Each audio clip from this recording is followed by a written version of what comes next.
2 p.m. to 6 p.m. At them Citizen Show.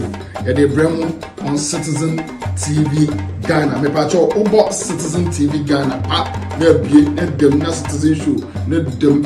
Mamwa takra de tadi for you them on tadi FM and area. A bear she.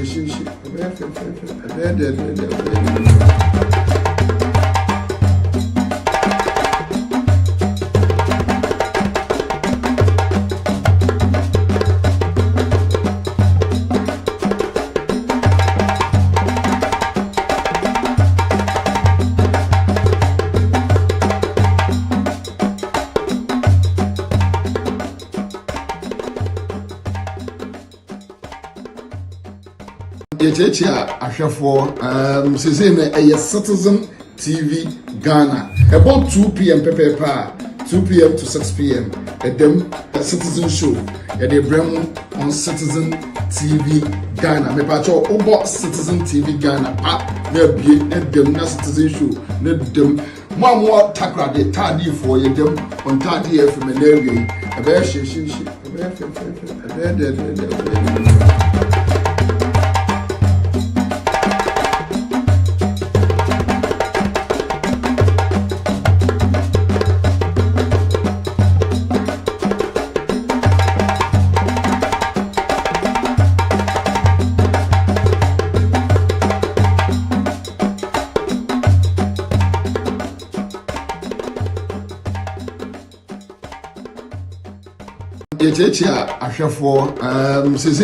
Citizen TV Ghana. About 2 p.m. 2 p.m. to 6 p.m.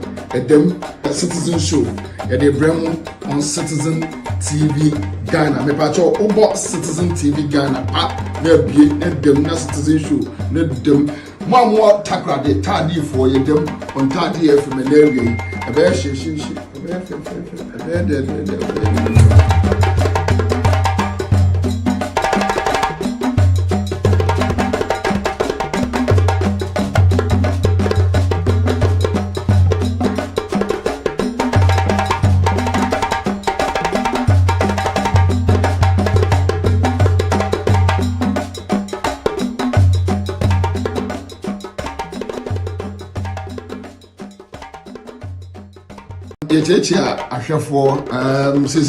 Citizen TV Ghana. About 2 p.m. 2 p.m. to 6 p.m. They all close at about 10 o'clock.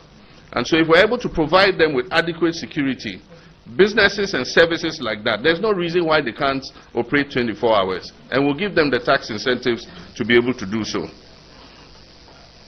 We'll identify and promote strategic growth areas. During COVID, we recommended that at times where workers lose their jobs and are unemployed, it should be possible for there to be a scheme where part of their social security savings is paid to them as allowances until they can find another job. And we suggested it, but it fell on deaf ears. Don't sing again, I beg you.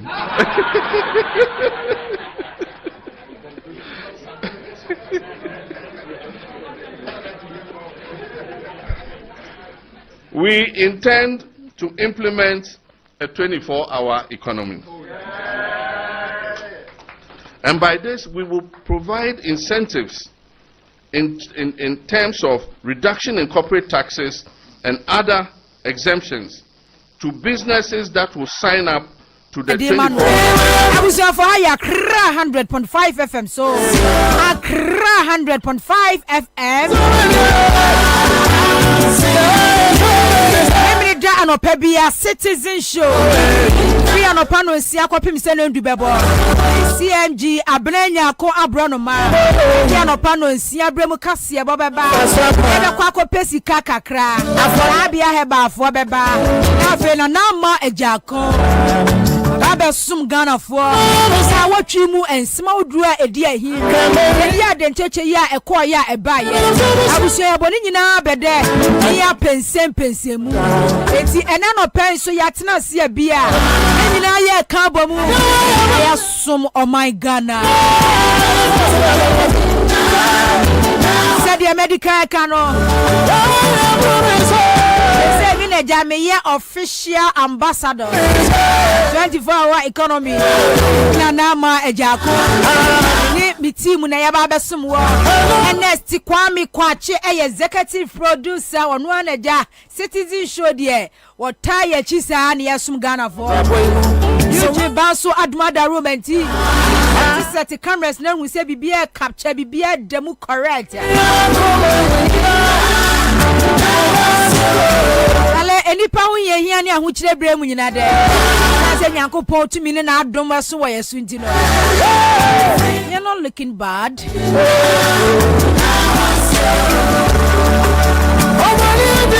Shemeli mu Facebook ni mu a ya ahokyere yi dress bebrebe ni frustrations nyina da mu nyina ye Nyankopon adom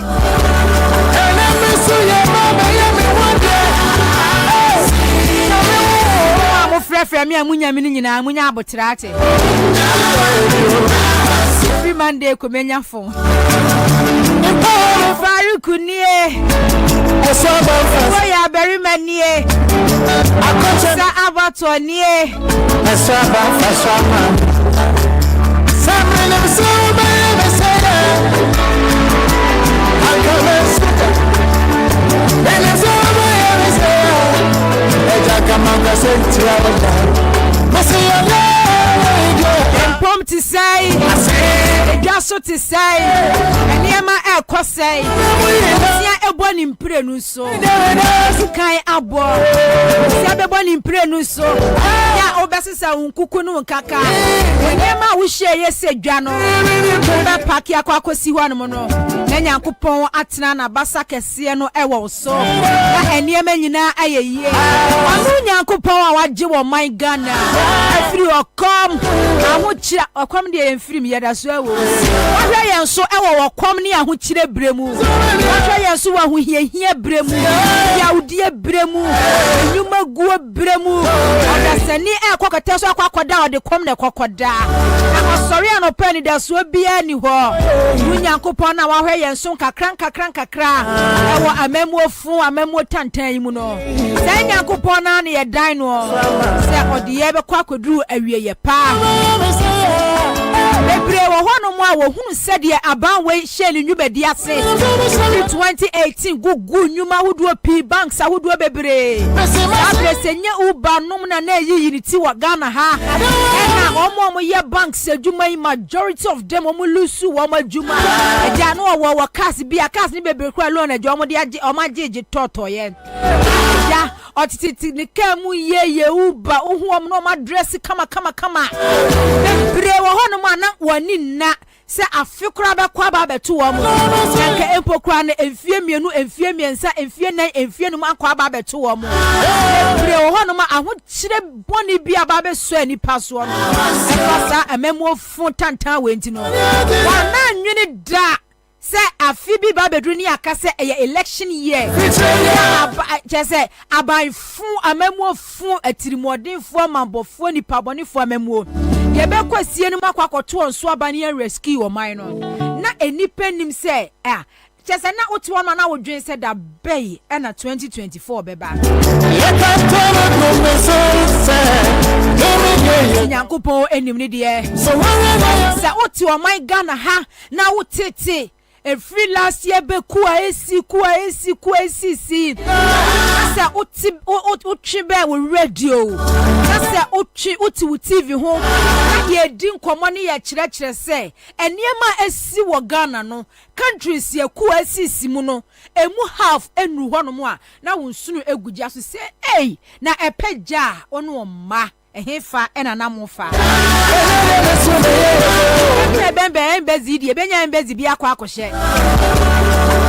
Fortunately for countries ye kunsu esisi kura ni moja ba kukura ngu form se anoma ba kura tu aka no ya ni boko na kwa wiemu wasundie na kuni si ahwe o mani mu civilian timamufuo eji twi eji trada no omuni soja fo akabom atie gu monten so etwi momube eno kire wo hwe videos ya every neighboring countries eku asisi wo hono mo wo hwe sede oman no nipa bunkam afaso ya soja fo a wo mu lidi ku no atie si ebosa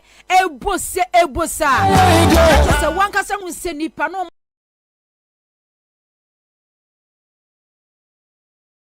I desperate. Oma just omani abre ekomu di womo epe bibi papa. Oma hu se omo current leadership no e disappoint wo. Say ye kaya semwa na ye kaya sem ne ye kaya semwa. Na wo hu se na se mo kura de bibiansi bibian so ne de be ni kuyi eti se wo hwe de sisi e wa maman ya hodo so so my Ghana da so you my Ghana padia na se 1992 constitution and destroy and say ye padia na se Ghana's democracy and say ye padia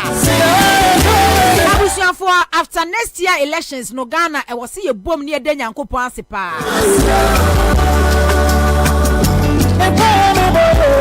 na sekakra aka no nyankopon domboa na ye rescue mission wi former president John Mahama his excellency yesrewa after 2020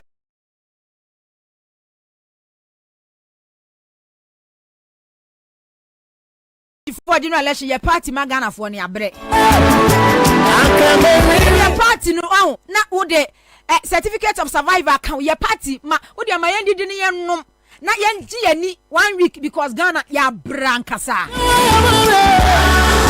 Ghana for ya bro ye die miankasa say elections are about to voting our consequences are you will never understand say ahoche ni bi abawura ufie say usika eda bank wo say fund management usika wakoye investment ya sabre udidi peche utimi ko hospital ba enu bia utimi to wo han dan ya wuti dan papa bi mu abai fu bi policy nti usika udwetire sika millions of Ghana cedis allock da baby na ya dia chiw na wunya sika nto aduro no so ahu enti dia to Ghana pa no de o my Ghana ya famu no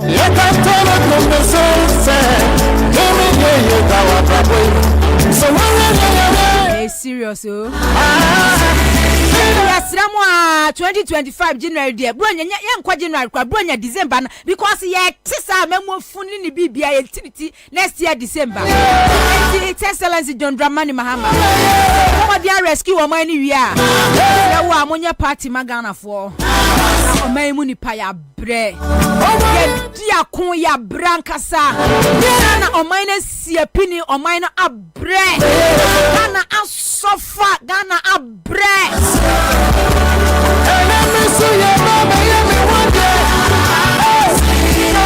ya bre papa we mo dwadi fo bre utafo ma tuo mo ba binka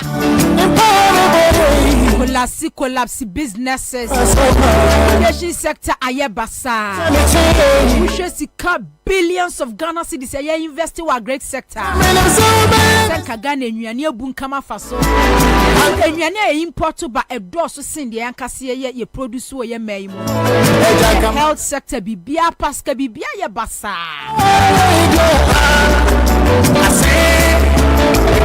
emi hu o my Ghana mobo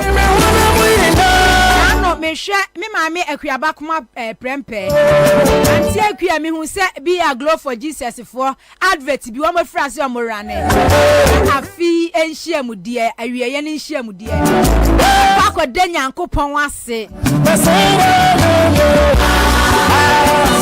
omo koda nyame ase se nyankopon age o my Ghana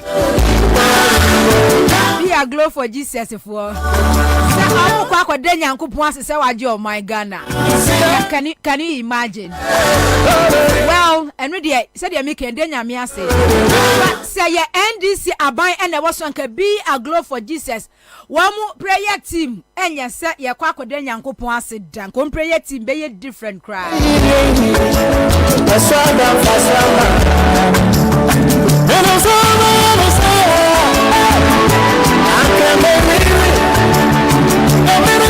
a glow for Jesus leaders for empire. Say His Excellency John Dramani Mahama. Na president no atesua. Enka sa last prayer for 2023 no. The team that's one nka wan kasa bete. Na ikuku a wa mo besoa ewe Independence Square. Prayer nko mo di bekwa akọ prayer Independence Square. Oma ban ene wo so. Oma di main, oma di main. Oma executives no, oma mame no. Gifty afeni dadzi. Say one wenya ambassadorial position be or ambassadors who are here. And executives ni nyina. I want the board so the board so the dear me. Anti ekwa MPP ni kase pa. Na wa ye be a glow for Jesus for one mo jingle nyina de ma won. MPP di mu akoti mu tintimai pa. Enti amemo fu tantan Ghana ni abutu Ghana say Ghana atitia pansem nyina be a glow for Jesus. Executives omo didi am yakwam de wo mo enti wo mo no de wo dwe no pinu anasi ansa na mekoso no Ashanti region aye kuro mu Ashanti region tusiafo moma mani nte moma mani mbie moma mani enda ho next year election Ashanti region mo alarm ho ema politicians and take him for granted they be ameka edisi Northern region, they say ya chichem da be sex as I say. Oka na seat ahodu as say MPP ni NDC Northern region seat no omo che. Omo che kwasianity ana aguragu. Oka NDC for ni say e sika na MPP for ni de ye. Time a MPP for this ka ba be je na NDC for ne wa ban mu. NDC MPC ana omo na those constituencies no omo na ti so omo su no omo wo sika bi. It is a scan MPP for the J, yeah. Now, NDC phones was account bet me the AG. But a nipa wote one more than one sa. And Tinasin Kasa political party where what foul send is stronghold. Eti, what foul obiti say there are some constituencies, sir. Say honorable Samokuja to a black constituency, Northton. Oh, two no work of Fred Diabay. Adre Ben was on my meduso. And the end of the Babrewo. Obi ti say Dr. Kesa to force in the constituency who call no more. Tunu no akwa dwe bay. So na me MP. No na me do so. There are some constituencies we Ghana has say ya. One more MPs no. Ejuma one more eye no. Who that constituency one more. Here change. The we hear your MP ni say Yankopon man ahoden abribia na 4 years bia wonko. Na the friend say development infrastructure no. Ni amoye those constituencies no unhunu bi.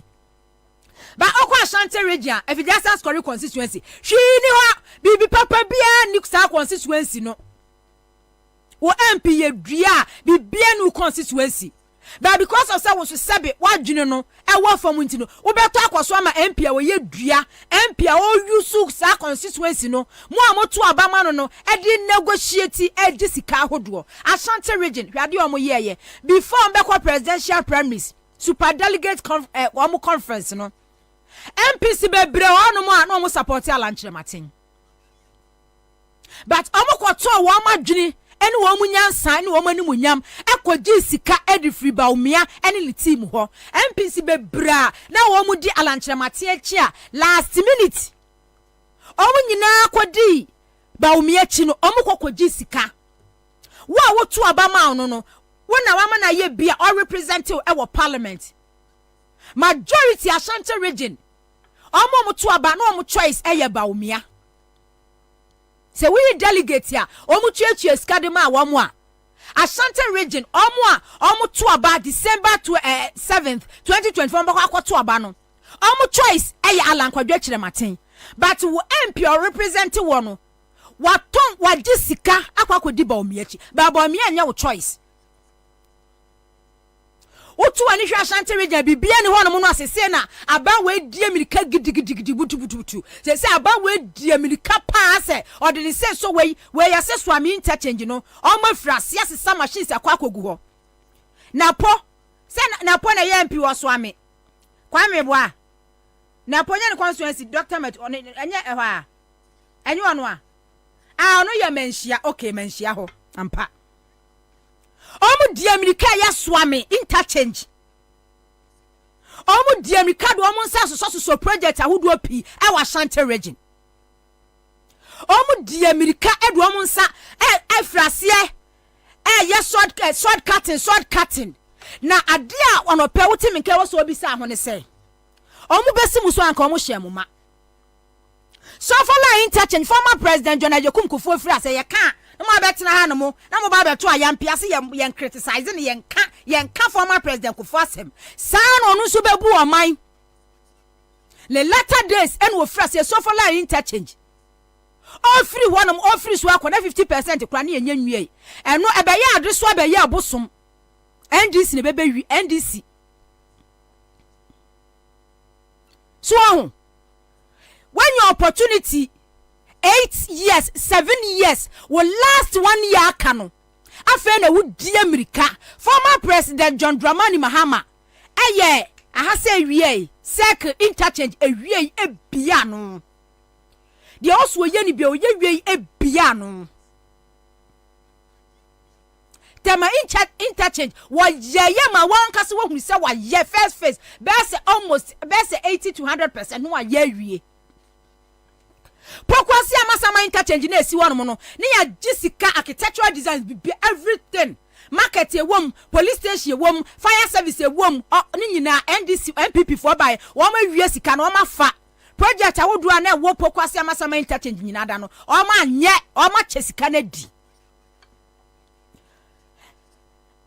President Akufo-Addo ne ba omia ebe tu sika ne ya di loan ya approve loan aye bibia wie akasa chese NSS kan so wodi anya yie wodu wo ye ne hwa anya yie ye project no na ade ye contractors ebe ye adwuma wo ye ho hwa anya yie enti dia ka ne se adwuma ne be koso after 7 years ye Kumasi atetia pansem Kumasi ball Kumasi tantan Kumasi fin Kumasi baller MPP stronghold Kumasi bole Kumasi fi Kumasi akwanfun akwantantan Kumasi monchi monka mo hospitals asay na no eno an address na nansa najo o ma ye documentary bi afa Konfano teaching hospital otumfo se o ya fundraising e de asiesie ho hospital what time ho fi ho kankan Kumasi aye tan Kumasi tantan Ashanti region enye Kumasi nkoa Ashanti region aye tan na Kumasi ko nu ankasa de Garden City e ho aye tan e ho fi e ho bola e ho monchi monka akwanfo kwa tantan de dudu mu Ashanti region eguo but yesi ye ni atia to aba e de ama political party bi sa since 1992 enti die mummisa mo ho se edie ba di na si mo ankasa maban fu amamofo tantan edie na si kwan se na nado first year wanya hwe wa Ashanti region na nado second term wanya hwe wa Ashanti region ne last year 1 year afa no odi America eya kwan afa no odi omu di America contractors because omu nim se enipa adwim wo ha o baba benanti Kumasi Asafo no ani age akwan no amu yei ordinance so ho aburo ne beye ne atirimode ne adwembone ne atirimode ne patirim wo sumunti no last year 1 year aka no ya omane da kam eka dontwomu afi ba ko na aka na omane da eka dontwomu no a ye hunu ye ho ano no because of vote ohunu se Ghana for sebe enipa jiminti no ye to aba ohunu se sebe ye nyusu ya adwe ne to aba ntino odin sakoso project we no odin sakoso project we akwanfo no ananano mu esu former president John Mahama ekoto ohini bi kasa na wo su ohini no wo se bi kasa mitim mfuturo omo be di America edi machines be kwa kosi akwan se de bi koso Kumasi no oyam na kwa kosi sei sasa bi ye jimi ntino ni ahwaso ni akwato abade ama o ma start yi akwan every 4 years biana politicians ebeba be yi akwan elections biana sisa machines ebegu akwan yes na atwa mu na nye election year ne de omo eto abama omo ni munyansa omo ni adwen se nipa na eto abama awomo enti akwanfo no mbesiesie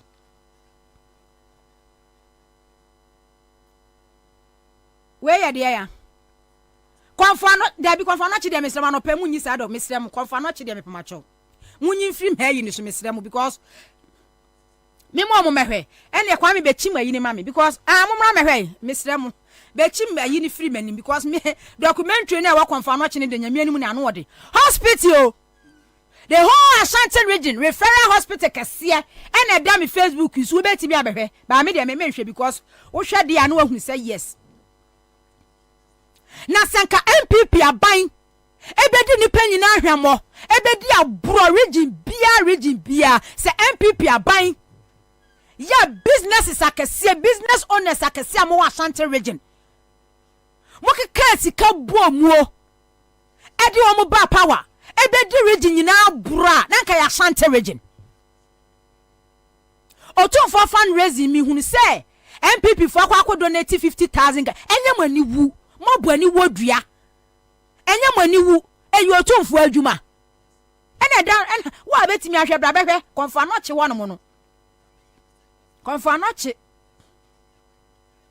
yesi service se 9 regions so say konfa no che referral hospital kese a Ashanti region no ene ho no mu fi ho kankan ho tantantan hwe ho no mu tan awurade nyankopon ho tantanta wotumfo so wawia no ho akọ ho no manager twice no no ade okokko hu ye no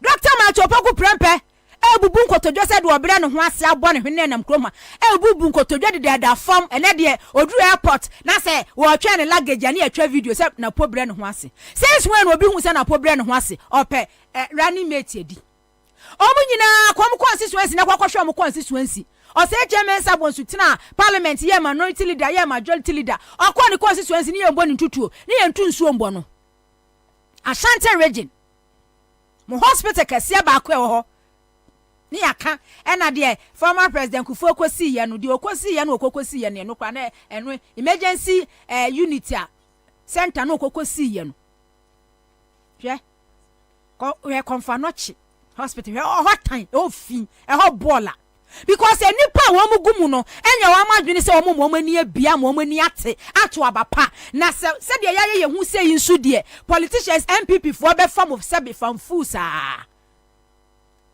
bisa ho se 7 years no edie bei ena na si na Akufo-Addo Dr. Baumia kwan MPP for edie bei na si wo kwan se no mu be develop Ashanti region wiki mu Kwame say no mo ye regional minister nsam no kan ye no okay si mo semensa wo wakwakwotira wotumfu anim am wotumfu atwa anu do be ka che obi a waka kire wo se adai ena mato Ashanti region jeje mo am Ashanti region asai atete apansam ama bola ye wo KMA mayor e wo ho ye wo regional minister district bia municipality bia no ko ho no mo a ye wo MMDC sifo wo ho moje tuo edi free wo manfo ho otumfo afremo afra regional minister aba bedru manhia e ka kire wo se adai na kwemu nyina ya mfutuo Ashanti region nyina ya mfutuo akwanfo na nipa nam so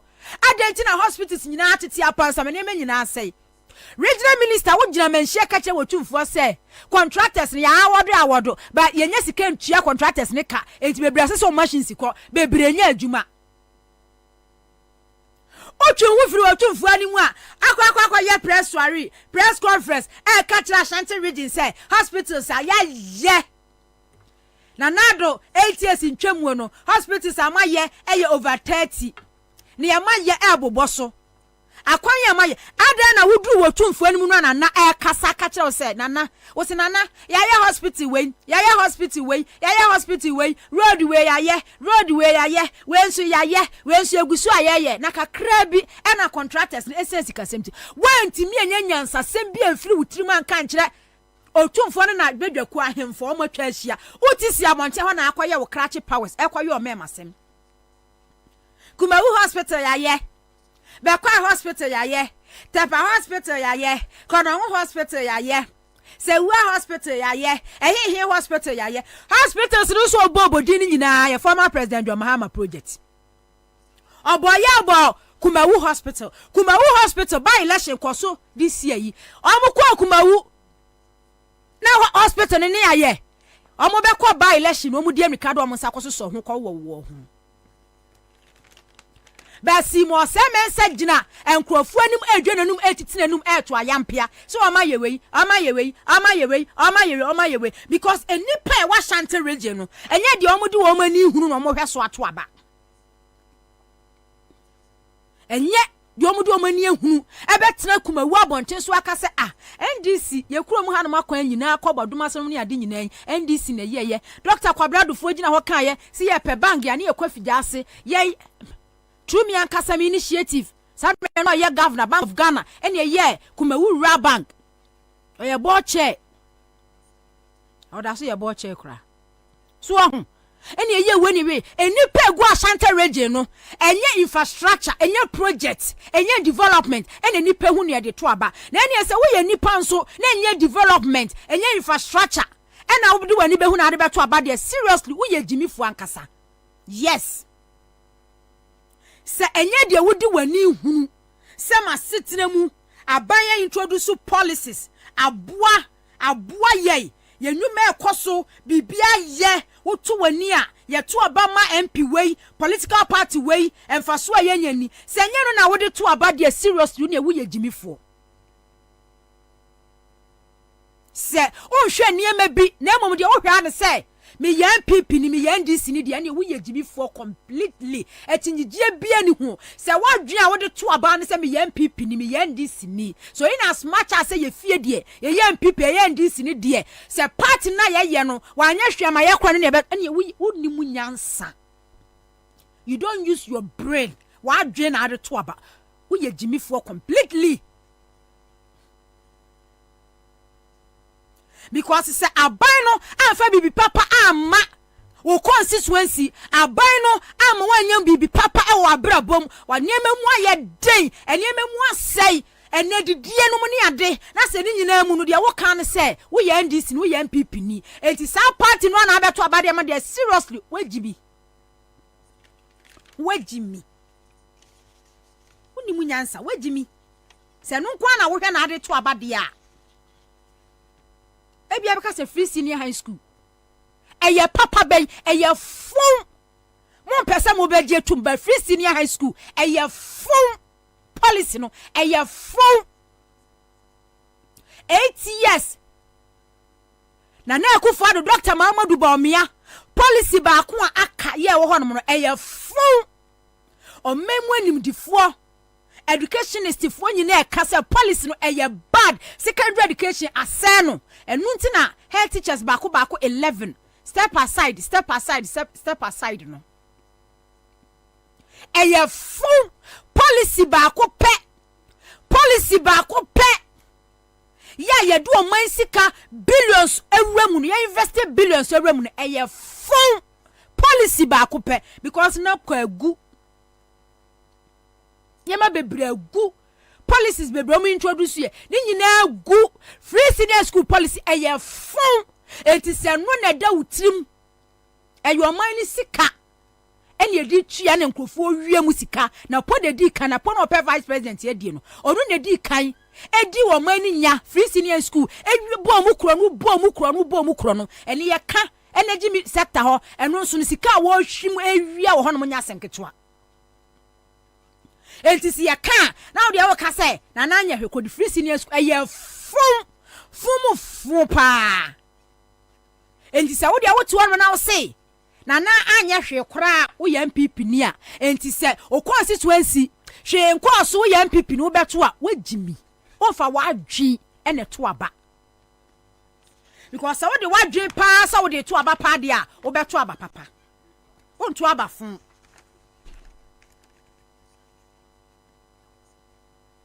onto abafun the whole Ghana nyina forest bia mena dem forest bia na anu mi hu say yesi western region ho no mo baby forest bia da ho no mo forestry commission so makochi China 44 na Ghana 44 western region ho no mo baby hu ye ya che 4 Chinese na 4 Ghanaians e was our forest ni na forestry commission public relations officer no mi say your ba mi ti say wo kasa omu protective forest and they will do everything and then I'm saying forest be na mu protect ye besi protective forest ya enka just last year akwa ye mmra se forest bia no ye betimi akoma kwa akotu gold wo China for na ekwa ne kokwache wo mu no MPP for concessions MPP for MPC for ministers for MMDCs for concessions omwa China for no a omwo kromu hasen China ni bia no mo betimi asori akwa wo hini bi fie se nana ya hunu se asase ye da se godum tifama ye da China ni bia ntimi ko hini bia fie China for ni mu nsase ye wo Ghana ha ya godu wo mu eya hemfo eya politicians MPs MMDCs ministers abrabo no omo na China for no ye adwuma de ma wo mu but esa no kura nipa enkantie no yakwa akwache China for ya China for ne kosi sei ya nchi ahyanwan ama ya nka nche se deport ahyanwan ewi eche na ahyanwan eda so akuta Ghana card ye eyi emo so I was for branya kwa bro no matena na bana wunim me discussions kakre Ghana has been ranked the most indebted country to China among 15 countries, among 15 African countries. Ghana. Say Osha yesi ye African countries baku 15 a. Ope country no a odi China kakesie pa Ghana na edi kan. Eugene mameda we say no. Ghana na ehwe di kan. Enti yakwa IMF no as I pay me second trench my because China for so munya jimi for China for say with all the natural resources okay 31 billion no 21 billion it has started free Cameroon for the China for ka 1.8 billion dollars Cameroon for the China for ka 1.8 billion dollars Mali for the China for ka 2.6 billion dollars. Niger for the China for ka 2.7 billion. Say ohwe data na we cry we kosku kwa na ye de e pacha we de here. We a chat pacha enti say ohwe a Senegal the China for ka 3.1 billion. Senegal 3.1 billion. Chad for the China for ka 3.2 billion. Bolivia the China for ka 4.1 billion. Zambia the China for ka 4.6 billion. Sudan for the China for ka 6.7 billion. Sudan no 6.7 billion. Mozambique at the China for ka 7.9 billion. Republic of the Congo at the China for ka 11.4 billion. Democratic Republic of the Congo at the China for ka 12.1 billion. Tanzania $12.6 billion. Ethiopia $14.8 billion. Almighty Ghana.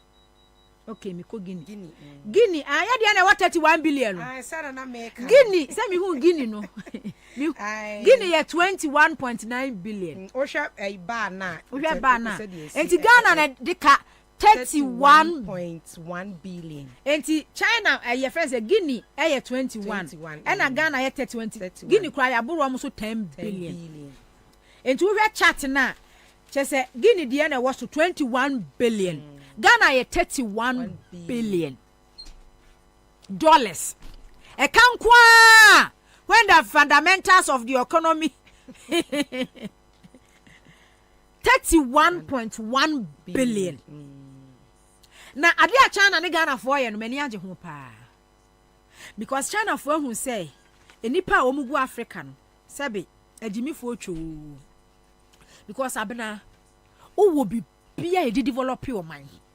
Wo land timber wom wo di cocoa simu bibia China need land for cocoa production but once China first started dua cocoa science yeah the technology yeah can yama bomu say China for dua banchi dua bibia gold China for go krom ha ye tuo because say last year report by na South Africa and an lead gold production country but say Ghana na lead gold but abnasia kasa Ghana na lead ya Ghana na lead ye no individually gold acha so amuto ye na ma Ghana lead you enye de o man na kasa ye nyaaye because de ye kwoto ye ne kabo mu a Ghana na lead South Africa no gold wo ho wakwa sino hydro bauxite China hu se bauxite so what so tenkom Ghana hu se oil what so tenkom wo bibia bi wanya lithium what so tenkom kokoi wo fa ni pimpi mu ena no wakwa koton enu so ye bibia bi na se ode ne ka 31 billion with all the resources ya wo na wo ka kire ne say because leadership no mo ya akromfo entisi billions of dollars loans na magiri jesi kana she ontimi nchira China say meje sa loan we ye sa project we enti project we na me ye enu na echiaka na mo beji bikoji loan for consumption bikoji loan be che ya China ni no enti na wasa wo be ka kire ne say me do kaminya said dia oye domestic exchange program no a ofre wo anu acha say ai mejina na sa John Kuma ene na radio ni tizuke kan kwase asem ne say mejina me ni bi wan na ye kwatena enjoy so kwa kan sa kwase asem ne say ai o mu bisa say mo se eye o say dey voluntary enye by force eno bisa nya by force dey say nipa na participate dey obenya say o say so so be do one participate so a usi kan so ebekọ mejini Ghana ha na wutimi yes o mejini me ni bi wan na e pani sa kwase abebuo na mu bubu ni sa na mo densie no. But China so chira was said san wo ye no anka China nye China. Yes. Wo beto be Africa na ha no makwa China so ko to gold. E mani ti mu da bia no beti right China no anka sakura no. Abena China no anka sakura no a wo mo ayo mo country kura no. Wo ye ebia se minister of state bia na se MP bia na se bia mo minim de wi a se wono mem se communist yi. You won't dare try it. Say me na me MC me na me wa hene wa ha enti kwa akotu godu asase you won't try it then ka wo be kra free ni country akwa China say wo kwa akodi san kwase asem say the China for Ghana politicians as say China for gu forest mu a wo mo say no China for sense asi nyina achi ya do mo ka hwe godu o mu tu free Ghana de ko mo mamu but abra hwe kwa mo de enam so 31 billion ye di propose akwa China for say ye ho akire 31 billion no e wo say this year ye tua bi yenya next year wo see ye tua bi mo ntwenko akire maye mo twekwa say China for say se ye ba accept ya age say koko amokoton process sika no ye di bi eye guarantor collateral si ho age say mu gold amokoton no ye di bi eye collateral o mu tu kwan kakra na ye nya no anya sa ye approve age say mpokwa no power kane ya mo tokora no sika munya free mu di bi ehihye mu se mo antimi ahu ebe pim ne abena na wo se second trench eba November China for se omunya agibifo se de mu wo bibia na ma destroy mu man no sir the last time kwa ken for yata kasa no ko ka said this weekend so second week in December na no so akwa akogui Kano for yata ni MPP communicators say mo se wo Ghana ha e wo bra me first trench buy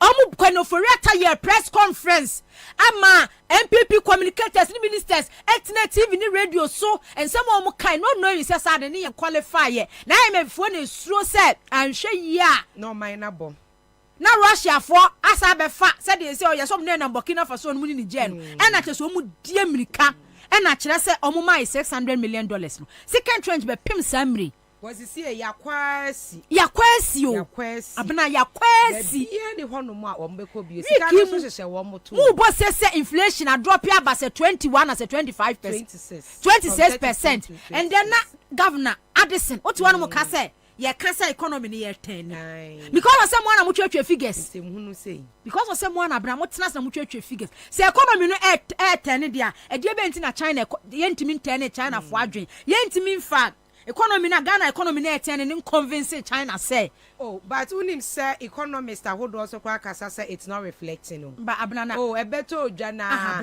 no governor no kwa na wo no nkota bufuo no kwa no statistician no kwa nka say we kire say ya ten abna na wo here economist ansa no maka kire wo say inflation na wo mo ka no e reflect e wo system say eja your be fast you be kan say wo mo na ya bo wo mo so abna me se wan kasa no asam na so wo matimi aba be ka say asam na mo ka no maka ewo nwoma so ewo nkrata mu but on the grounds na reflect ya ba abna wo economist be na sen wo nton ne ma wo mfa ka wo nkwa wo ma wo nkwa market inflation ni drop here was say reflect was system me ehunu say inflation ni so etia enema so ye de stabilize enema so te reflect o say enema ahodo bi te say nuane no anka no full staffs no ho no ndie da so awos because so shop mia no kwa mudua no kwa na em say November no kwa Western North kwa na was baby enuane ni fi ba ni mu me ho no mum na was e dey benti na ho no mum was aha eno kwa kire say e so wrong because we statistics no be about bontin wrong banchi body they say the season mu ni last year mu na agric minister Yomo Mega ono no eti agric ministry anu akofa body abebu se po any season wunya ne se emire bi kaye se body aba no abena banchi 10 cedis ni 20 enkete ne eboa no 10 cedis 4 no ayi mienu aka ho banchi kura enu kura na ne bo wo fom nu o hwe bayire abena hwe bayire ye be yama 20 cedis e wo market any 30 cedis de emu odu kakra no 30 cedis de ko beto ne 6 cedis 7 cedis wo de enfa se nka 20 abena ka 20 kiento ne be 20 cedis be beto ne 30 cedis de oto ne 20 cedis ka beto ne 10 cedis enti se ade a basic things no anipa hia wa ya brabom food se no no wo soro ade na ma inflation ne ba fom o hwe breakdown no a food ne de self staffs ne de eno de anka no kra abena yentu aso ne yanku anim na ahun se China fo gold wa omu tu kwa wo mu country nyina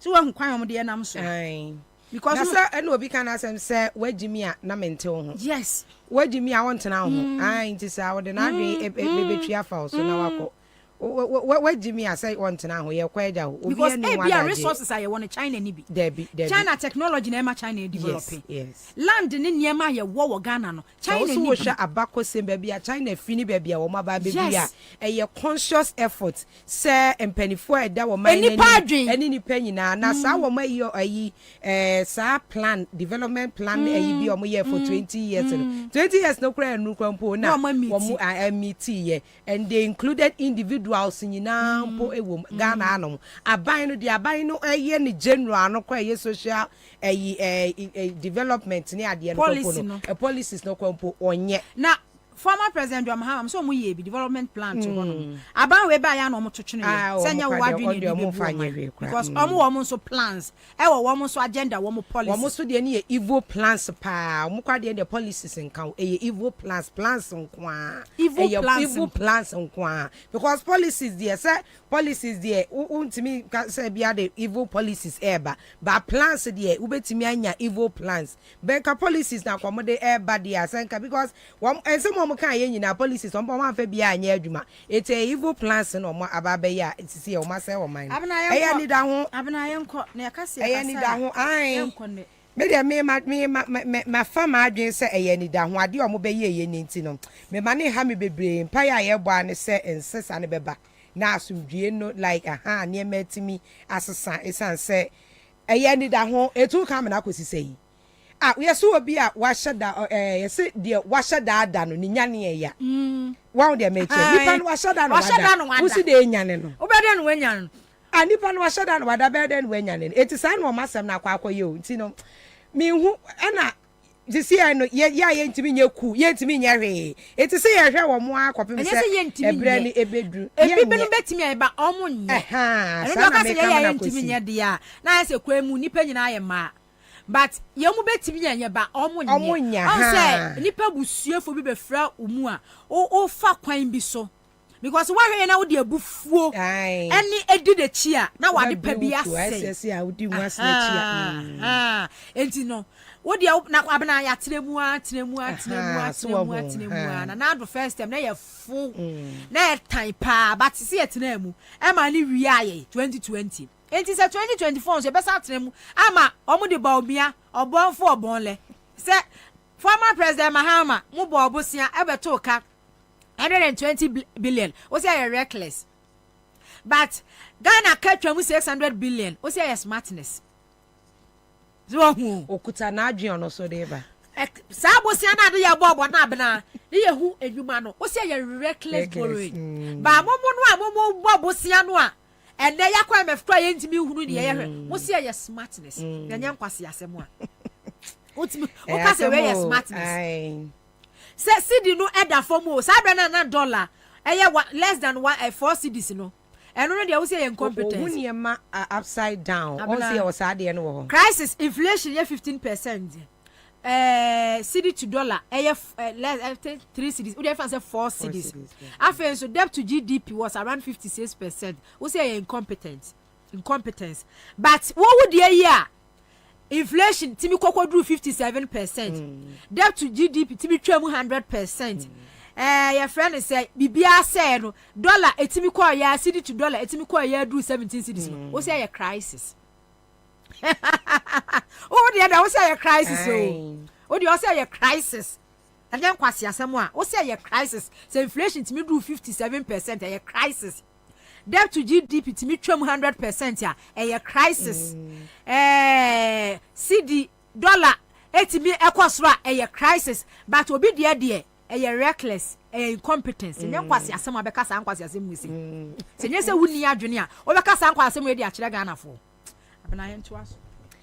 Abusia etiafa de obokrata ne moboso no entwa dwumadie ne so na me the daily graphic weekend special. I say obi de me say there madam host you are looking good, more fair. But your more fair mentias ana more fire ne more fire. Because say be more fair ne say be officer my code na say my code dia e enkane ane na atwa simi so. Yen to aso. More fire no. I enti no daily graphic weekend special na me dem eye katafeto so ba ko na me de efiti ase wodi hwehwemu bi aba betu dwa wo kire se emprempe Ghana ha no mu se kamia ye se nipa nsia ena etina nanom nsia do efa no ekwan eye akwanhia esi ewo ya kwantempo awodo so da bia da nipa nsia abusua anu ede papa nipa nsia ena etina nanom nsia do da bia ewo my Ghana mu enam ka kwanhia enti no na wode ensem ya ba betu dwa wo kire se wo hwe nipa no nso ya na wo mo ehu ekọ adwan mu anase wo tina nanom nsia du ya wo mo fie no fi emfisia no du nsia eni fisia aduonunum 16 between 16 and 55 we ni na na se wo man no workforce na tina nanom ensia do sa no ni nyina enye nsem a nika kra katafe to so enwotwe na mekwa akogina yi na Ghana temuafo penny chief justice her ladyship enonom Gertrude Araba Esaba Saki tokono na wakasa watche se hu behia pa se Ghana ade e friend se ADR na che se alternative dispute resolution se yedi asem na yeni no wase ni bia wose ese yetumi ema yani ekon pa ya ade bia kamia ese mfishia kakra ni no ya to na jeje mu ya ade ampanifo ehwe aseni ya ni atemu hu nsam so ehwe ase wobetumi ama no asa ababio ababaye ade a wo manfo ani kon ho pa na eso so kamia ese daru no wo ba na da so gina de gina na nanu ada kopie mu ewo ayawa so central na wo kwa akopa wo eye circuit court ho entoma ewo honomo ena ba pani ekasa wadi nsemi etu dwa wo threat memufo se eba no se ensam ahodo a tawantawa abani pa bi entemu na wo pese wo siesie nyeni nyina ena ese so wode kwa aseni bi esan se wo resort ana se wo fa edi akwan so a eno boa ma eka bebre nyina ne ade no kwa na eya na wo bono ahu ni nyina no etimi ekofom eti eno na enam so a wo ode sa afutuo yi meyi na we eye Kotobabi district court mpoyo Kotobabi district court na kratafa etoso enkrom na me gina a day in history na krata wode aba na eye edaya wada December 11 na yeda ya wada afi apem ahankro aduonum nwoche 1958 na eda December 11 na chese ya wada na ensem bi ekoso na opposition panipa Dr. K. Buzia na chese wono kwa no Geneva manimu ene wo ma ne bofo tene ekro nkata etroye anaso wokenkan ye kura ede kire semtwefo a wo kire se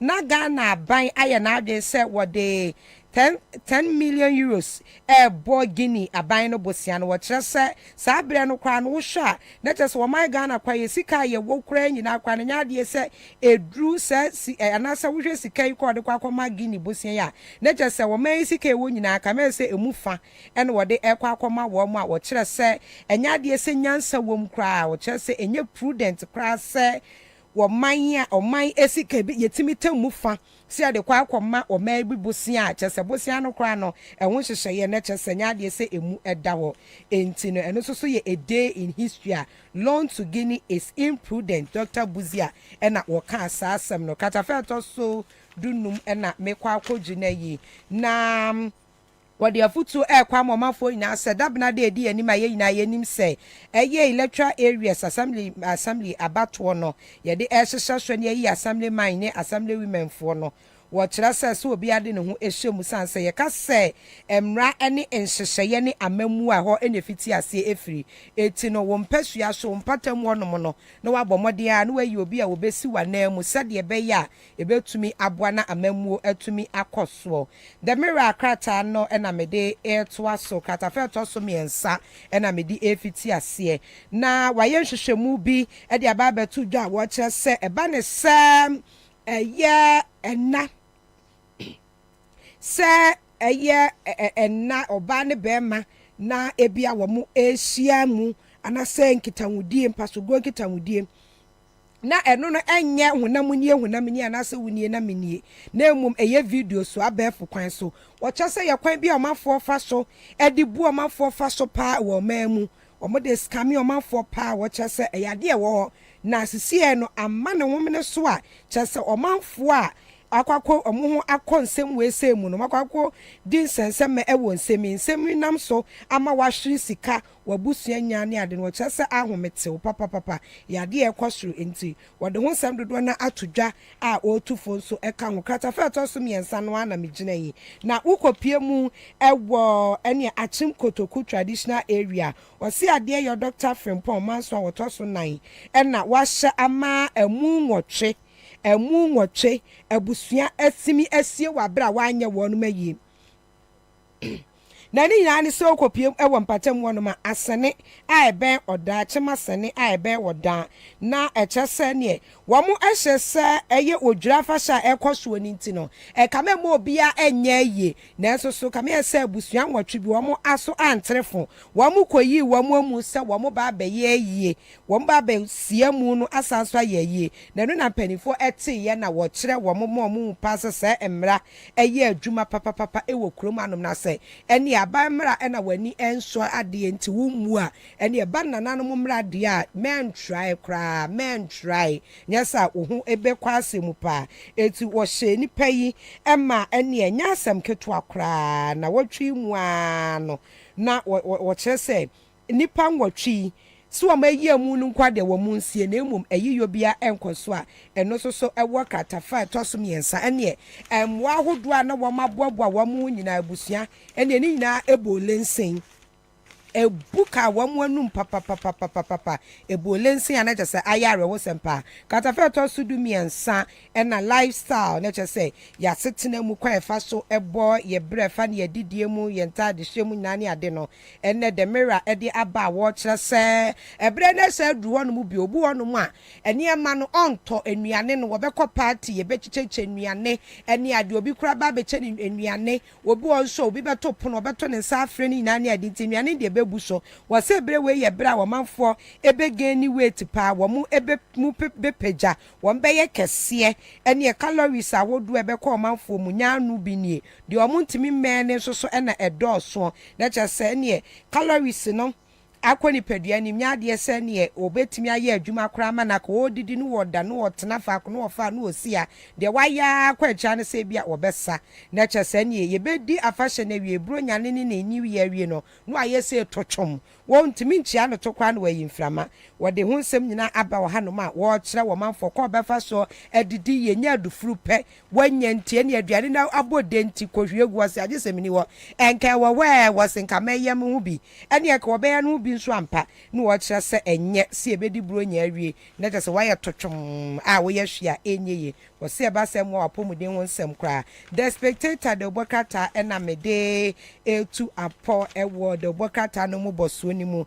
na ababa wa ba kwesi yi wasi gina ya ene wo pem ko na watwe kakra ni abusua Ghana fo nyina yo bia nimsam sa ene India ni ababa wa bi ena na wokura sa eyi dibre mu kura title yi mu say Guinness Book of Records anas ye chesen watimi ato nnwom abro ayi don hwere no oha Guinness World of Records ababa wa bia no no watumi ato nnwom no amana bro don hwere no oha a kire se no kwa no oye India ni na sa record no na Ghana ni ba abaya son no papa restaurant no nya asem ketwa efu asantewa owusu aduonum Mrs eno no chese wayi ni ti a wo pese wo break sa record no na ene the Bokrata the Spectator ede ne wonsama ba komotwetwe a wone no abo nyina chese ewrabai eyade a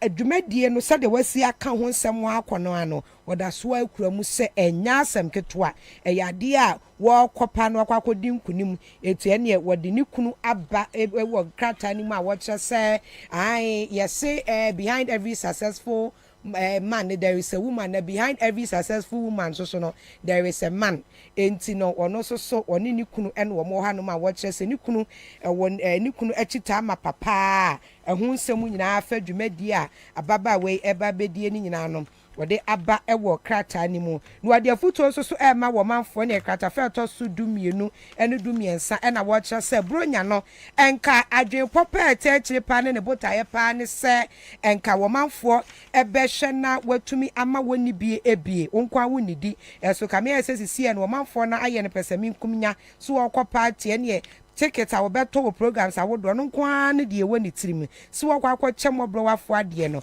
wo kyese na nsenkofo nhye eno na nam so ai si so for penia woda ene ye Precious Stone International Ministry and our day at ensemo ya to just say was there Christopher credit to say a fibronya no ya mo woma wani enko mo browa fo ni bie efo eho pa sa de be ya wo mo so betumi e di afahye no ama na aye wo no mode ya da se abusua for me CMG Abena ko abro no ma ena no pe wo be kan me ho na me fa se dan ma GD Enterprise say omo ye dealers in electronic codes e-code and e-code no say oye parents and as a senior high school graduate ya wo twen say obe check o results na wa print dia and one say just dial be dale star 920 star 920 456 hash star 920 star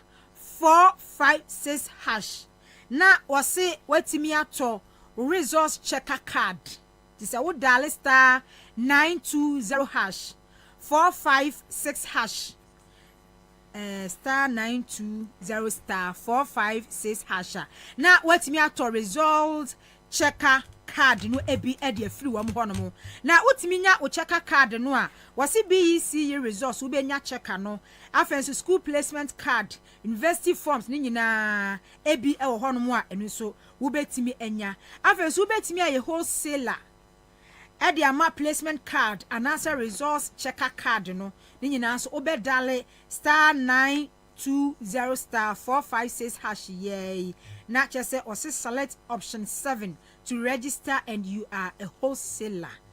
Eti bomodia efa ho ewura mu bi. Frey ya wo information bia frey 0559 090326 0559 090326 and answer 0243 605166 0243605166 so Accra behind General Post Office Accra behind General Post Office Dakuman Circle Station Kaswa Old Police Station Kaswa Walantu Junction and after amount from taxi rank or opposite education office so Cape Coast so a brass central mosque home and amount fro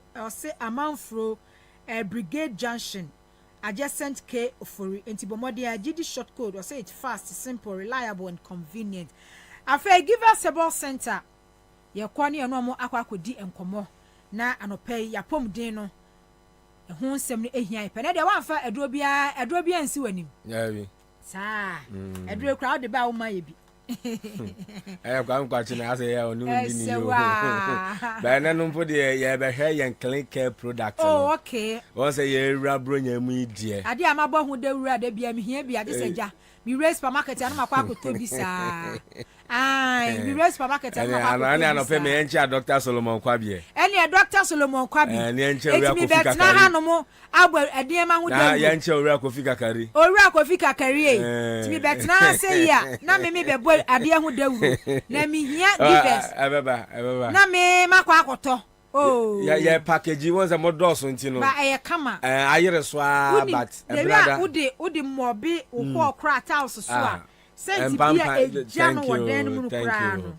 eno na nchen kra no ye sand disinfectant egumu o say emwankumanku aye mfa ye ni de ehu no ni nyina bi wo mu enti give us de enye se ya nkwanche yi bia mate medase ewusia ene anope mi ma munyina ache e ma munyina akwaba edeba Accra 100.5 anope so citizen show so enti na ma medase pa na yen hyase ene anope na memfa nchi akese emfa ma Ghana fo nyina wono mu etie yen na wono mu hwe yen abefo adaroma e wo cheche ene bencheye ene anope dia enchakese enso efi eye kofa bai ene na anofo ede ema Dr. Solomon Kwabie givers industry juma kodi nyina na fedo wura Kofi Kakari ene ede ma Ghana fo nyina ne yesama mu nyina afishia pa se otwedi ampototrobo so atokra fa che nyankopɔ boss no azase no wono a wakurakura yan ede afi January wo bebo ye ho ban na wama eye December yi ato ya asundwemu nsu de obema ye twa ano kama ewa hoɔden ensi yo enkoden ene enkunimdie mu na bibia na tumi akonkan enam adom ne ahumɔbro na wankyie bibia enti no anope ne ye kan sɛ aseda ene ye de ma ne bosua edi amegye so eye odiyifu ya Charles ene anope na ene anope mi no bedi eye Givers Clean Care Product no ho enkomo a ni nyina ehye Givers Industries yenyuma pa ene wasompa eya yede som oman Ghana na enano pay Clean Care Product ahodo no edoso na emom no me no bedi eya baagba ko miensa ho enkomo sele betumi aboa ema efiefie ensore mosque enyumakuo ankrankra enyuma ahodo mu ono mo betumi anya bi na motumi de dwuma na Givers Industries ya hwehwe mu aya ye chem se bronya yi enfim penu ene duonu mi ensen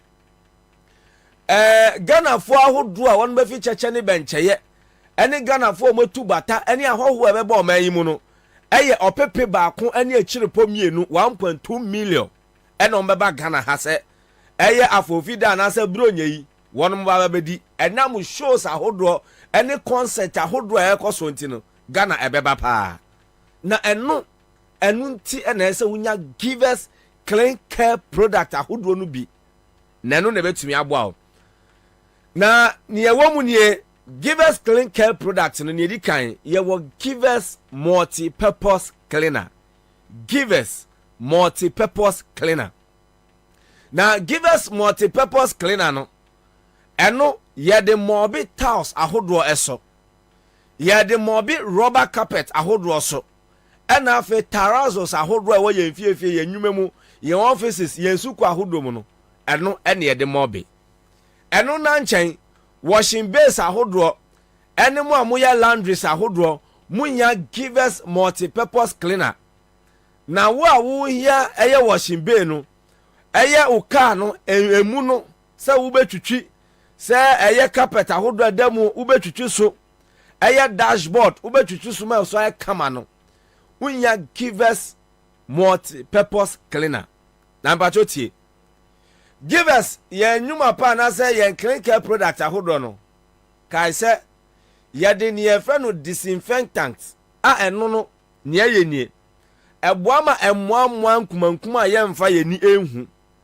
na emom no wom ne ye omko twetwe yare de bra ye ne titu aya infection no ye de se wudo no bi e de asomu enti eye na ekunkunkun sa mmoa nkumankuma ni nyina enti ebra ne edo nyina no na etumi eboa ma yarewa hodo a ye mfa ye ni ehu na mmoa nkumankuma so no etu ase na ne dikan otaso na awe na ache na asen na eni aye wese asa wo pepe bia na uhu he ensakra bia mrem otarazo no asa ewe na ache no me pa cho unya Givers multi purpose cleaner na eno na beboa ezan se eboa amataso no enite odie fama obe udan mu ho aso dem ho wo office ho school ho banking ho o pap ho o restaurant ho o hotel ho o guest house and o lodge ho no fama obe na de tu dan mu keke na pie o de wa pie no o bo so bie dan na say han bia to dan ma bra won so kane aye enwuma pa ene wo so pa Givers multi purpose cleaner edi ewo yen tiles yen terrazos ene rubber carpet ahodro so eno no eno na nchen disinfectant ne de asom na ekunkunkwan mu a won fo wani hu no esan boaw ema eja empampa kama a sweet scented smell ewo dem ho ma wo enti me pa cho efiefie ankrankre ene nyumakuo momomoden ene agencies ahodo a monsoma kwaje contract de bia de so bowo mu ena mo cleaners na mo nya papa ena mo nkrene haye ena de bia baba na fi ha no me pa cho unya Givers multi purpose cleaner na sa so bobo sa da patwa no ni nyina no atu atwa me pa cho Givers clean care product ahodo no okọ ma kom bia wo ma yi mu obenya bi okọ China mo bia wo ma yi mu obenya bi eni bebi ye ton ade bia supermarket bia obenya yen Givers clean care product Givers multi purpose cleaner no eno so hobby enti mo mo wode na mo nkope ezan se tio o hotel ho o guest house o papo amanfo de omonan ko 1990 fam anua ne dotie mu no mo de abe 1990 dem enti wanya multi purpose cleaner papa amfan pepa pepa cho de bia na empampa ho no kan yare anso ufie mo motofo mo nkola getegete o mu twa mo to ase wo fam no eno nti ena ho ya Givers multi purpose cleaner co-stores ahodo any butchery shops ahodo mu hia Givers multi purpose cleaner won say ase wadi aduane awie na bia so fam obo ase na se hon mu ya troka na ho yin sen no me pa cho unya Givers multi purpose cleaner eno no eyi afin ni to ase ema ho ye kama e jampan papa na ase ku amuamu bia onfa wani hu me pa cho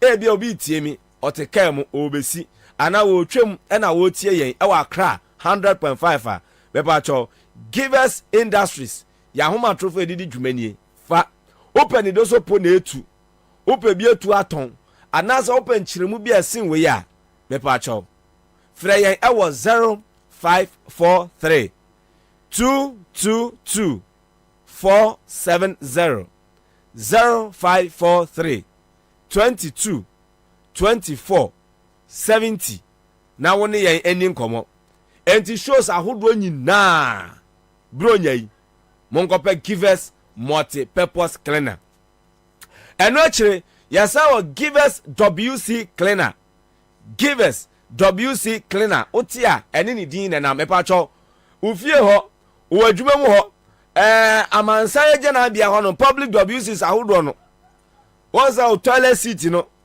anasa WC no ase unhu a weni twa so a weni nje biom ase so aye wensen ase so asen ase bopoto bibre e ba cho men kasa wo go fra plumber bi se won ko to toilet seat fu from famrel nyawonya ya Givers WC cleaner eno na se wunya odie anaju de suma wa ye obi bie wie na wo koda no odie fa kakra gumu uwi akata so na koda ade be che no obo se be yie fini nkekan ne poto bibre ni nyina hwenso gaga fagumu nada na se unua wa wia no ezan se wanya ni sana eno ne nam so ma infections ahodo no eya manfo eden ekofefa fadeba entinya bi ofie ho office ho adwuma mu ho store ho asode mu ho mosque ho baby bia unya givers WC cleaner now they clean WC ne so ama so tumi aye kama ka se mpampa ne de enye obi na beka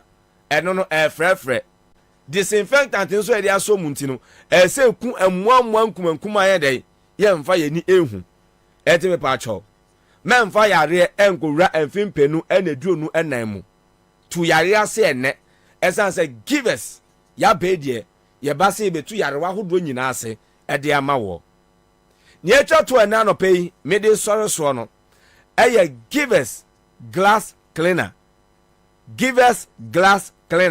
me pa cho obonso be office bi obewura shops bi banks bi baby phone shops ahodo bi na so mo glass no ase ni aye kusu ase ani aye wensen bi nhu glass ni ye be pacho wenya cleaner papa amfan cleaning enu nti na akwakoba ne sa no ye de cleaner papa no e de aba adwaman so enu na ye givers glass cleaner ebe mo glass ne ni ate ebe mo glass ne ni be da ho ebe se ma o glass no ebe tija say yiraw na efrefre dom givers glass cleaner eno na wo hia ena no pay ene afiye wieye ene bronya yi emu shops ahodo banks ahodo offices ahodo munya givers glass cleaner na eno ene betumi aboa me kon bia wo ma yi mu ye ton bi wo ho Shoprite bia wo ma yi mu ye ton bi wo ho China mo bia ye ton bi wo ho ene be bia ye ton ade bia no obenya givers clean care product eye givers multi-purpose cleaner givers WC cleaner and have a givers glass cleaner obenya ni nyina bi wo ho enkyeremu bia sen we no frɛ yɛn ɛwɔ 0543 222 470 0543 22 24 70 give us in common no pay aha ena medi LC na masoro so na dwumedi aka no yesande atwa so 100.5 Accra FM. As the commander-in-chief, I always ensure that I give my family the best. And this includes their television viewing. That's why we watch GoTV. If you are a drama queen, just like me, GoTV gives you all the local drama on Kwabena Magic. And I watch my favorite cartoons on GoTV. Go! For me, it's all football. GoTV Super Plus in T. I get all the Premier League games as well as La Liga, Serie A, and Europa. Chale, it be too much enjoyment. This festive season, Yenya Gibraltar with GoTV, your family's entertainment is sorted. Dial *759# to reconnect today and be part of the excitement. GoTV, love it.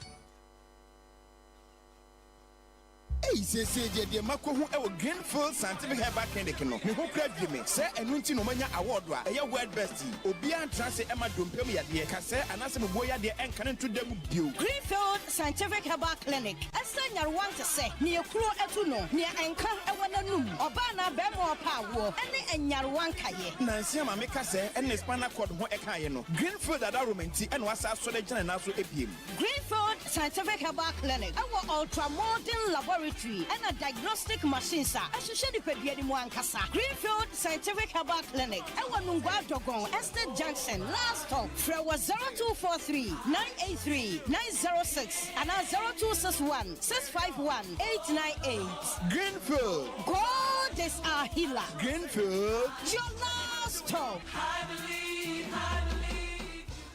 Infienso ni mu adada nkwa. Infienso ni aproye ne ketase hye dwirim adokrome. Infienso ni mu ahokyere nso nkwa. Emraso se ye besesem. Ni adi ni daso papa. Ni ahotopa abro manfo nyina.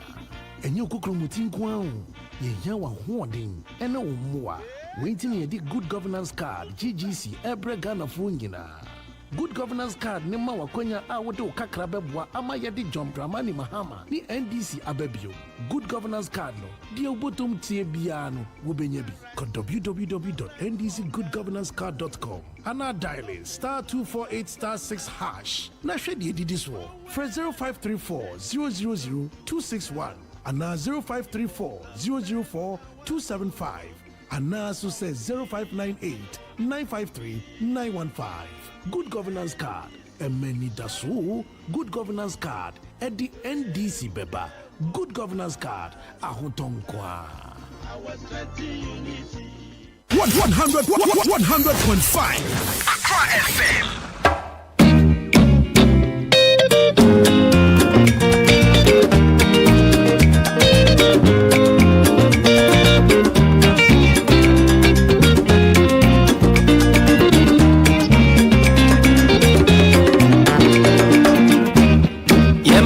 Chapeau, yemma wefi chapa, yemma wefi chapeau, yemma wefi chapa.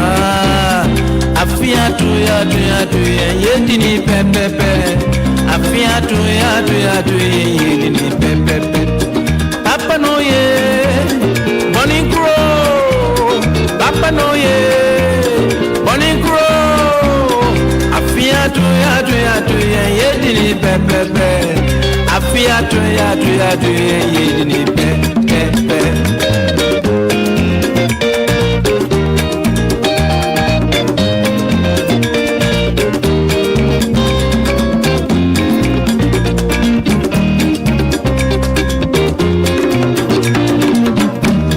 Uncle Lars out his sauce, Uncle Lars out his sauce, Uncle Lars out his sauce. Renya na muni ya wano.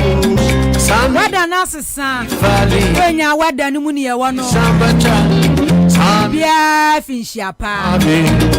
Papa no ye, Bonnie Crow. Obi bia finshiapa.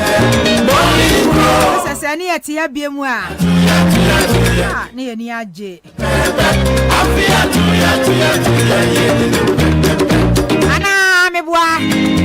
Esi abro nyandi ebedi ni yie pa.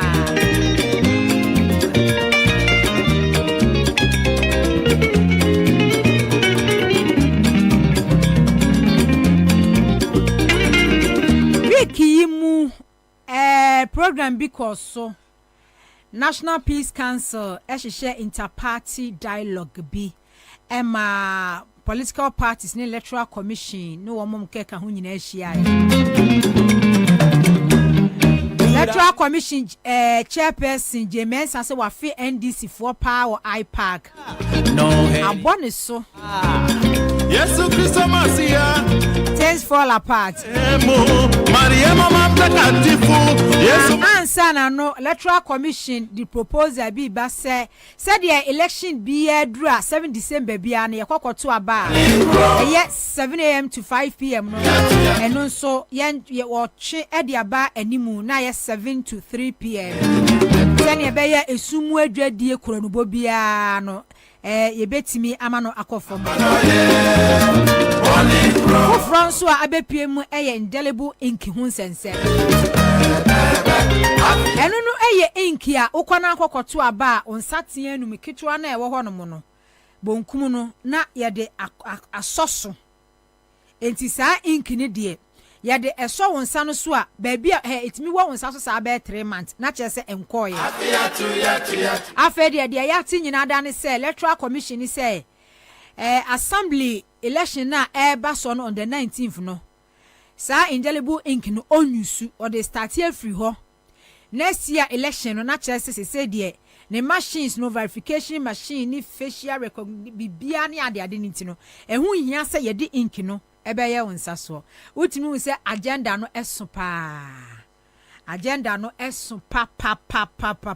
because me 2020 baby a me kokoto maba eye manual system no mde ye me du anu no so mo machines no de be capture wani mu ni ade no enti no so mo je me card no mo ye ya ma me fa process no me kwa me koto aba esisi baby bebre yeah easy machine so it was a verify ni ade no in any case kra no I was mo hye ne so say officers omo no omo ye adwuma election bia no electoral commission na employ wo mo e train wo mo e do omo ye adwuma na say so electoral commission na esi won mo no eye MPP extension omo office no wo efre ho no mo say no asalam down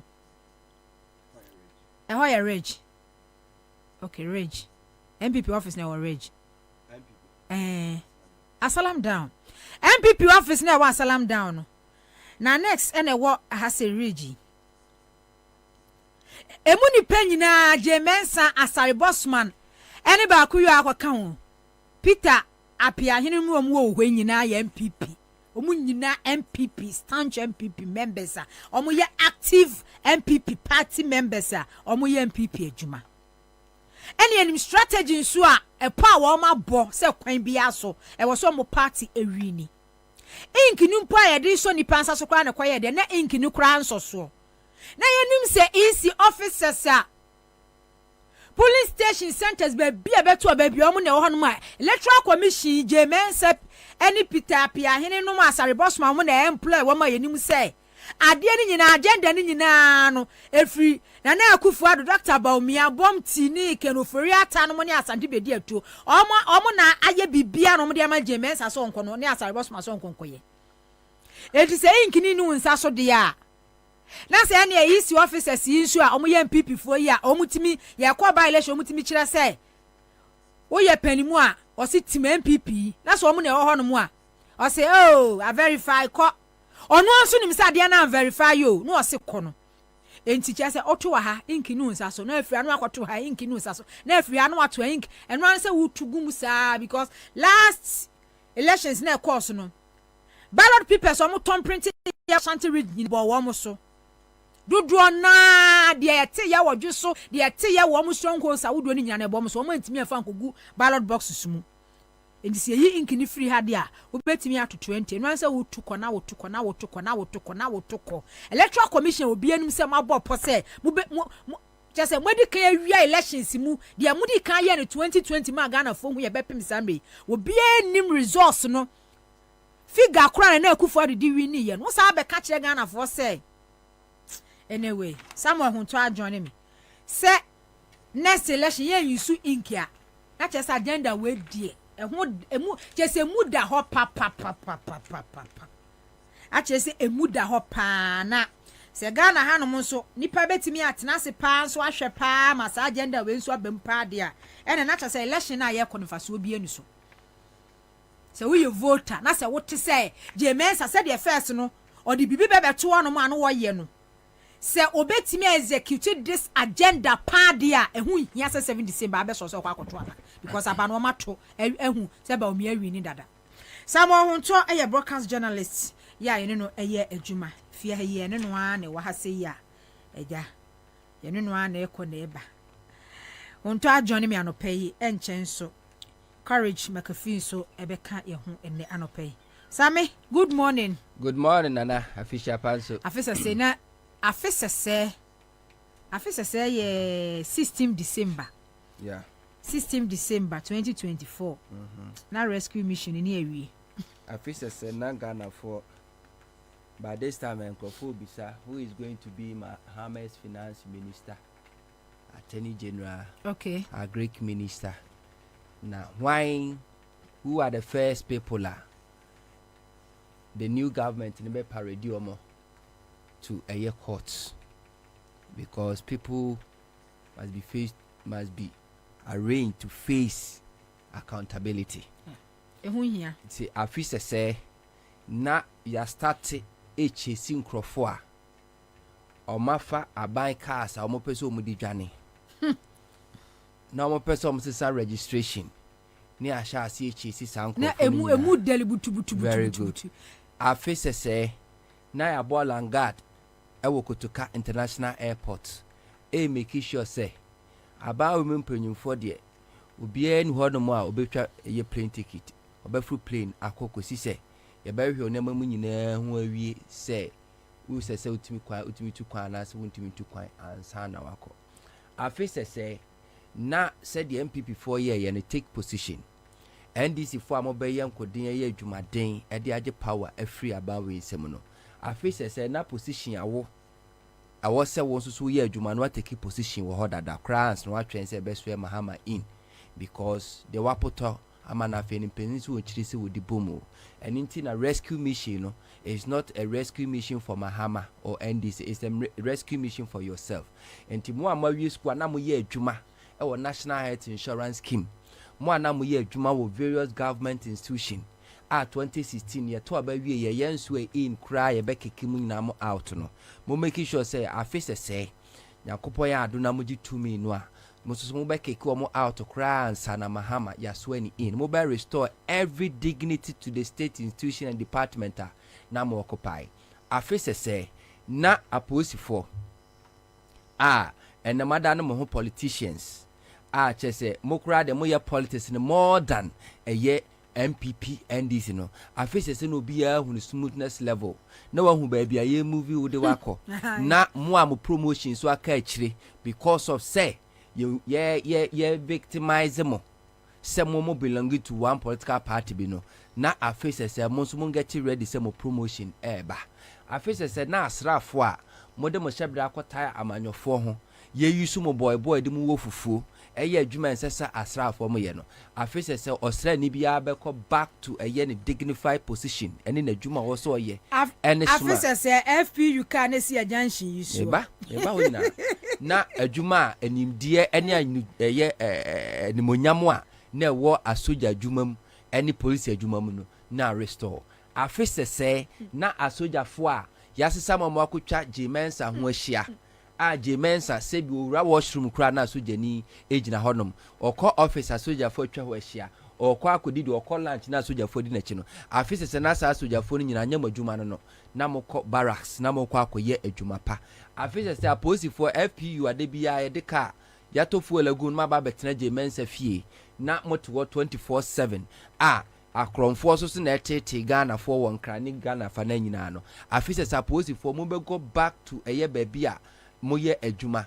said ye Dr. Kojo Afrajan be ye electoral commissioner no ono na driving ho na ono no police eye e kan say protection bia bambo bia ono asi achimota manim Dr. Kojo Afrajan si free ni kamu ebeto chinchinga baako eno de koye ono obi anya no hwe Jimensa ebe ye electoral commissioner Charlotte Sebe electoral commissioner na police officer ba akopɛ ene na bono ba ono ba adwuma mu a opono de nukofia ono nso kra de demonstration ni atete police ni ba akopɛ ene na ebo Charlotte Se ho eban edu Jimensa so no ena ma adwen eda ne tirim de obeye nti no ene asrafo okọ electoral commissioner de bia eho eche war zone efise Jimensa ebe electoral commissioner de bia bedu police amoka military amokas AC electoral commission headquarters esi wonum to the extent say sebi electoral commission mfumpo na timamuni de no court na court ede sebi sermon rate of sermons no ye kwa serve omo a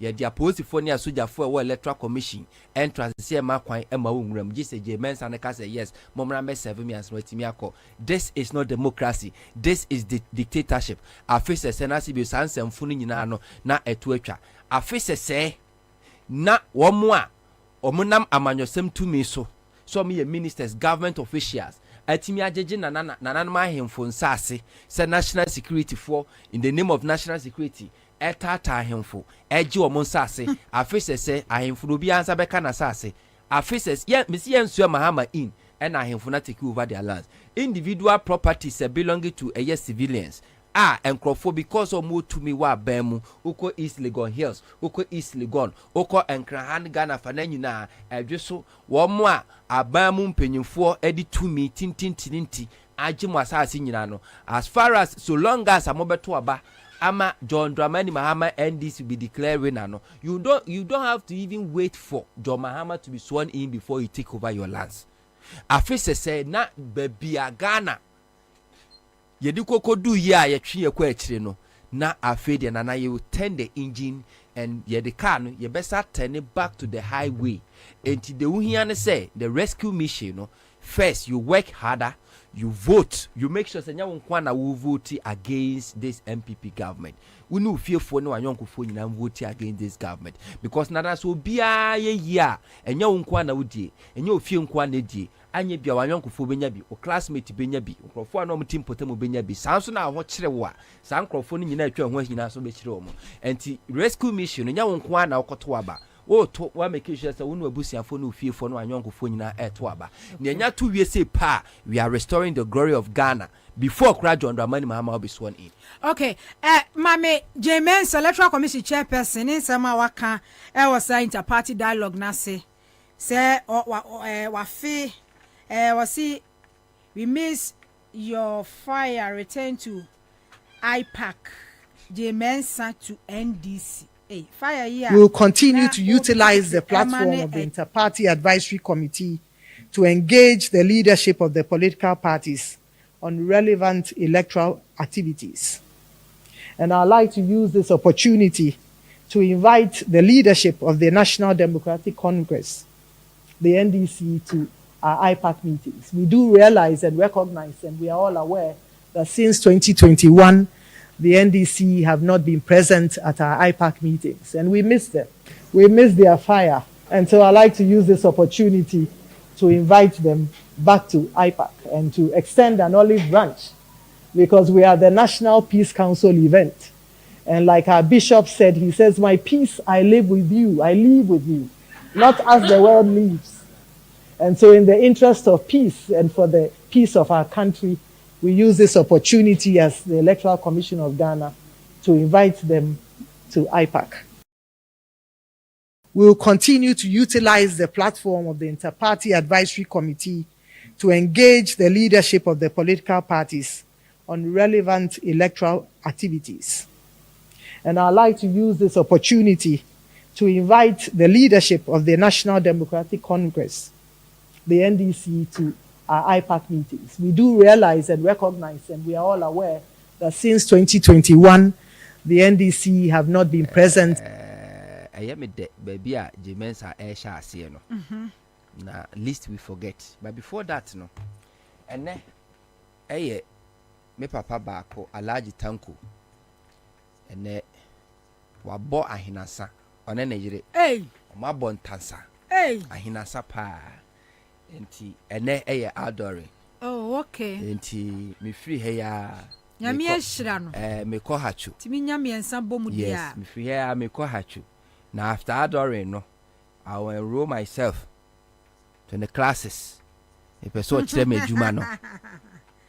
Cheme juma no. Onto ahode wo ho sa. Say. Ahode wo ho sa.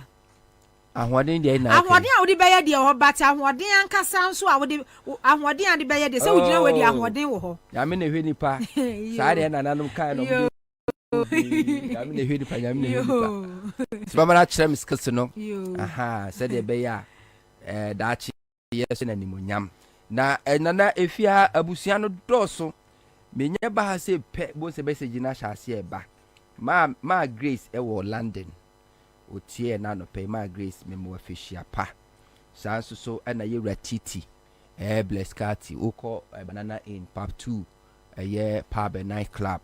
See you adwumawura anope me ma afishia pa. Me gide se wapo me ye papa pa. Ene abusiafo a ena no pay o metie nyina me kase me body na me mbo nwie na sana me ba eye James Asono. Let me take this opportunity. Ghana National Petroleum Authority. Sana kano GNPC. That no. Your NPA. National Petroleum Authority. Yeah.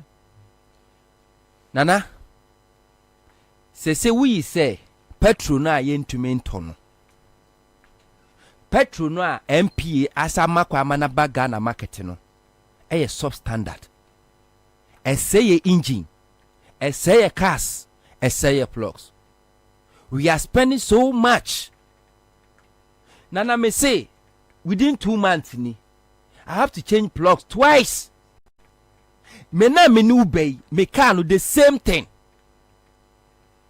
What utiaswa na ejeti because of bad fuel.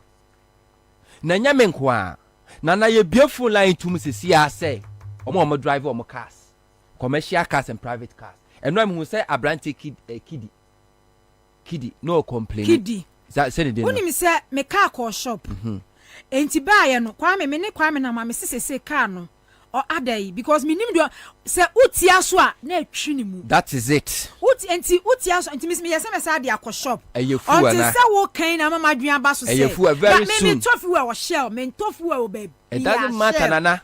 Fuel so say shares so almost the from na dey buy ya. Substandard. Very soon. Ube who check engine sign on your dashboard. Eda so kra. Very good. Okwa ubo say me catch ro me nsem kom. Oko na so mo diagnose a ubo say ignition be we have to buy plugs. Eda so because can buy me say Mr. Mbese just say unamo a can twitwi ni mu. Etwi ni mu.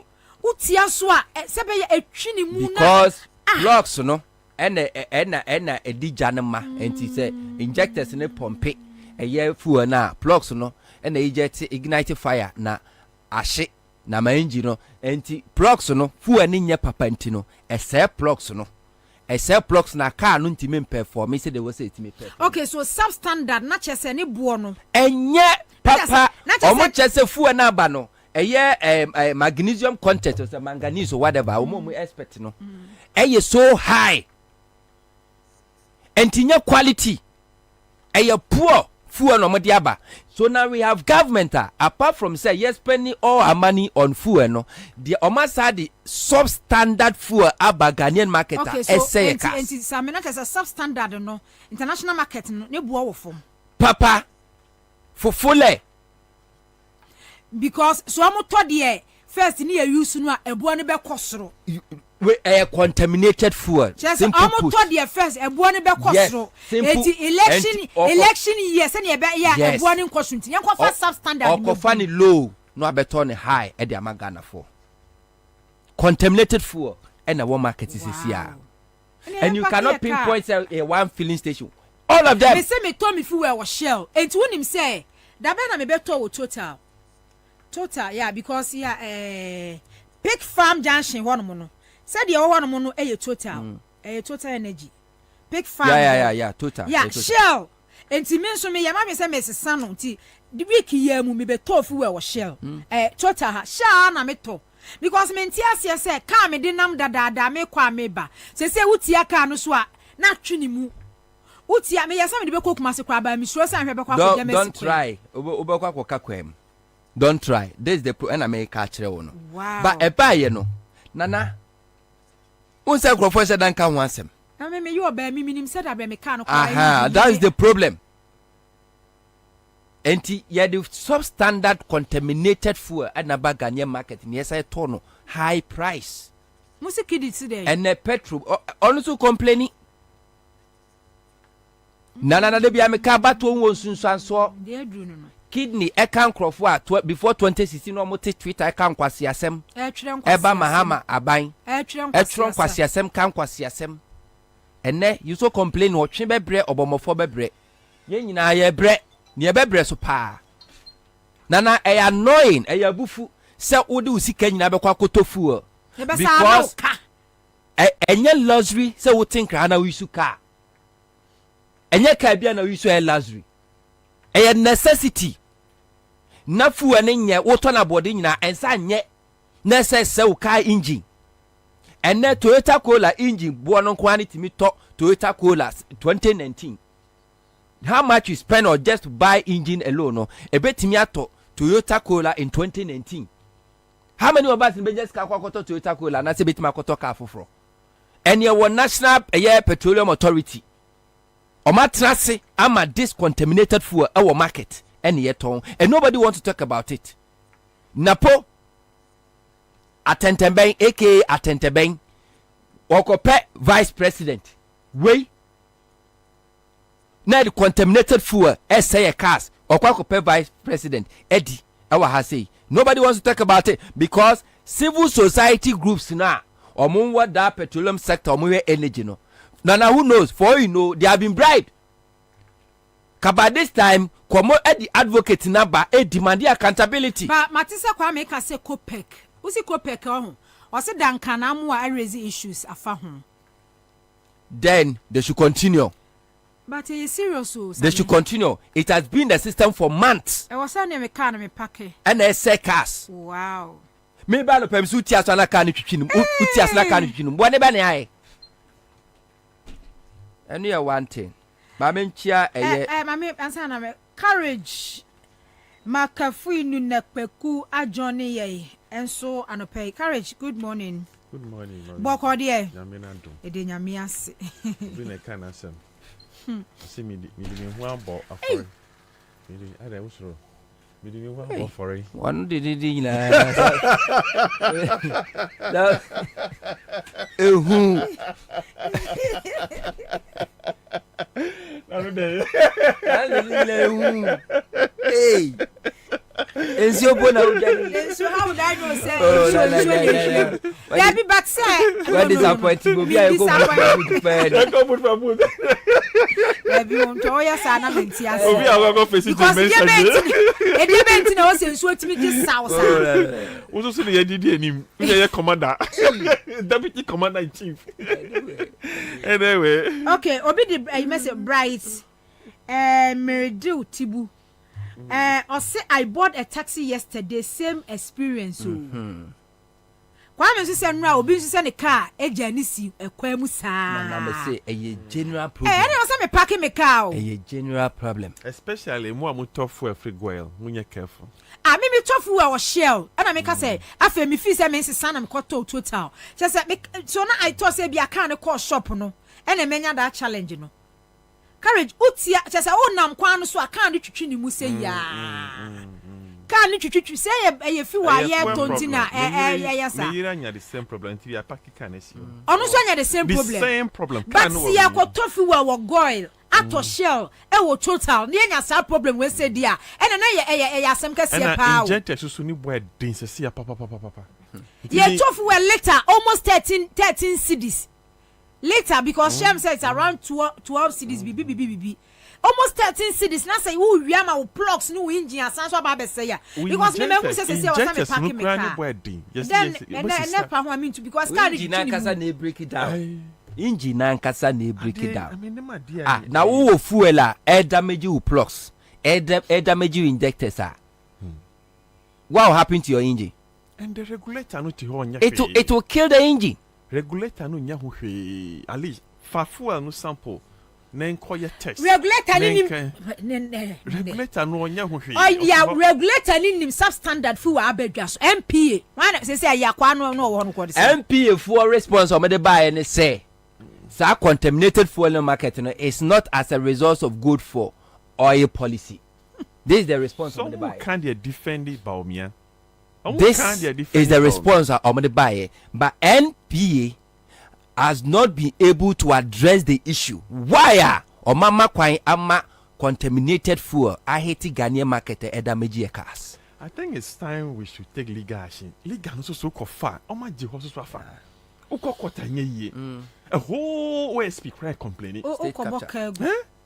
A whole ASP. See, madame, who buffare me ye de metumi aye me breswa meko. Obi okita power wakoto bulletproof cars nyina crown untumi. Na me ne wo na be kokot. Oche bebre bo for bebre. Nana me beto asro ma menchia Yewra William Kojo Eje ene Yewra Mankwa wo nyina wo US New York. Na me bra panyin yesi wo agbesi. Na na ba catch that bet na challenge. Onafofo aye bogus kwa. Didn't I mean bogus die. Oh we cash. The bogus dey cash. Who say radio good call off no. Yes. Mo dey radio. Now you pretty online. Na online here there a favor Ghana for one man on the pa. Okay. Enti me the number to one more no almost say voice note to the bar. And to be fair me phone here me call US I can get you more than 300 contacts. Me call UK, me call Germany, me call Italy. I can get you almost 1,000 Ghanaians or more diaspora. Okay. Yenua agbesi segbefia. See you. I will new tawoti. Na Nana. Back to Jemensa. She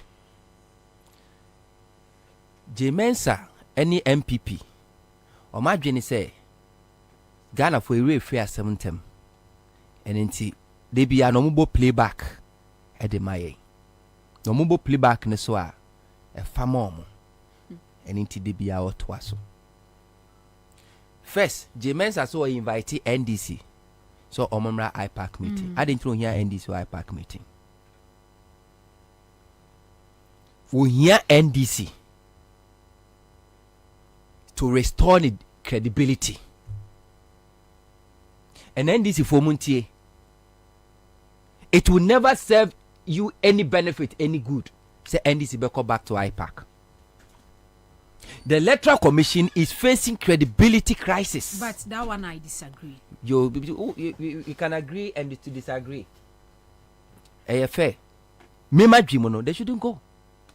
They need NDC. Said ye beya or mwana monto mutuno. E benya a certain amount of credibility. IPAC Inter-Party Advisory Committee. Omejumane saying. Yes, say Ghana Mrama Electoral Commission say wona o conduct election constitution ama kwan. Nemu penisi bi o twa sano onim se ne chia enti over several decades na yate Inter-Party Advisory Committee. Inter-Party Advisory Committee say yes wona wo 2 minutes o hihye about on say Fabra na ye nyina ye ndwene ho na ye ntufo na ye say wo sana wo twa no ebeboa Ghana fa na say mo Ghana fo ni nyina susu ho ansa na Electoral Commission wetu anamon enti mremu no IPAC decisions are not binding on the Electoral Commission, but for purposes of good governance near strengthening democratic principles no IPAC is very crucial. Dr. Kwabena Bobie Ansah IPAC, Charlotte say IPAC, James Abaye no IPAC no what they are any doormat and I would tear so 2020 election when debate by say whether or not Yankoye new voters register na say no all the smaller political parties, majority of them plus all the political think tank groups eka say no ye voters register near one no yeah you bet me the election. James Ansah went ahead to compile a new voters register at the expense of taxpayers. What is regarded and some kind all the explanation NDC ho and one need a year a sitting kitia in your issue no. A free say NDC so monko IPAC meeting no. More political parties, smaller political parties or monko IPAC meeting no more match one decision or take you or IPAC Electoral Commission take you while consulting a year smaller political parties no. I mean IPAC meeting no decision and fa yantia ena James Ansah so ba be limited voter registration exercise.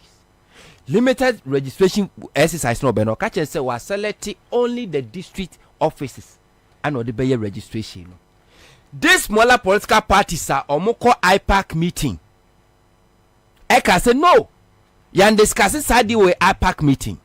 Ya no nya adwe emwa e be disenfranchise Ghana for bebre. Also ya kwa kwadwene ho aba. The next day, James Ansah issue a roadmap for the registration. This smaller political parties and so a press conference. The James Ansah Electoral Commission disregarded all the concerns they raised.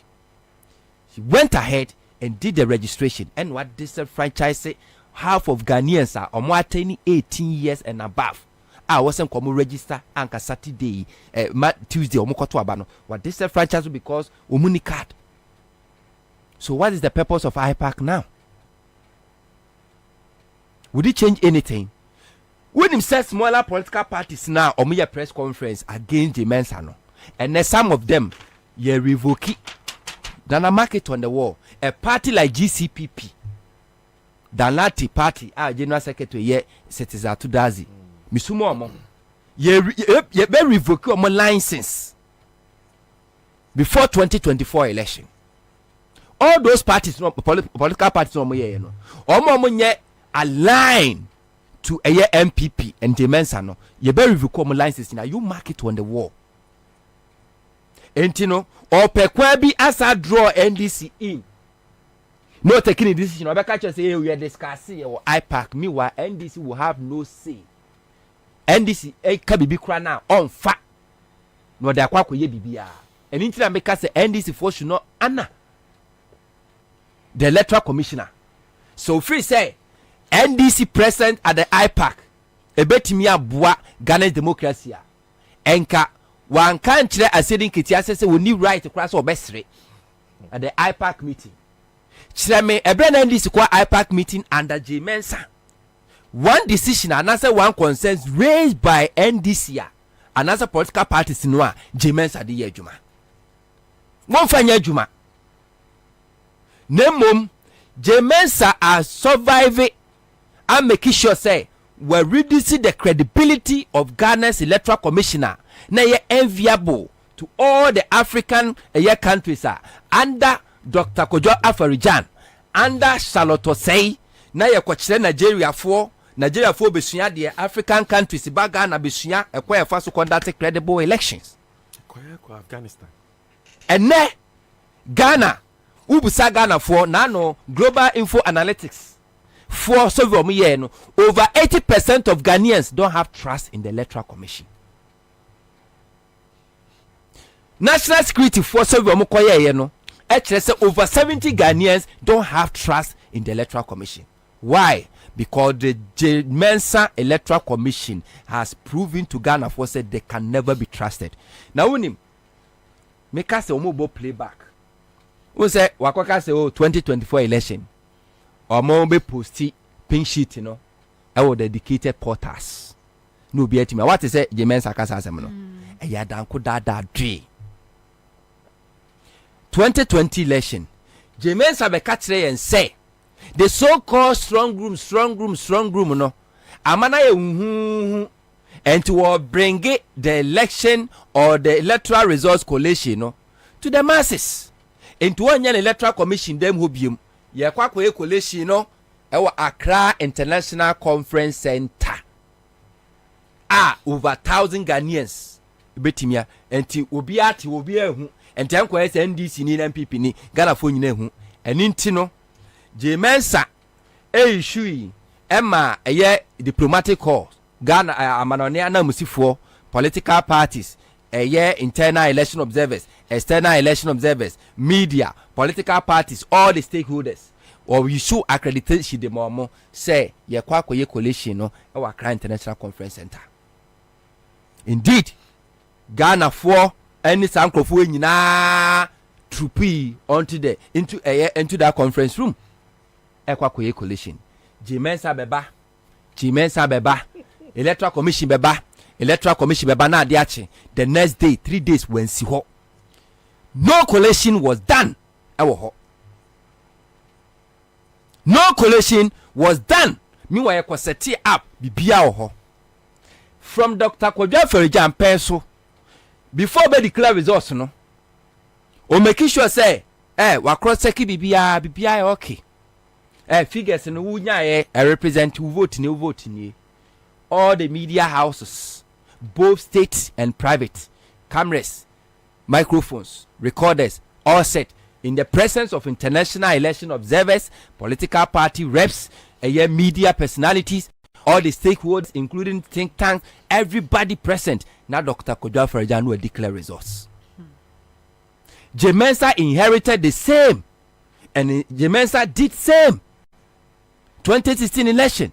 Charlotte Osei, declare results in the presence of Ghanaian media, external election observers, internal election observers, political parties reps, political think tanks. Obia no declare results.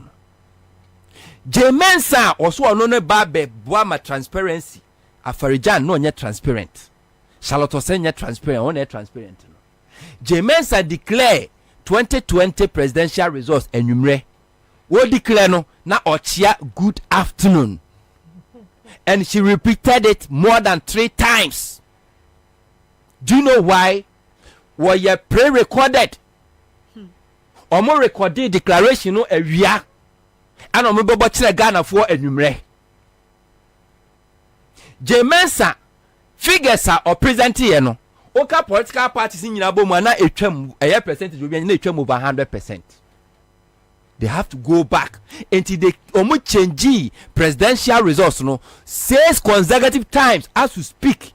Yani ati minya shows will be enim the real figure, the percentage NDC nya MPP nya or other political parties nya nobody knows.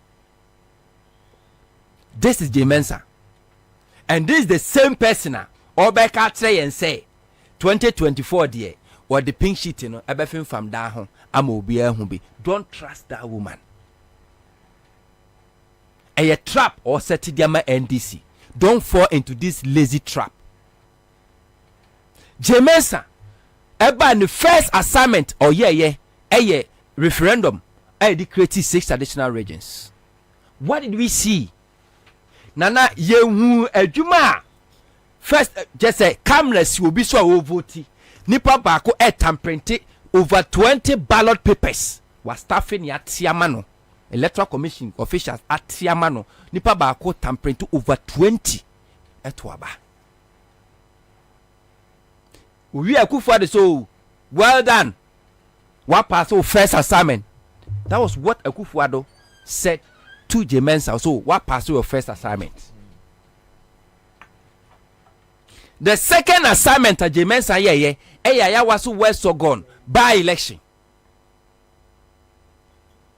Ayawasu West Sogon by election. Yehui intimidation a course. Ghana for a bomb when this if we pray from when they been madane bubuya for egu honum. We Akufo-Addo well done. What passed your second test? Now let's face the main one. 2020 election. Jemensa before I ever printed ballot papers, you printed in the presence of all political parties and their agents. Omu you my ballot sort or my assorted. I'm say this region, this constituency, we near the call number way. 2020 election. NDC Onion people, we now have me print here. Umucho mono call by ya. Na Jemensa Electoral Commission are printed in excess over 1 million ballot papers only for Ashanti region. Presidential meant for Ashanti region alone. Omukwa disqualify and almost say a mistake. How could it be a mistake? Say, who printed ballot papers? Eddie Akko 16 regions. Now, all the 16 regions need their numbers in when you're pepe. But the strong word of your government, a MPP, or this was appointed Jemensa no. Yatimia printed in excess over 1 million ballot papers meant for Ashanti region alone, parliamentary encounter, presidential encounter. I feel the Jemensa so monkonko shit ballot papers no. Almost so much ajatum. Adanko dada adwe. On the day of election, ye chenkrofo Ashanti regional nana no master fi omo with ballot papers ya tamprinted dada edi kogum awa Ashanti region. Domidi gum omutimi di gum. Domantimi amfa ngum no ana mo dampe ye. The videos are there. You can watch. Even me share uko my Facebook page. I still there. Just to remind Ghana for. Yes, you can go there. Eastern region, in excess over 10,000 ballot papers was printed for Eastern region. It happened only traditional strongholds of MPP and happy under Jemensa 2020 election. And ne Jemensa air credibility. Said the beer obey me as I cause another damage. And into no invited. NDC for some mra IPAC. Ya messing of fire. NDC party ya Boss Manasari deputy and I said deputy commissioner. Say omo a threat to Ghana's national security. Omo say Boss Manasari say NDC a threat to our democracy. Why are you inviting a threat to a democracy to IPAC meeting? To come and do what? Okay. Same Mr. Mamini and Komo say the office of the special prosecutor has confirmed to me the seizure of $40 million counterfeit cash at 2 separate warehouses. Now special prosecutor no office no I confirm we say na Kwabena Bobie Ansah post say 2 warehouse akesie mienu oma ko $40 million cash a counterfeit. Just say enye papa nsumpukura yanya menya Kwabena ewo ahomanu so na Kwabena Bobie Ansah, host of Citizen Show. Hello Kwabena, good morning. Good morning, Ananama. Na apom to say It's getting harder day by day, but then we live on grace. Okay. Yeah. What the kind it is supposed to wear by Enra? But I'm saying when you confirmation from special prosecutor, emunche moon saying. All right. Nana mama mencha what you for Enra Enna Odunfo bi Enra we are be 1 in the afternoon and will be my signal. Say Encrophobia day $40 million. Sikako Biama special prosecutor Nefu. To be honest with you, I wasn't too sure. So I couldn't talk about it on the Citizen Show. The second point is I'm not sure whether a real money or counterfeit. So and run now be touch the links to find out where be a sikani free airba. A bob by 8 p.m. and I'm who say GH1 for Abeto signal. I'm shocking. So like me says here contact your number for in the media circles no. Now you intuition me post no it was in a question form. And Ra no Junuana Bitina so SND a year enquiries to a year special prosecutor office. Say there are some saying a year and pay me sorry and now almost Amma may reply that yes, almost easy a year $40 million from 2 separate warehouses and scanning a counterfeit. Yankofobina extra. Say what check a year other media sources are. They claim say Sikano and Kwabena they are heavily linked to powerful political personalities. Well, on say a very dicey. So Obia but with the Caesar say Oma Pikis Kebisa yes. The office of the special prosecutor has confirmed the money is $40 million counterfeit from 2 separate warehouses. But the question be posed here to them and they say why for the warehouses near Motia. So if we know the personalities behind the warehouses, then we can track where the money is coming from. But as I speak now, Omo Mami any reply. I put in an inquiry to this morning. I assume since Saturday they don't go to the office. I don't know, but me division to Omo email me, which I'm waiting for the response. Say Okorudi me Facebook page asemwa ewo hono no. Na chese scan cry fake. Fake. Fake. When I mean say na nama de ono oye wabin until obi enchre obi when we talk about counterfeit that money we are talking about fake money. So is they say. Okay. Eti ene yen hwa kwan say special prosecutor confirm the kwan bia so no or the whole report be ba me ehu baby kro warehouse no baby kro e woni wo mo a warehouse no you mo dia. Yes, we are hoping on say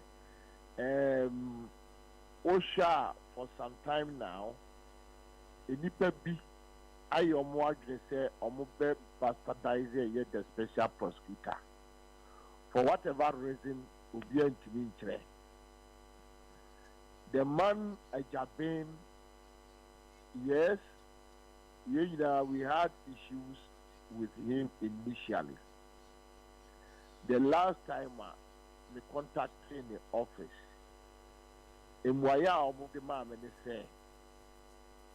and let me quote him.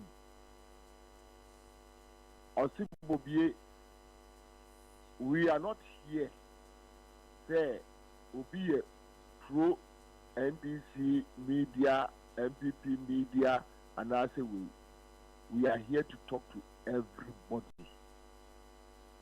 We are say the only solution to Ghana's problem is that look, you're transparent to each other. Since then, because you see, Nanama, as we speak, government institutions can be na mene wo. Any people like will contact. Yeah, they want to give us clarity on issues because they see you in a certain light. They don't see you as a Ghanaian. Yeah, will fight for money. They think you'll be so they cover up things from you. And with that, I give a Jabin over 150-200% marks. You contact their office. A Jabin is ready to explain things to you. Yes. Oyenipa institution nipa na ehwe. Okay. So we will say lapses kakra beba. You will start asking the question because me do go to Facebook we will be say. Okay. In the other no man tell the personalities behind warehouses no. Me tia say the entire omo ama me details because omo investigation. Yeah, investigation cost something. Investigation in course of investigations you put out some information and that information can distort. You attempt to unravel who is behind what. So I agree with them. Okay. But the good news is that at least whoever with this $40 million counterfeit regular system, now the money is with the special prosecutor. Let's see how it goes. But I believe Ejabi will do a good job. Hopefully, what I'm hearing, by next week Wednesday, we are going to know the people behind us. Okay. They will take it from there. Okay. Mira siana no pay yabusiafo. Nana Kwabena Bobie Ansah. No nti courage ma memra also. Ya NTC Electoral Commission ni NDC nsem na mu. Say NDC for now am so mo ya ati asese ombe ko back to. Say commander ni max na ma special prosecutor no too high. Onye careful. That's his view. Enti no de your opinion no. Man don't trust that man too much. No. No de who now say who trust na. That man. Bia ono ne de no nti no de. Yeah no mo ye no. I say you careful. MPP for I don't trust them one bit. Any omo politicians they can dribble you. They'll plan it, stage it, and dribble you. Until you're careful. Say it to her. You better have a discussing way actually. You better have a discussing. You better have a discussing at some way 40,000 and 40 million fake money now Mudia Bano. Scan cry bro 40 million. You better have a discussing actually. Well, meanwhile, a custom be concerning the Electoral Commission. Unfortunately, almost Yembra NDC4 Yebekwe represent our iPad. The purpose of iPad is to build consensus. Mwekasem na matiasie all the political parties na majiadia tum na mudia ko akwaye juma. Unfortunately, it's not binding by any law of this country. In fact, time now, Afarijan Babe Kono, one of the strongest recommendations or say steps should be taken to make IPAD decision binding. So, Madam Charlotte Osei Bayano, or take his steps na could do parliament. And unfortunately, you no free ho. So by law, muko iPad and mubeka some jojo some can be no. It ends at advice level. It's not anything that a shisha electoral commission will say on fanye juma. And no and a hard dream into ya call iPad meeting, na ya cast near the way to her, near the way to her, or say a tossum ye or iPad. But be free hono, ne nipa baku mienu bi akoye totally different thing. Na hard dream papa. And no hina kahon to the extent that ukwa iPad said I mean you kayano. Your body language crample adaniasem. Wokasa susu adaniasem. Wo stre problem. Enwa munedi namani yesi debi. NDC is not a small political party. NDC is one of the biggest party in probably Ghana here. You're a major stakeholder when it comes to our political discourse. And your opinion matter when it comes to political issues. So you call IPAC ne ye customer or so mujitum. So ye jin tum crampa ne ye bobo asem ne ye de si epim say we na ye di kwa or say ye respect is adian. Ba obeka na ukwa na ye fanye juma. Eno na ye hu ya na si there be. There's no way going to waste your time at iPad moko custom na mukwa ye fanye juma ntini ye jai iPad kono. Bedum pepem bi so akwa iPad na akoda ni ti say a military camp. Is a complete iPad ana. Ozi. Meti iPad. IPAC Interparty Advisory Committee. IPAC. Ukwa na akoda ni military camp. To the extent say baby a high table no Jane Mensah ni 40 table no so no.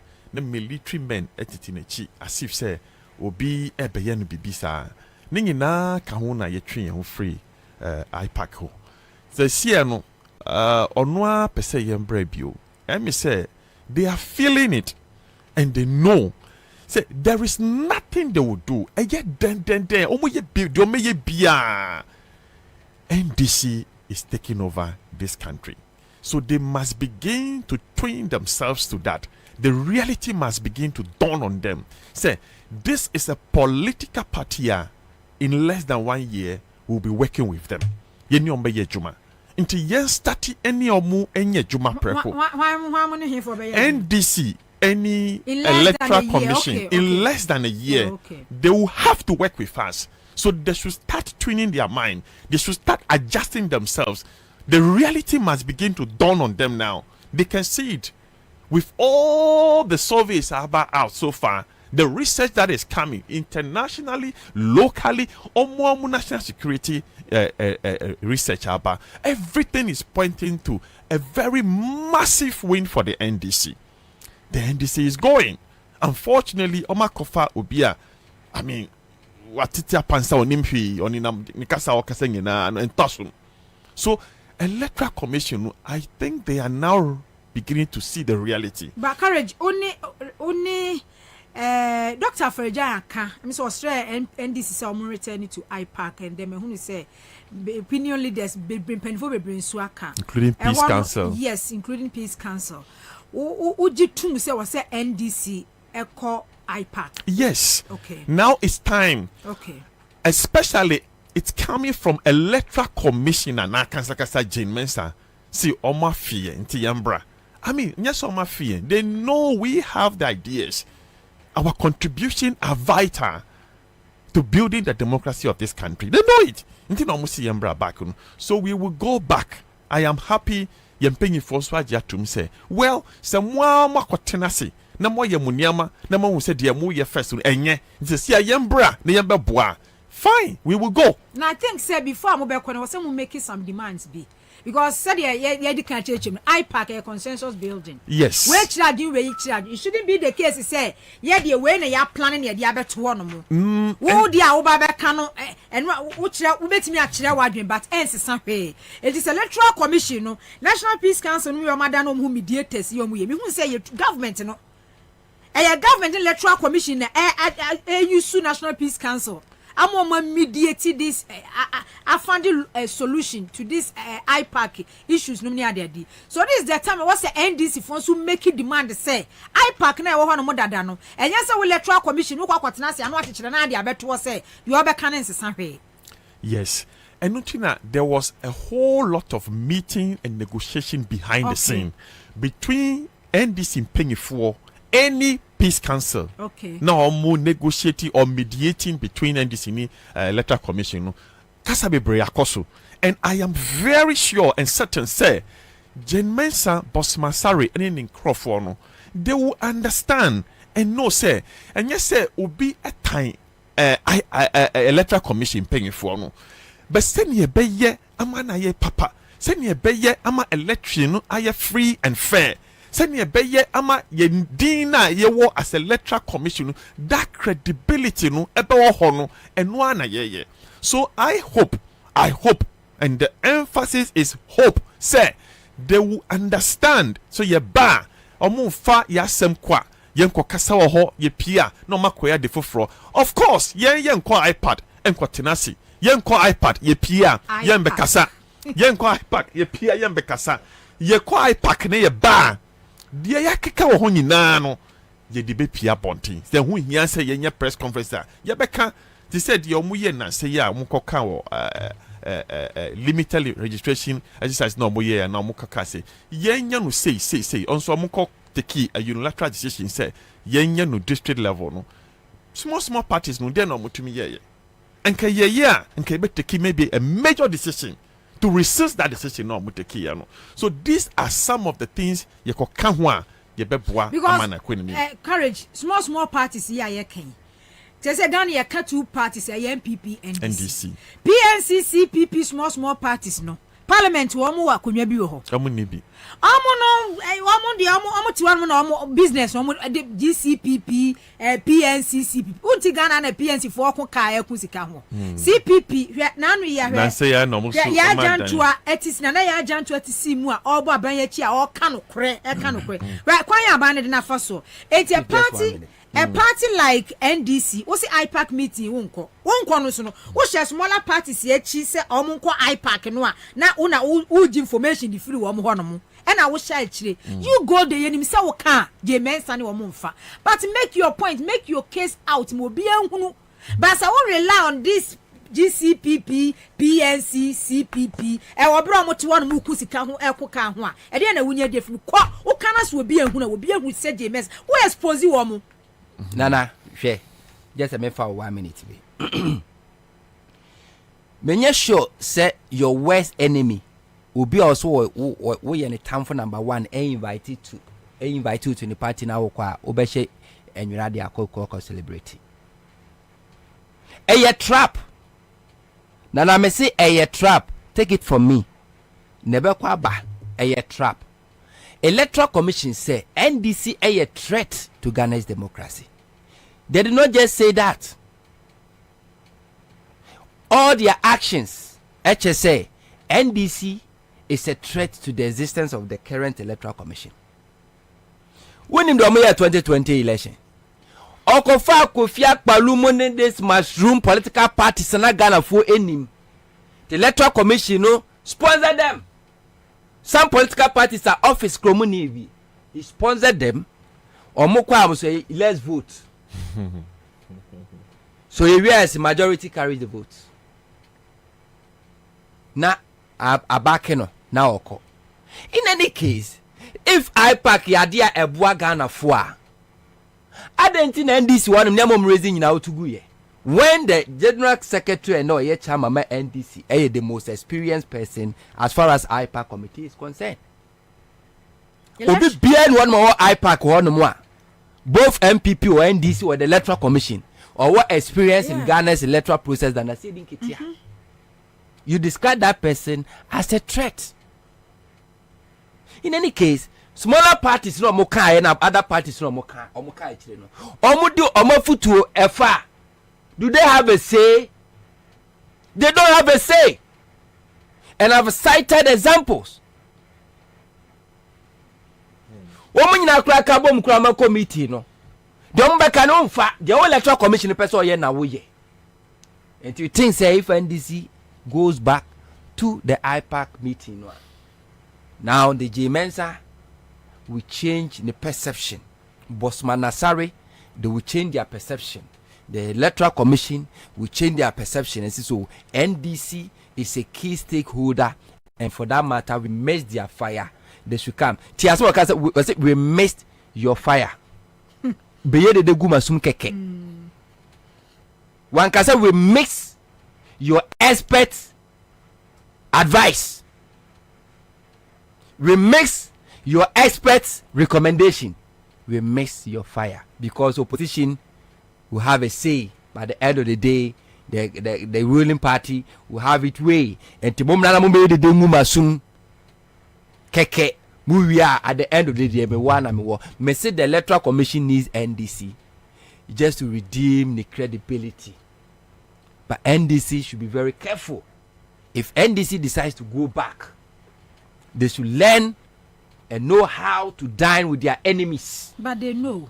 Of course. But of course. Obi Abakwa representing NDC Electoral Commission. And also NDC should demand say every meeting our mobile Electoral Commission should be recorded. It's not going to be only the minute I betro. It should be recorded electronically. They should give copies to all the parties of Mobeko. No, your name said iPad or more international observers. Also called iPad. Because this Electoral Commission has proven say we're anti-NDC. That one is obvious. Obianim. J-Mensa has proven say we're anti-NDC. The name NDC, no, they don't want to hear. Now, credibility no man lose ahead of 2024 election. They just want to neutralize. And so I feel they build it, we are giving hope because and our kind of Sheniama or Modeba say Yene Kotua ba o catch say verification system no I is so strong and we don't need the indelible ink. I tigana in himself for aquatro mudin a call verification and then sato swa and fa. Yes, if a cook who runs out, not that so and fa. For some people, foul runs out and fa. For alcohol, foul runs out and fa. We are, yes, face only. Yeah, face identity. And as a manual verification and the panakotuaba without going through it. And our catch is a verification system, no, is so effective until we don't need it because Nana may say.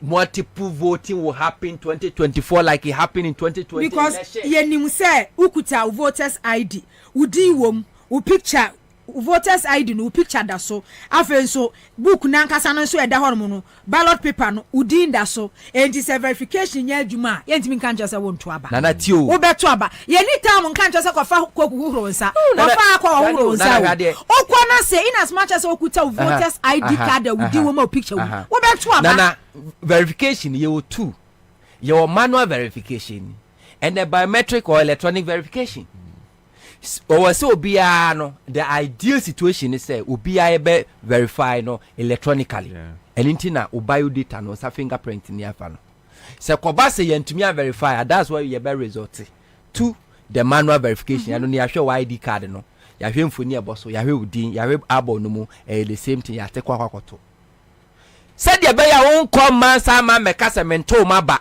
emebra yenya compromise electoral commissioner. Now what delay system multiple ballot papers in the microphone no. Yes we are whether manually verified or electronically verified NDP wonsa we e indelible ink nim which will take a day or two before betimia cleaning. Now the J-Mensa is saying say I don't need the indelible ink because it's expensive. And also my verification system no say the I so perfect and to be at the nesato so befa tinipa ne betona ba we no ko wontimi nsama biem. What is the guarantee per the experience a J-Mensa me hu na no kuma wo by election ya hu a electoral commissioner officers are a tampente a yidman crofo. What is the assurance say 2024 election Ashanti region somebody will no go there and the Kwabena say pave way manual verification nipa no ko no asaba ye betia ma no so we should not agree nto and nothing that was say NDC echo meeting no IPAC meeting no This year, almost the budget, then we then advise your members in parliament. Nana, with this budget thing you are talking about, it's parliament, meba. So the only sika is expensive. Nana, so that is why the IPAC meeting now. We will tell them that look, because of APC, I don't have any problem, but me the material, the trap I started the momo. The only constitutional institution in Ghana that can put the electoral commission to do the right thing is parliament. And your NDC. Parliament. Because at the end of the Rebecca was say inter-party advisory committee, no. All decisions are not binding on them. Yes, bachelor keke opa mefa obi tinka se wo futu na ye pa nyansa wo so memfa. It's only parliament. So electoral commission say sika samoa. The government agenda MPP aban Akufo-Addo Bawumia Anomasha says just to give reason to indelible ink. Yes. How much is it? Exactly. You pay a $20 million judgment debt. A good question. How much is asking. it? So this is when Parliament. Exactly. And Bagbin. Meeting now. IPAC meeting now. Our eyes are open. Our eyes are wide open. Now Parliament here okay. Parliament kray NSCI our year or the kokoto ho no mo efa so document identity here Ghana card Parliament say abogu ajemensa say na no ye so akoka ho say so document your Ghana card na no ye it's not about what you say, it's about what the law says. It's about what the law says. Na look at almost is actually from Parliament. If it's not by law, you can't stop anybody from voting. Registration now, registration was Ghana card a sole document. Oh, next year, be nation. And me catch no. It's only Parliament that can check. LIBianco Parliament for approval and I'm mature. You can't do anything. People will go and vote. Uba continue how can say me Jen Mensa me 2 missing muntu aba and I'm register. But it doesn't happen. Okay, but next year we see anya LI for registration. No, Sayanu so Ghana card so qualification we will able to go. That is why we are in parliament. Until I make us say this is the fine time Yenko IPAC meeting. Let's do all the discussions over there. Then we are standing in a very better position to advise your parliamentarians. So wait and omudi ba so so it's a very good time. Yanko, I think say apart from they want to build their credibility, because someone will say apart from that, the reality is dawning on the electoral commission. The reality is dawning on them that to return MPP in power. MPP is going out of power. No matter what they do, the reality is dawning on them. So they are beginning to adjust themselves. I would say if the Mensa is listening to you right now, God forbid. But I am telling you, they are beginning to adjust themselves mentally, physically, whateverly, because they know NDC is coming back to power. Courage. Then you are not a Ghanaian. Mr. Look, it's not about the who Okromo. Nana, let me tell you. It is not about what you say. Say election way, obey BB at the 10-year election. No, you are going to kill yourself. You kill yourself. You murder yourself and now commit suicide. You can't do it. What is happening in Ghana now? Now,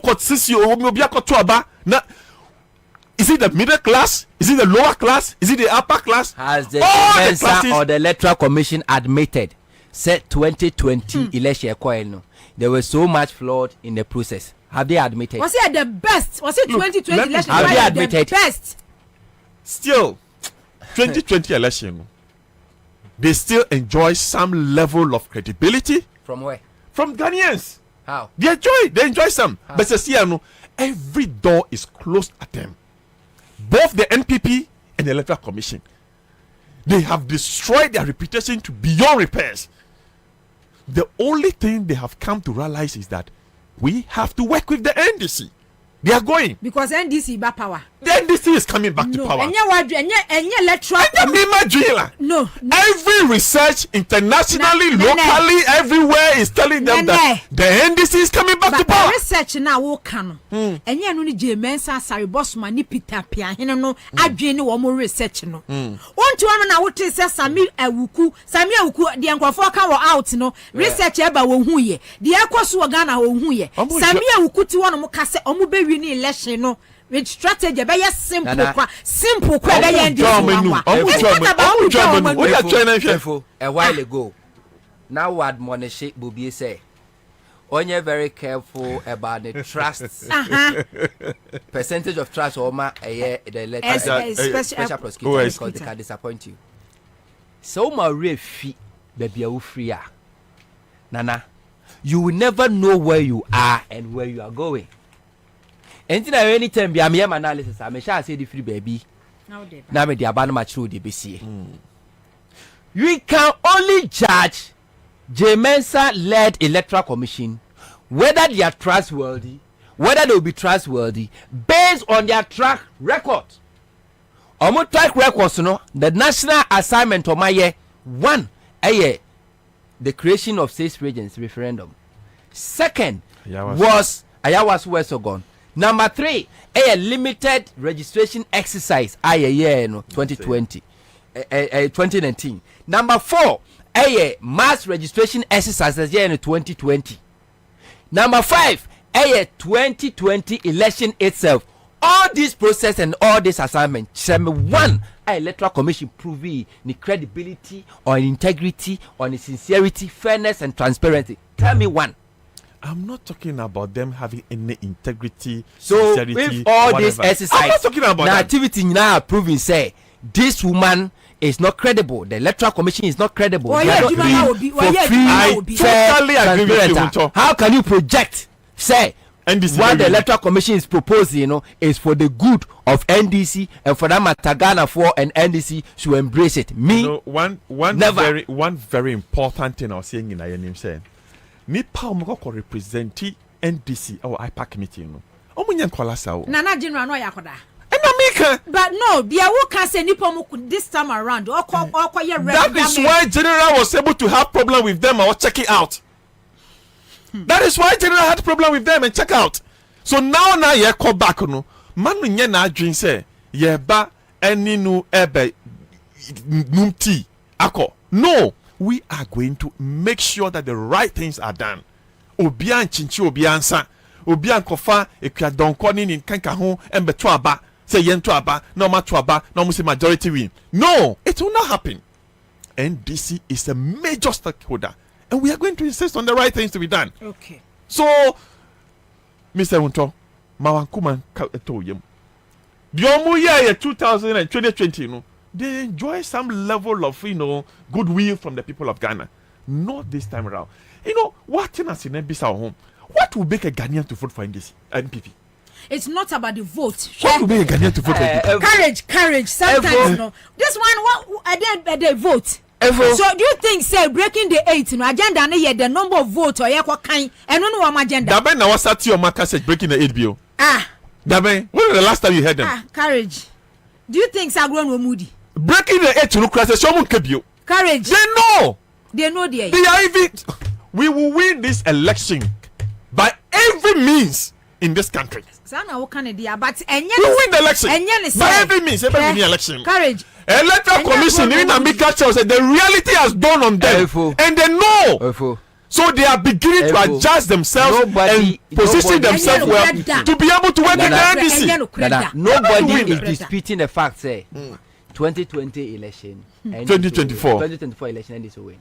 In any case, 2020 election, NDC didn't lose. But what happened? What happened? There are several factors. Including saying in us since 2092, no, 8. No. Including those factors. No. Those factors played. As well. No. Courage. In this woman composition, one temper, no courage. Those factors play. Courage. As well. Apart from the fact that this is the first time Nipa 8 Evo. For them to win the election. So this time round, the table have turned.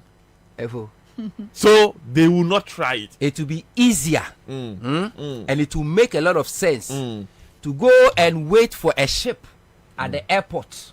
Than to trust the Mensa-led Electoral Commission. Totally agree with you. Free, fair, transparent. I totally agree with you. So Electoral Commission. All what NDC can do is to minimize the damage. That is all.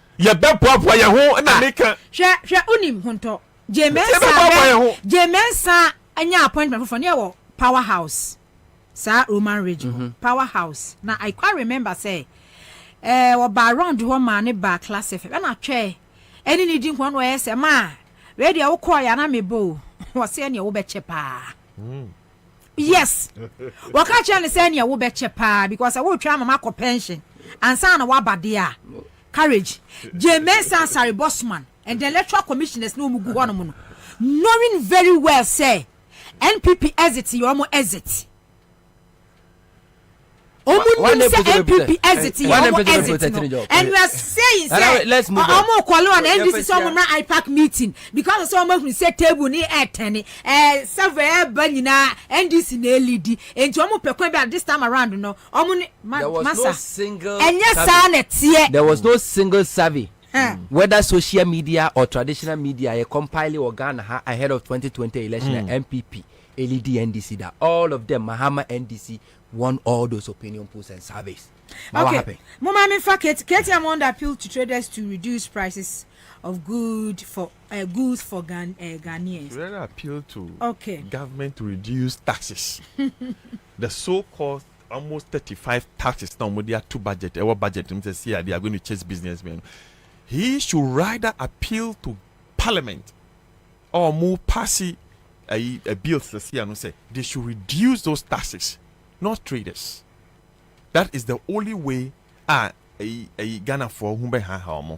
Or kind budget. Look at the money you are dashing. Who a poor country. You don't have the money, but you are dashing people a lot of money under the guise of tax waiver. I mean, why does this happen? What cost selecting NPP friends and friends and family members or more businesses?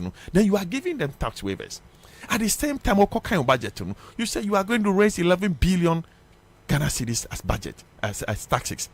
How are you going to raise it when you are dashing the money out? Then now a poor trader or baby, who catch and so no reducing the prices. How can you do that?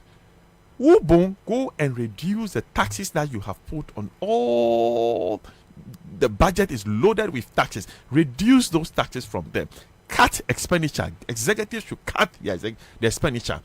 That is what they should focus on, but not traders, poor traders on reducing the prices. Nancy said inflation is going down. Inflation is going down. I have a strong conviction that those figures are being manipulated. They are massaging those figures so that they can achieve their aim of posting that, the inflation above form, probably to single digit. And one no money now because they know we are going to election year. So that is what they are aiming at and working towards. Normally they are above form. They are massaging those figures. The real inflation figures is still in the 40 something. That is the actual inflation figures. But not who Statistics Services Department for no more manipulative figures. Why now?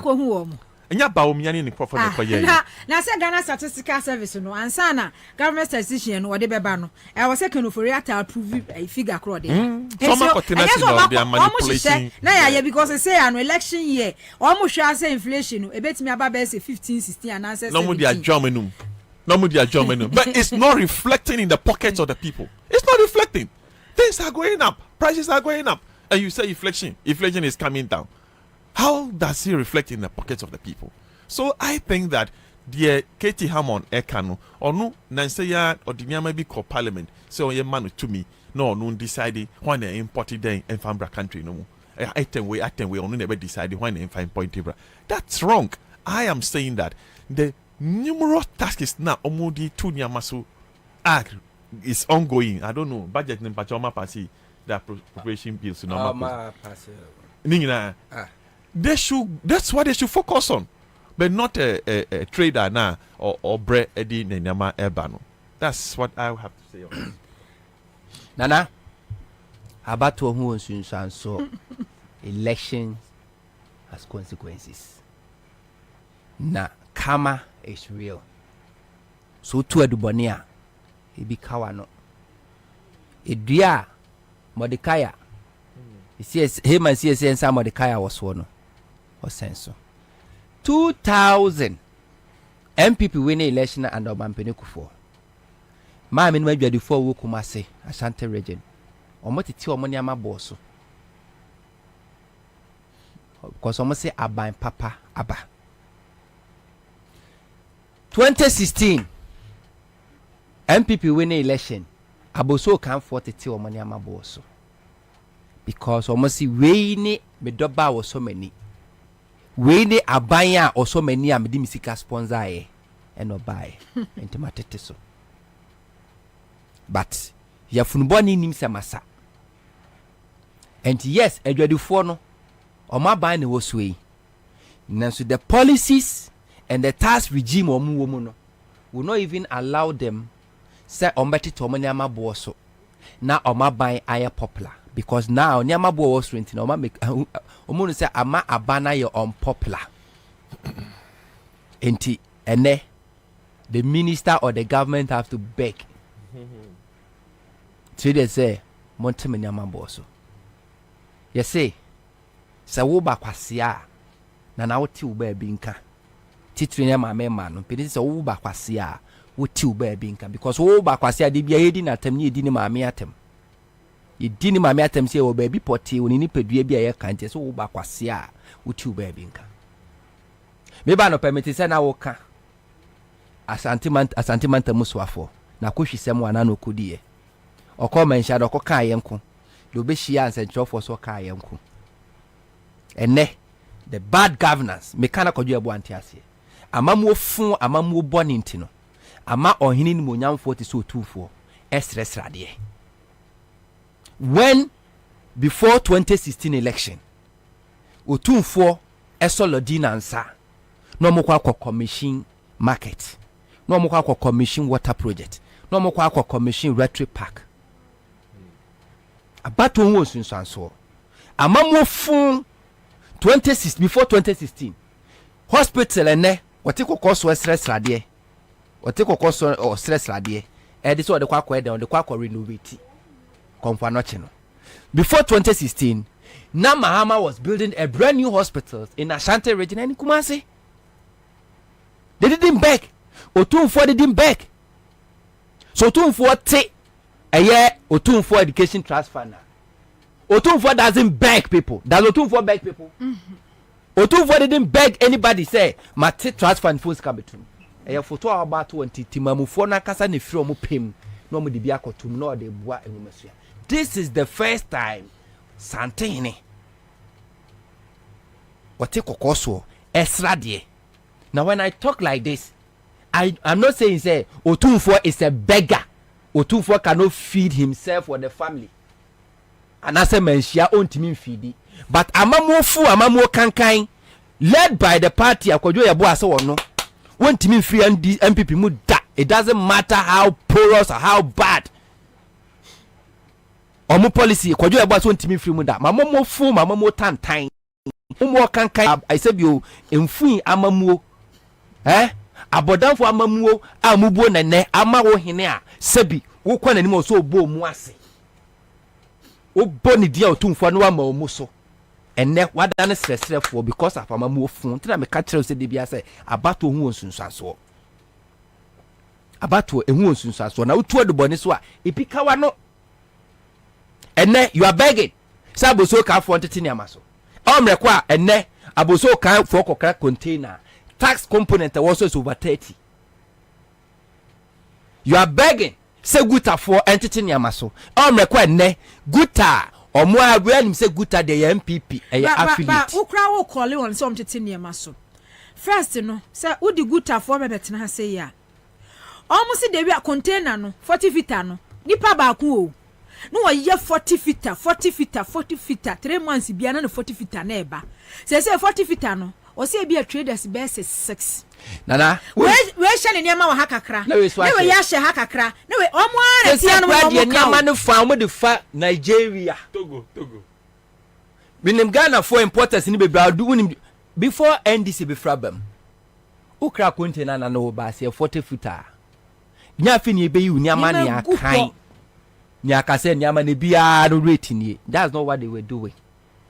40 feet ebusa say niam be na gumi a check niam we ne wonu atua flat rate na akọ ukọ Nigeria the same policy na ye adwuma and say 40 feet who price and found so the empty container crowd never you pay say 20 feet you pay wo buy ya asisienti no omo kra niam na bedu a wo say yi niam ni nyina near value niam ni nyina one by one na drinks ni crowd e wonim say hunto madam fu bi okra bi ba da brebe say ni kra container o say this yi drinks ni nyina gu fom near the tax stamp atata ho ba se ba da mo bewie no na de apai and the reaction so asay a container tinakofo ya there left and right because drinks no mu gu fom sebe be du so ya expose to sun dey bia o de utu ya o enti Jesus Christ why is any man you are begging adwadufo ne say omonte so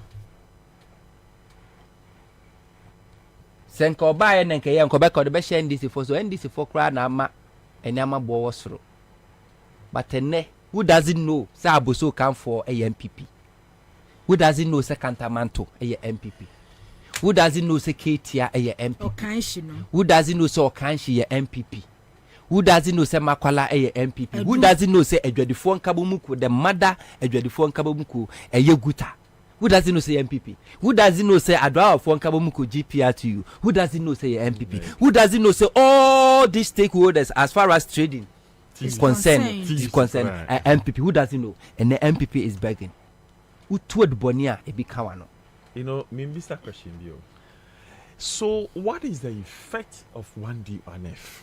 Oh, courageous. Evo, because sometimes we dream one won't just here. Evo, oh dear, my memory fell. What was a very good question, but the time like an answer and memory fell. Just go and play back. Kennedy Japan, the campaign tour no call ye before a yomo primaries, you know. Kennedy Japan actually the states of year 1D 1F, and you enjoy it. And I may share pad. Yeah, omuka say sad ye wa Ghana hayano. Omo man tax waiver. Yes, Krana ne bo ewo from. Say always if South Africa. Me dem ni ma always ni yes me nim bi fufu bi anka ho. Always in free her. Yes, me fry made in China. And also need their common pada. A war market and no a man ta made in China. Na dia na ye wa say. Minim dia ya wa ha. Ka minim say na sama me na ya interview pa no is it delay? Onu see bibi. Ni mani nyina wa ye free China. Onti okọ salary made in Ghana. Dabi. Look. Ni bibia say China kra me say me refi omo ayi omo dia. Omo Ghana ha ya for dia. But omo ye me ya made in China. Delay niema ni nyina free China. Ya nya ba kokra wa ha. Nana. So what is the essence of the 1D 1F tax waiver now? Or they or coordinate parliament? If I start repeating the question, what is the essence of 1D 1F? Maybe I will call Japan. I mean, sure the essence of 1D 1F was to deceive Ghanaians for vote. That is all, and they succeeded. Simplicity, or maybe because 1D 1F no, yeah, the Baba that Ghana for, and then who call Northern region? 1D 1F for so much because you are done in the school. You are done in the school. One district, one factory, you are turning into school. And it is happening. Nana, me say Ghana fwe. Abatwa, me for manusi. Abatwa won soon so. Nana, we have less than 1 year to election.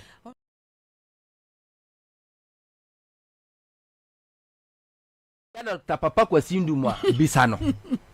Wushia yera Kwabena Bobie Ansah. Okay. Wushia eye Captain Kofi Amwabe akwa na odem no kra ni se de omde na kutu. Wushia eye Make Nyinaku a Bisano. Ushia Dr. Mensa Otabe. Insawam na koto esi atu esi na. Bisano. Ushia Dr. Mensa Otabe. No ahye ne jalabia no. Na odina properties no campaign. Na se ne onka politics assembly ma. Bisano no betwa mo se ampa abato wo sunsu so. Yento abasa akeke. Ye train Dr. Otabe. Yento abasa akeke.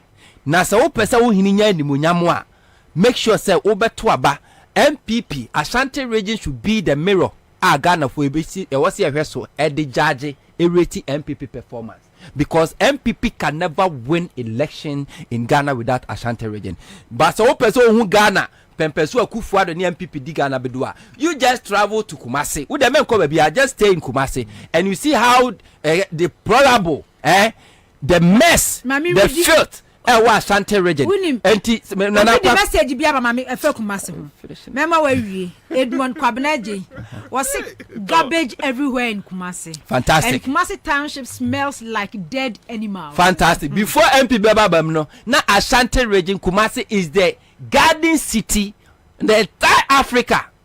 The garden city upe gra ni eduedue nua ewom a chese wo nante awiam a tudu no agina Bantima Crowfrom Ashtown ye ultimate the garden city and I had the baller city because of what election about who was so say one to aba pa wo hini when munyam kra no a ye be turn into a common beggar like MPP attorney or take so na or take gold so to a common beggar na o say o phone so burgers do say na wo Citizen show ya de bremo on Citizen TV Ghana me pa cho obo Citizen TV Ghana na bie na dem na Citizen show na dem mo takra de tadi for ye dem on tadi FM na area e be shi na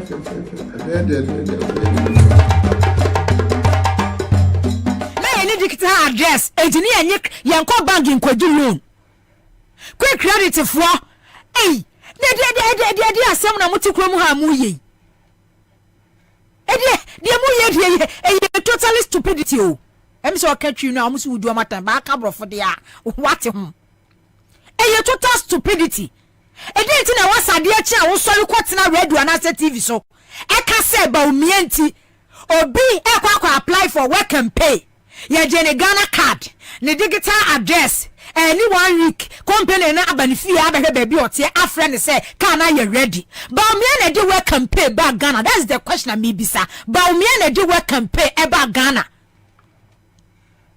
die minimum ne say da nyina work and pay wo ho wo kwa ye do particulars ebia wo voters ID card first near the transaction wo voters ID card forms wo ho wa fill ya je address he na wotie wo next of kin si ya hwehwe ne ye hu a wan wo next of kin wan ye behu no wo di nipa ne telephone number bibia process ni nyina wa famu wo go through na wo qualify ya we campaign company kro no no oma frau so wa qualify etikano enie 3 years 4 years be fa ne kokotwi this thing has been there Rollins munyina akofo no munyina Mills Mahama nyina wo ho obi ani wono ma company bi ani wono ma first no wo sori anu akoho without any particulars uni bibia document bia no wo kwa ya no aka che say me ye taxi driver etino mate say mo ye we campaign eti maba na wa twere udi na aka che wo say sori ko udi adansidie krata wa identity ID card bi ebe ko no wa take wa address baby a wotie hin na wotie odo be for process mu when no next of kin when ye hwehwe ne ye hu a ye mehwehwe no o telephone number o be verify bibia everything and we say bibia ye accurate process ni da ho enti se ne ye nyusu voters ID card na se ye ne ye the Ghana card ne ya je address ya what is the difference in this process and so ya edada ntam ni ne ntam eno ne de he se wo ye na wo ka kire me se o sound of crowd first a driver no ka wo friend driver na driver e ka kire wo se oh me call company ni hono mo no ena mi omu bisa me se me Ghana card we ena mi si o ba mi ada woro ma me Ghana card nie O digital address na me fill for some me digital address ma wo mo. Less than a week no mo frɛ me say untu ahwe be fa car ne kɔ. Ye o se mo kan no. Untu ahwe o Ghana card e wo digital address die. Car na eboa na so. Ba me digitalization aduma da rumenti. Woni wo yire no ma, woni wo abusua, munko twika na munfanidi. Na saka bobo ya ka yi a o makova ho. Aye ye na yi saka we. Ye de ama obi 4 years. 110,000 1.1 billion wo twa ne 4 years. Saka we enu 2 years na njiri ga na nsaye. And then people have the guts, the audacity. Say your money be di ya tona adwere ya tona nyansa ya tona enumonyam enipa wo Ghana ha o mema bi o tete TV ni radio so a fe kama but o ma to wo nyansa to wo madwena to wo enumonyam e de agisika enti ade to akotene TV ni radio so akoye dede aka say because of Ghana card digital address intino obi akwakonya we compare saka tantan we saka we. Oh, 210,000 4 years, 1.1 billion 4 years. Na saka be obetua 4 years be wie no na car no da so ye car. Senya ba umia bad policies. Taxes ahodo exchange rate ya enka tete no 2015 2016 enka saka we ye dia ma we compare 50,000. Enka ye dia ma we compare abo so asenya exchange rate. Joma ama time no a na $1 ya 4 cedis na ya 3 cedis 80%. I'm keka 4 cedis kwa na mintiase. Eye 2017 one money buy. What do everyone say 4 cedis? Na euro kura ya best 4 cedis 30% no money ade no. En kasa ka we any taxes no money na ya flexible mu ene mamu deda ho no mu no a na tema ha bo no mu no e ho no mabunka mu afa so a ya kwa ya ba ne saka we ye de ma wa buru so kura ya se de bu kura no e 50,000. But today, because of bad policies, yeah, Baumia and Dr. Baumia, yeah, head economic management team, Tino. On to me stabilize Ghana, ye city, ye currency, hata ya fun basa. It is Saka Funtan Tower, ya. Saka Mbu Yenen, my bontinsui. Ya demo will be 4 years. 110,000 1.1 billion na dia chese asa wato wadru woni munyan sentino ejimi fo na aka na omudi wo machino wo ka hu bi ntino wakwa akwotena wono mo justify say obi the Ghana card akwaje we campaign can you imagine enti mu dem nsu anyansa kakra kwa se mu nsem keka no house stupidity ya motie because sometimes obi the TV so na rani promo say omo maka on says Suzuki Kifo car kitty red be enam krum no so call or call bisa near me the digital address and the Ghana card and will provide it and no coffee or one and a friend is say obi reno op na campaign and crofo na aba into mo the digital address next verify baby our team to mo find the Ghana card or say one almost say the next day omra or koya almost card ni Oksafo ni Jenafako. No say how? On fanko saying yes. Car no nie Oksafo ni car no 110 Ghana cedis, which is 1.1 billion old cedis. Na mum obetuan within 4 years. 110,000. Which obetuan that's 1.1 billion old cedis. Just in patrol obetimi de abranche na banene dinkomo. O say obetimi etuano within 4 years. Nitifaya adwuma na tuaka na bisa so mo di o deposit o si debi wo tua bibi o si debi wo de collateral bi koye o si debi wo de agent koye na o si debi e de na wo de koye o si Ghana card any digital address enti se ne Dr. Baumia kasa na nkrofo social media so no mo say enye ye na Dr. Baumia sha se di ntro bi ma I mean one because I dear we shall say then that last year. Asante Patrofa ora no picture ne bra. Your friend no Kofi Patrick. But on the picture ni the car no so a or the Ghana card no ekotoye no eno gina ho no. And Yankopon no kwenu se car na registered in 2022 which is last year and oto sa car we. Oba Kofi Patrick Martin. Yeah, onyame jo sana pay. Me patro na ho ti san you. This one, Saka we. Those days now we campaign, just all the agent ko.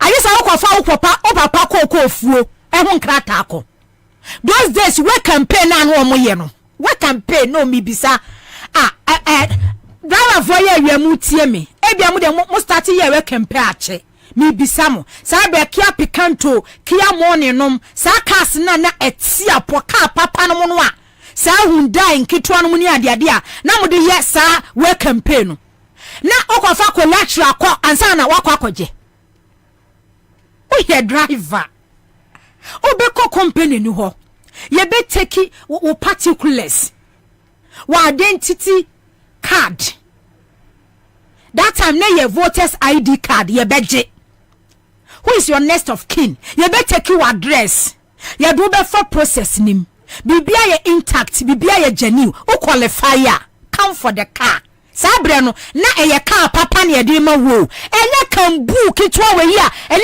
ne nam car kwa na sa car we ya da ho no ye ne nam krom ha ya se nya memwo funi bad policies from taxation to industrialization.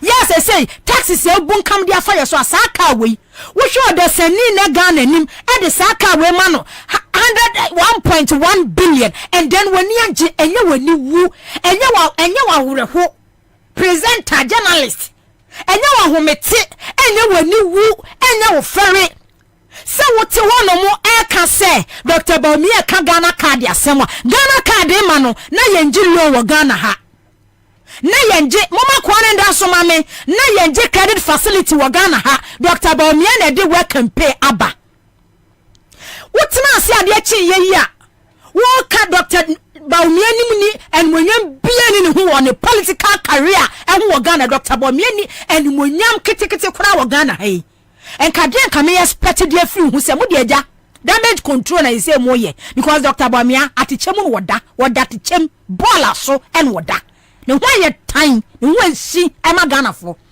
it will damage control yi ade kame expect wo ho ne say 2020 Dr. Bobie she okada fo bo okada riders fo bo say John Mahama so be legalize okada operation and Dr. Bobie she okada fo bo say after 2020 elections no bra okada no pakisi baby fabeje car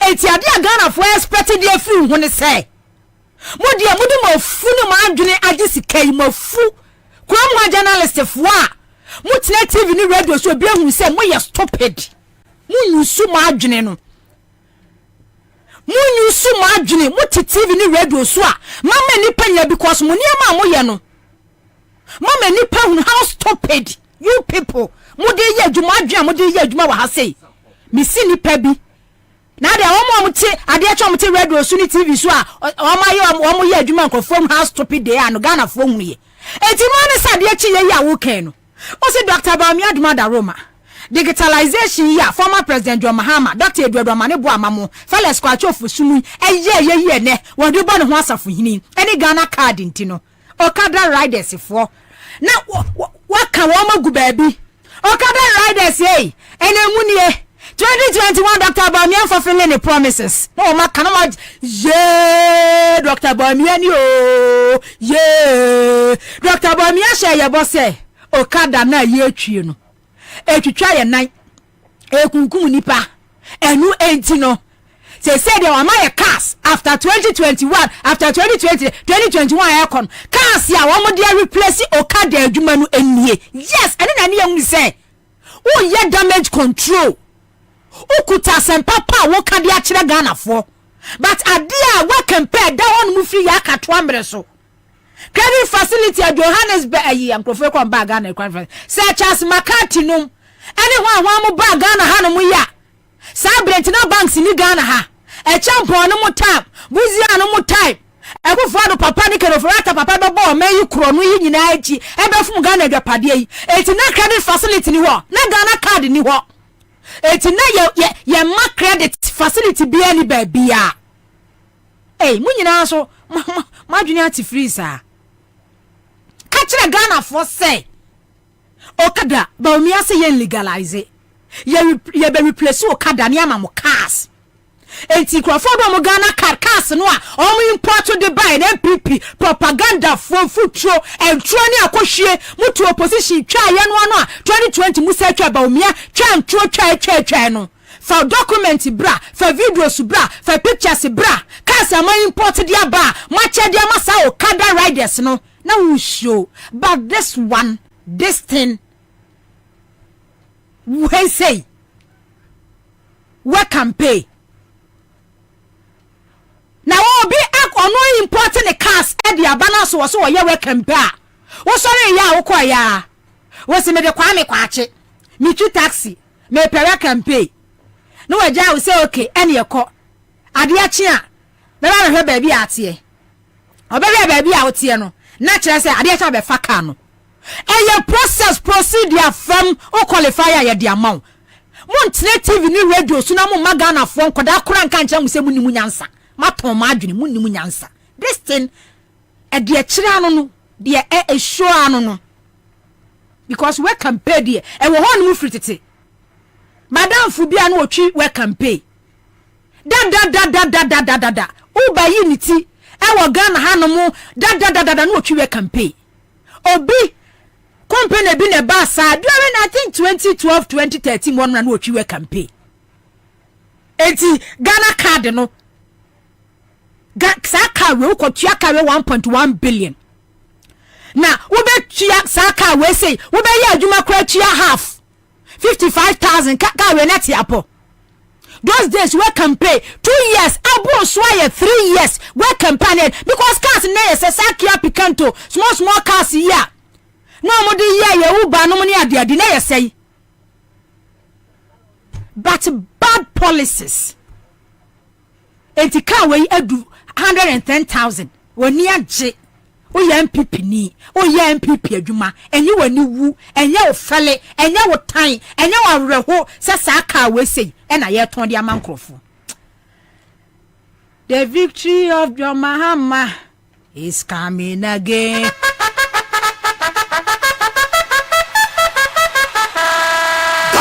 Attention!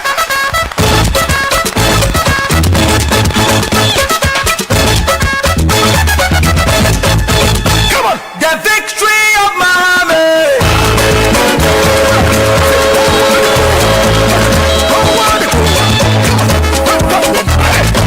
Enti na nwa mi hu se won to se National Commission for Civic Education for say amu be ye presidential debate e dey ama presidential candidate John Mahama no be I was like seriously na NCC you know mo free say Bawumia no ho no level ne Mahama say Bawumia nko former president John Mahama nko debate Bawumia e di on the backgrounds e di enti na was a former president John Mahama any Bawumia gina ho so mo ye presidential debate kame di former president John Mahama le team atwa ne ho ahia ho ya pa so mbe allow say former president Mahama enkonko debate Bawumia na Bawumia kwa na wo so debate former finance minister say tepe Bawumia e was if he said tepe kura no ya finance minister kwa no nye vice president kwa e was say Bawumia debate no na Bawumia debate former president John Mahama munye serious munye serious. Oh, your friend is saying, this is what it's about.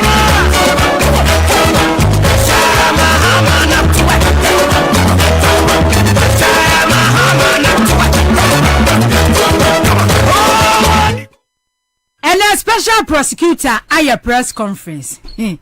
A son and nine, a son in sa, or Francia Casa, also on one tank because the man in your casa.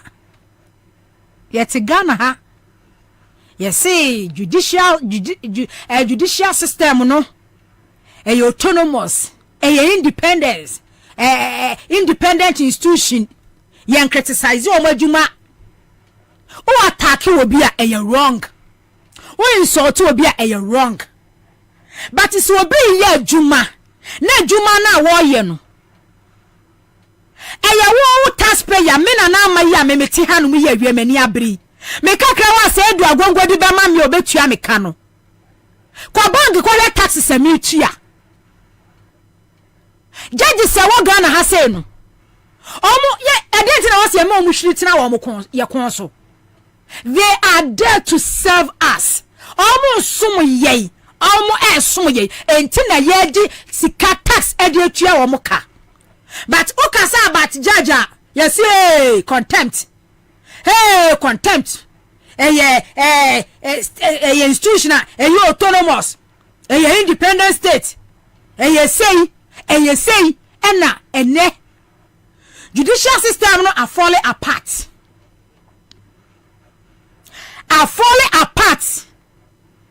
Almost credibility about from Obia memu bianim say Ghana judicial system no credibility gradually sinke. Because judges in him say lower court ya pejano ya na to high court. Judge in him say me high court ya pejam ya me to appeals court. Judge in him say ya pejam ya me to supreme court. Obi nim so ya lawyer kufu ada woman ya pejano ya na to supreme court. Enti pay masters adwuma na wo moye. Now what one man will say no. We shouldn't talk about them. Adwuma wo moye no yenka ho hwe. Yenya wo mo saa. Anya saa ya be fa say contempt. Enu ana won twati ya say ya woke la bianca. Invade tax. Empanimfo bi na abuwa no man invade tax. Empanimfo bi. GRA Ghana Revenue Authority empanimfo bi. Customs empanimfo bi na abuwa no man tax e wo so twa no because GRA mandate so wo hwe say obi atua tax obi invade tax millions obo o man ne krono ya set charge no what your 1 million Ghana cedis di ama wo man omo bua la bianca amana bo wo man ne krono ni gina court say omo nye bone judge say omo nye bone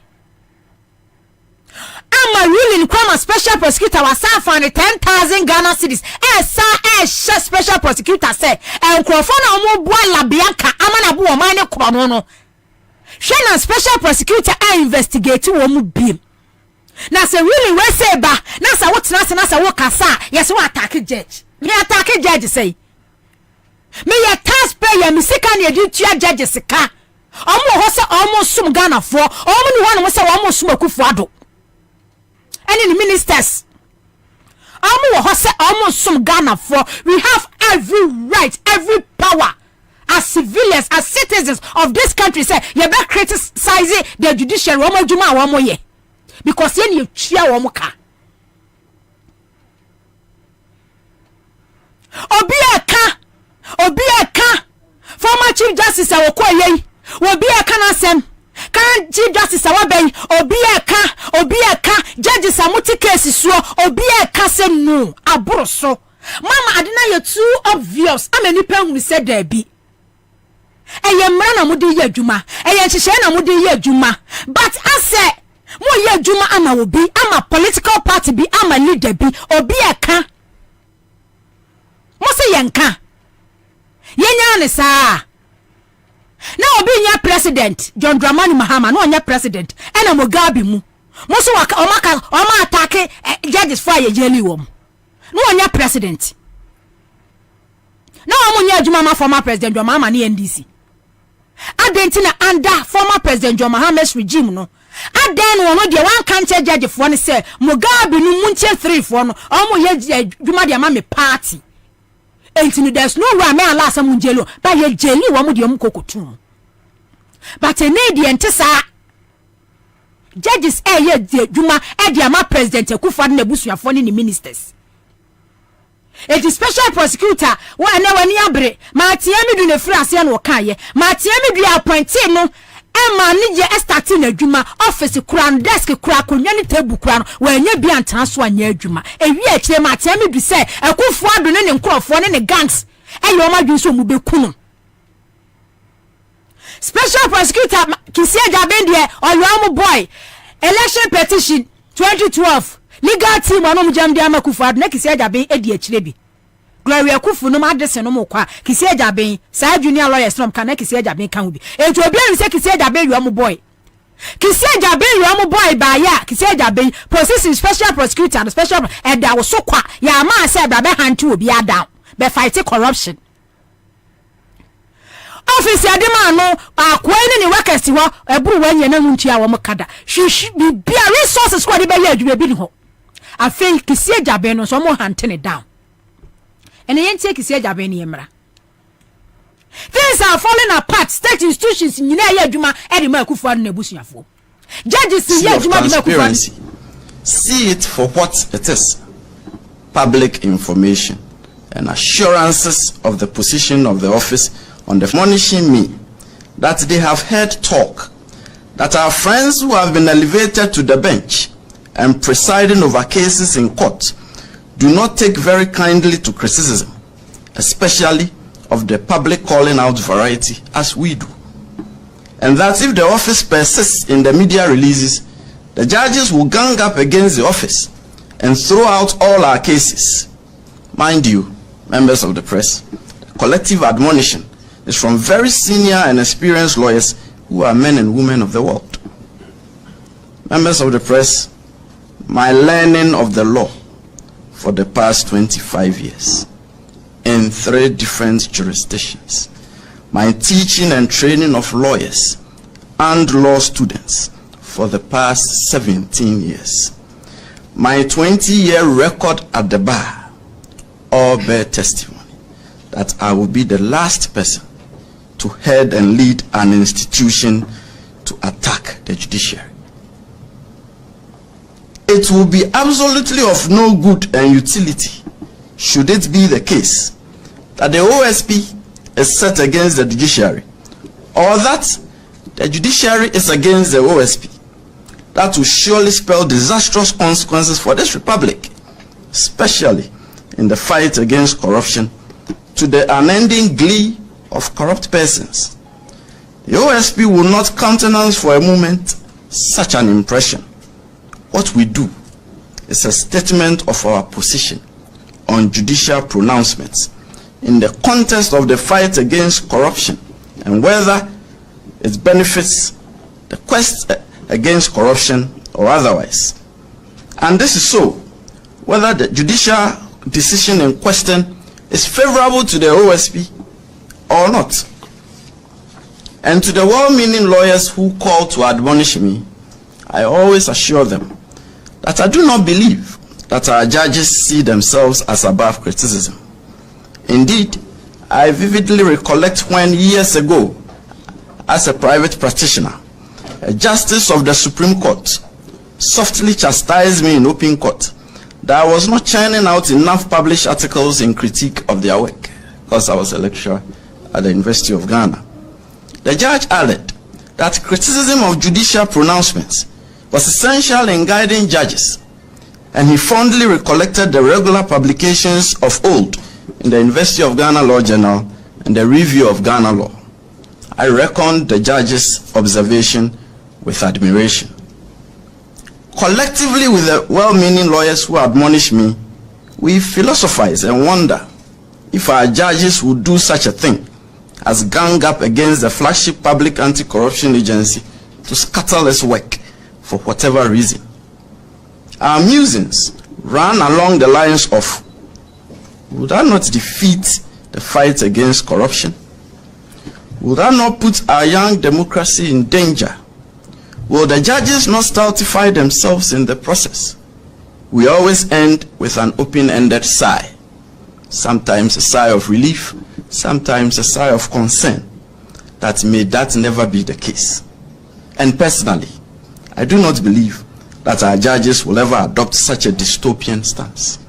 However, members of the press, there appears to be a developing trend of rather regressive and dismissive judicial decisions in respect of cases involving the OSP, with troubling consequences.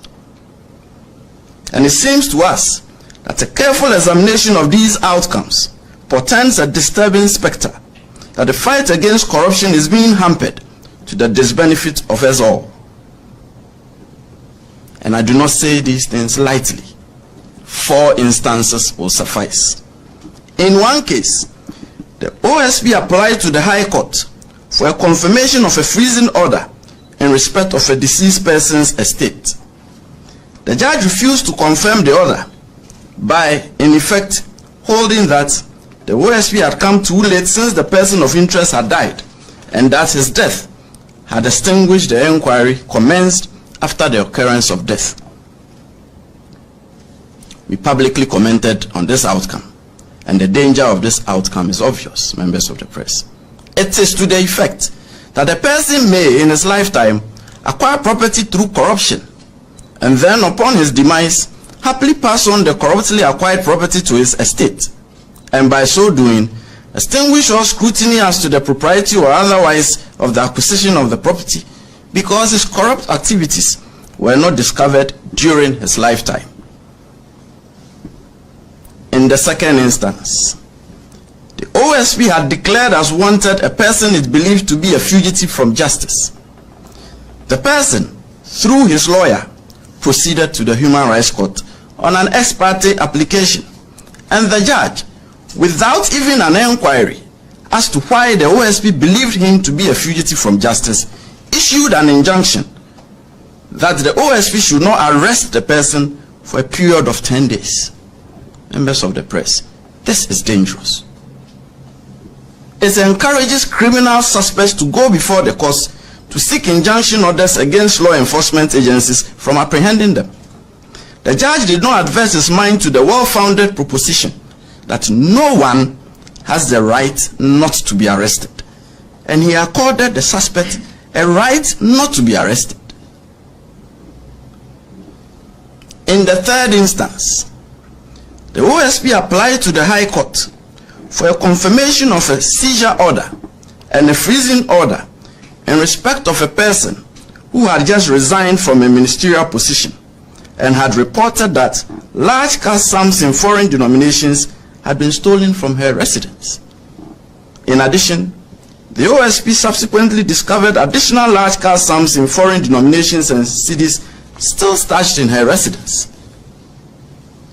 The judge hastily dismissed the OSP's application and ordered a return of the seized amounts and the defreezing of her property, and he proceeded to lash out at the OSP for not doing a thorough investigation, without the slightest consideration that the seizure and freezing orders are designed by law to facilitate investigation into the affairs of suspects, and not the other way around of requiring thorough investigations before the OSP can seize or freeze.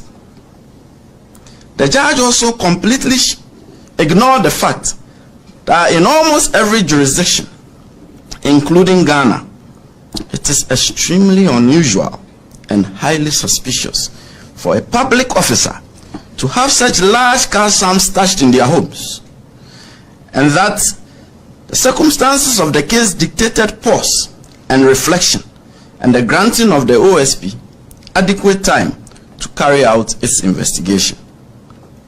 In our estimation, the judge was only interested in the return of the money to the person of interest and nothing more. Then he proceeded to erect non-existent legal barriers to prevent the OSP from investigating the matter. I'll revisit this case. Members of the press, in the fourth instance, the OSP had issued an investigation report in respect of the grant of a customs advance ruling by the Customs Division of Ghana Revenue Authority. The report opined that there was an institutionalized culture of light-hearted unconcern regarding impropriety of action at the Customs Division of Ghana Revenue Authority, which indicated a high propensity to engender corruption and corruption-related activities. Consequently, the special prosecutor directed the opening of a wider investigation in respect of the affairs of the Customs Division. Further, in pursuance of the office's mandate of taking steps to prevent corruption, the special prosecutor directed remedial action by Ghana Revenue Authority. The authority has instituted processes on the basis of the special prosecutor's directive, which has saved the nation substantial revenue. Then comes the problem. The the affected customs officials proceeded to the High Court to challenge the work of the OSP. The judge accused the OSP of constituting itself into a court and a commission of inquiry by making findings.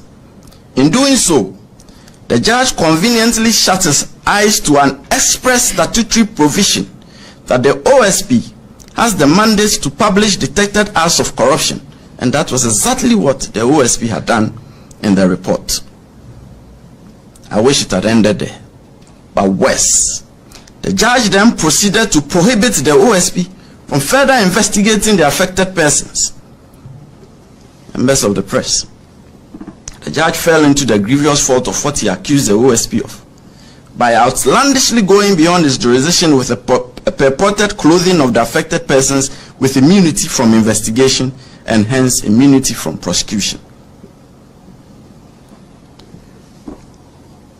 Members of the press, the duty and mandate of the courts is to apply and enforce the laws of the Republic, and not to grant persons immunity from criminal investigations and prosecution. A court cannot injunct the OSP from investigating or prosecuting any person. The decision to investigate and prosecute lies with the investigation and prosecution authorities, such as the OSP, and the OSP has at all material times carried out its power to investigate with candor and professionalism, being minded of the rights of suspects under its investigation. Members of the press, just as it is essential that anyone accused of a crime should have free access to the courts so that he may be duly acquitted if found not guilty of the offense with which he or she is charged, it is also of the utmost importance that the judiciary should not interfere with investigation and prosecution authorities in respect of matters which are within their statutory powers. It will be gravely inimical to public policy, the fight against corruption, and the administration of justice if the court stepped into this arena to decide who should be investigated, who should be prosecuted, and who should not. That is not the function of adjudication. The danger of this startling decision is again quite obvious. A judge has in the process granted 2 persons immunity from investigation, and in effect immunity from prosecution. This decision opens up a calamitous deluge, as every person under criminal investigation will be encouraged to take out suits to injunct investigation and prosecution bodies from investigating and prosecuting them. Indeed, there is a live case involving the OSP now, in which someone has taken the cue to seek to injunct the OSP from investigating them. The real and present danger looms largely on the consideration that by so doing, persons under investigation would end up conscripting the judiciary to clothe them with immunity from investigation and prosecution. Members of the press, I do not intend to sound as though I am predicting doom, but we are facing doom, and this is it. With this development, it will not be long. A suspected murderer or armed robber would boldly walk to court with the unthinkable prayer that the court should injunct law enforcement agencies from investigating him. We are not suggesting that the OSP does not make mistakes. We are not suggesting lawyer, me tell on catch it. The last time I now will be saying number on fame be. And obi a otie ni biano. We ni pa we no man who are rebel ho. Enti 4 cases no bobo so. Charles Bisu we unto. Professor Frimpong Boatin sa galamse report what they buy no. We invite Professor Frimpong Boatin. Later we say we arrest no a afei be granting the bill nom ni ade ni nyina abai. Edu Charles Bisu so a won kon wo court. Ekwaji injunction say on CID boss, then CID boss. Mami yetiwa investigating no, a claim no from any wrongdoing. It is special prosecutor need 2 months to be investigating no. To Akwaji your friend is a special prosecutor declared wanted. A man date ya, 1 minute date ya, 1 minute date ya, 1 minute was so one kono. Na say yes, utirimu fire. Sa wonya boni a special prosecutor sheda man date afa woni illegal team court ekwaje injunction ma judge so granted injunction say onko special prosecutor nso ntimi nya ne hute na senya animal kingdom and such rulings ekoso bad precedents and a more setting mo ye adwuma asif say I say Akufo 2017 and ye creative judicial system judicial institution wa Ghana ha. Then second one wa brosoba Cecilia Brother pa was state Minister of State ya onwa ye adwuma wa rezania yakohu millions dollars cedis sika woni dem na special prosecutor asam no aba court no judge na nhwe say obi onu sum wo man no eye den wo store sika millions cedis ni na account millions money laundering nyina wa be kwa aba no maba be ye no so maba be kan Cecilia Brother pa money laundering so no so wo ye ya oni FBI USA fohwe judge na fa wo judge ni say masa why freezing account releasing ni sika ma no without questioning say madam adai sika we free hin enu an say sa la bianca me kwa kwadu nkoma aba and the special prosecutor there MPP no nkasa say agu na special prosecutor so boa wo mo ama party no agu no and Akufo Addo lawyer pokumi constitutional lawyer ni kwatwetwe nkomo mfa ne press conference briefing in someone special prosecutor Abroso. Lawyer Eliema Hai. Ejo simini aba wapo mutise. Nyamenu na kuta ye special prosecutor jumede ye ne course wo odi wani edi akire. Wabobo issues. Lawyer Pokumi constitutional lawyer. Yeah, maboni din. Ena ye ne ka say. Odi wani edi akire wa follow. We share issues one raising about on the judiciary no adwuma wo ye ya se du ba bia so hu se wo mo undermine na adwuma e de na wo ka de afa ho. Okay, we tie kakra no na wo ma the whole issue as complained about by the special prosecutor no to have a bit of a certain political flavor. I wouldn't begrudge you, but I will tell you, sir, in an attempt to fight corruption, the moment we begin to give those things any political color, we have already failed. Because people will play on people's political allegiance to let them come and cover them. While they, as individuals, they will be enjoying whatever there is to be enjoyed. And as you speak, and you make when him, Namo make a chegan any be a uti me say, so we NDC and now we MPP. Who say, will be after a bicycle. Not a per se de Mrakwanso and Manipa Chrono. Sikana wafano or Sani Edeba. Men could be parties machi and conco ye a way say Sani Pami Jano because you could woman say or no or young Sani Sikanoa on for being from Mausi or a Nere and an Emma and I say Nukunu and the Busan for no more enjoy Sikano. It's there's nothing wrong so over supporting any particular political party.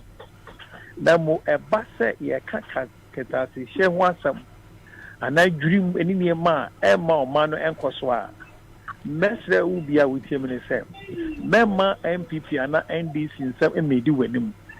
na wɔdwene Ghana ho kane na hunu sɛ sika Kwame anakwaku ɔfa akwasi kwan so ɛfa yɛ no ɛno na ama wo kwan a wo nan sa wo kɔ wo kurom no anya problem no ɛno na ama sɛbi wo sukuu nsɛm akɔyɛ bibia wɔ hɔ. Yes, the special prosecutor Nipakwa was he was appointed by the MPP. And Crawford orderly with almost same way is he during the MPP for almost 10 years. So then one will say, is it the case MPP for no more Ekwana? Because a lot of the judges now you can't want some the case in the court minimum outcome no and near special prosecutor and many ejehono. Some of them might have also been appointed during the MPP time. So is it the case to say, sir, the MPP is now fighting itself now?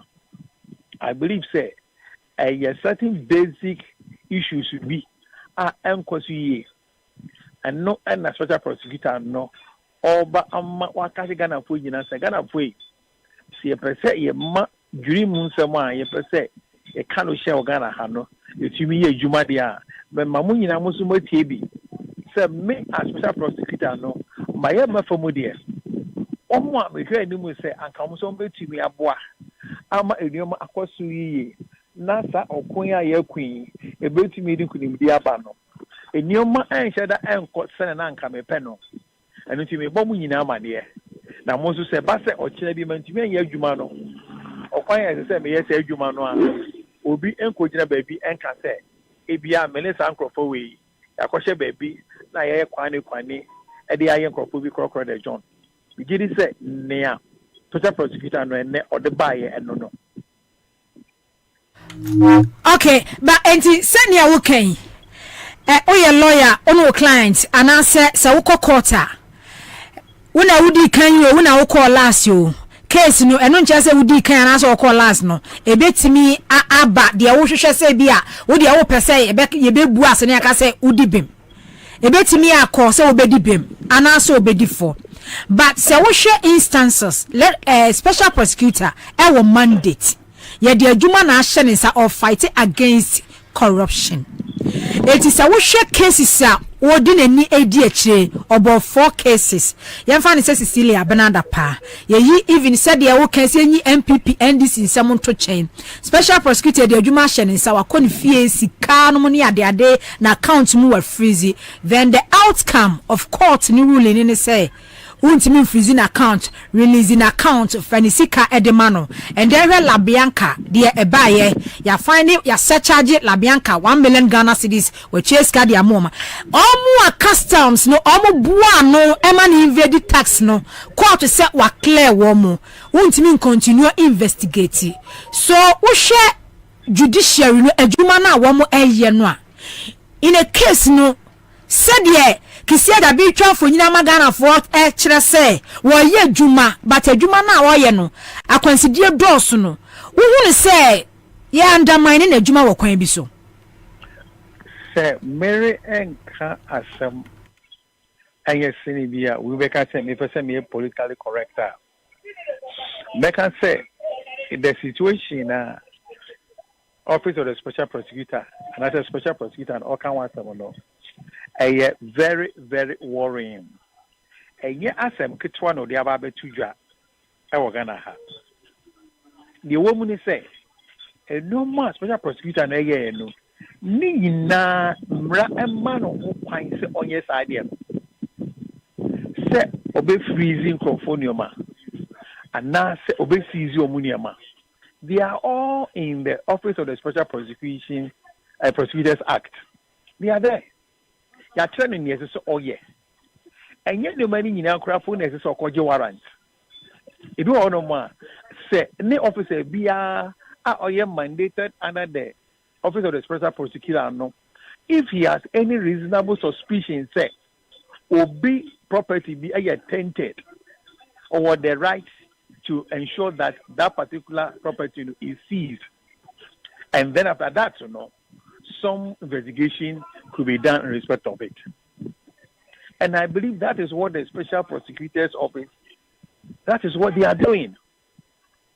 So if the special prosecutor is doing all that he's expected to do, not among some of the things that he's supposed to do, no, after he has effected a certain seizure, no, as a court, my court, you know, a confirm with that seizure, no, not a court, not that very relatively simple procedure of the court confirming that particular act of the office of the special prosecutor, no. It now turns out to be something else. You use relative technicality to let people go free. And I'll be honest with you, the part that saddens me is where we have an order of the court saying that those people should no longer be investigated. However, where can this ever be said? So somebody who has been under investigation, he goes to court to say, oh, certain recommendations or certain comments were made about me. Na me happy about it. And those things, you know, court, you know, and na me the opportunity to restore my image. So you go. The court says, ampa. The process is a file, so and maybe I can't file no, and you know, and you know, your image is restored. And then the court proceeds to say, how your image, you know, the office of the special prosecutor should never investigate you in respect of that matter. But you see, where I am a little bit taken aback, and I say, near the court, you know, I cannot, and you know, but you were a system over. So if the special prosecutor is not happy as regards the turnout of events at the High Court, knowing very well that the law is on his side, you know, he could climb up. So he could go to the Court of Appeal. If he doesn't get it the way he wants, he can go to the Supreme Court. So that is where I am a little bit, I won't use the word uncomfortable, but I feel a bit eerie to comment on it. Because if what the judge is saying, because the judge can only base his judgment on law. He cannot be whimsical. He will have to base his verdict or his judgment, you know, on law. His ruling must also be based on law. And you know, if from the special prosecutor, no, near judge, you know, a client, no, also say he is wrong at law in coming up with that particular verdict. All you need to do is to climb upstairs. That is to go to the Court of Appeal and to make it clear to the court and say that a particular order and now ruling or judgment, you know, High Court, you know, amano, it is not backed by law, and so same should be set aside. So that is what I was also expecting him to do. But for what is happening now, no, I rather see what he was doing, you know, is the opportunity for him to share his frustrations with the whole Ghanaian public. For them to know, say, just as I said, I find it really strange for a court of competent jurisdiction to say that somebody should never be investigated. It is like giving the person immunity. But to the extent say obetimi aka say cases ahudro bi odi akokos ono nan for 4 lawyers bi kra aka say judges ni bi abon ho ponom ni ade and then judge for no su bi kra aka say or act as if say as a special prosecutor office no e court and ode ye ne a wopenom ni ade no hadwen. I think that's what I'm saying is that there were some of the comments that the judge made. Those comments, they are not backed by law, because the actions or the activities of the office of the special prosecutor, no, whatever the special prosecutor is doing, you know, I am mandated by law. So if you are saying, say, the special prosecutor has done a particular thing, and by that, you know, it is constituting itself into a small court or whatever name that can be given to it, you will have to cite the provision of the Special Prosecution Office of the Special Prosecutor Act, and tell us to say that person has acted ultra vires. That is, he has acted over and above the mandate that is given to him as the special prosecutor in respect of that mandate, But if it is just going to be going on frolic and just saying, say, the activities of the special prosecutor, he is not behaving like A, B, or C. Tell us to say, he did a particular act, which the very actor or no, as officials know the Jumano, he has gone against it. But you should not just be opinionated and be making statements. Those statements, won't you be embarked, by any particular act of the special prosecutor? Because when the special prosecutor makes publications of activities that had taken place in his office now, it is mandated. It is easily stated in the OSP Act. Say every 6 months be an omra men country and their why yes. In Yama will any Yama why they are found. What you mean, Oma court, baby I could see, or investigate you or baby I could see the Oma who the act specifically spells out that. So when the special prosecutor comes to say, Mihuwe la Bianca, Mihuwe a friend saying, Sisadapa, me away. What is wrong with that one? Especially in the case of Sisadapa. The argument originally was that he was supposed to have come to court by a certain timeline. Time not obey, not catch it. And he has gone against on one act. That was the argument that was made. Okay. Lawyer, that's Lawyer Paul Kumi, constitutional lawyer na yaneno editor enkomono. Andy Molas was interview so 1 minute bia yogurt rua na mu. Baby a lawyer now no. I was your phone special prosecutor and someone working. Yay Ghana for any asem because your judicial system they are turning into say judicial system now falling apart under President Akufo-Addo. Share sana say ya registration science electoral commission ya political parties echo Supreme Court echo seeking injunction. The BC da the Emma da Chief Justice Fufura say only the announce no new key, new laws, new rules. Eda odi betena asem no so no watu kwan woni ho ba watu kwan woni ho no na program bi because we Cape Coast say ehhe na otiase kama Chief Justice ekwo case ni so no omukọ case ni so no na de agimensa be ye no wa ye awie na atwam na wo so wa baagu ye hwe James Chechi question asin no by election before asin no by election judge a what James Chechi question so je a wo je ni ho okuro yi mu. After by election agents the question union on a daily basis on court. Oh, said your Podrian can entry to no. Now confirm some Rebecca. Aha, a judge for Biabako, Ebiabako, but sometimes we be sound say judges for Biajuma 1 more year.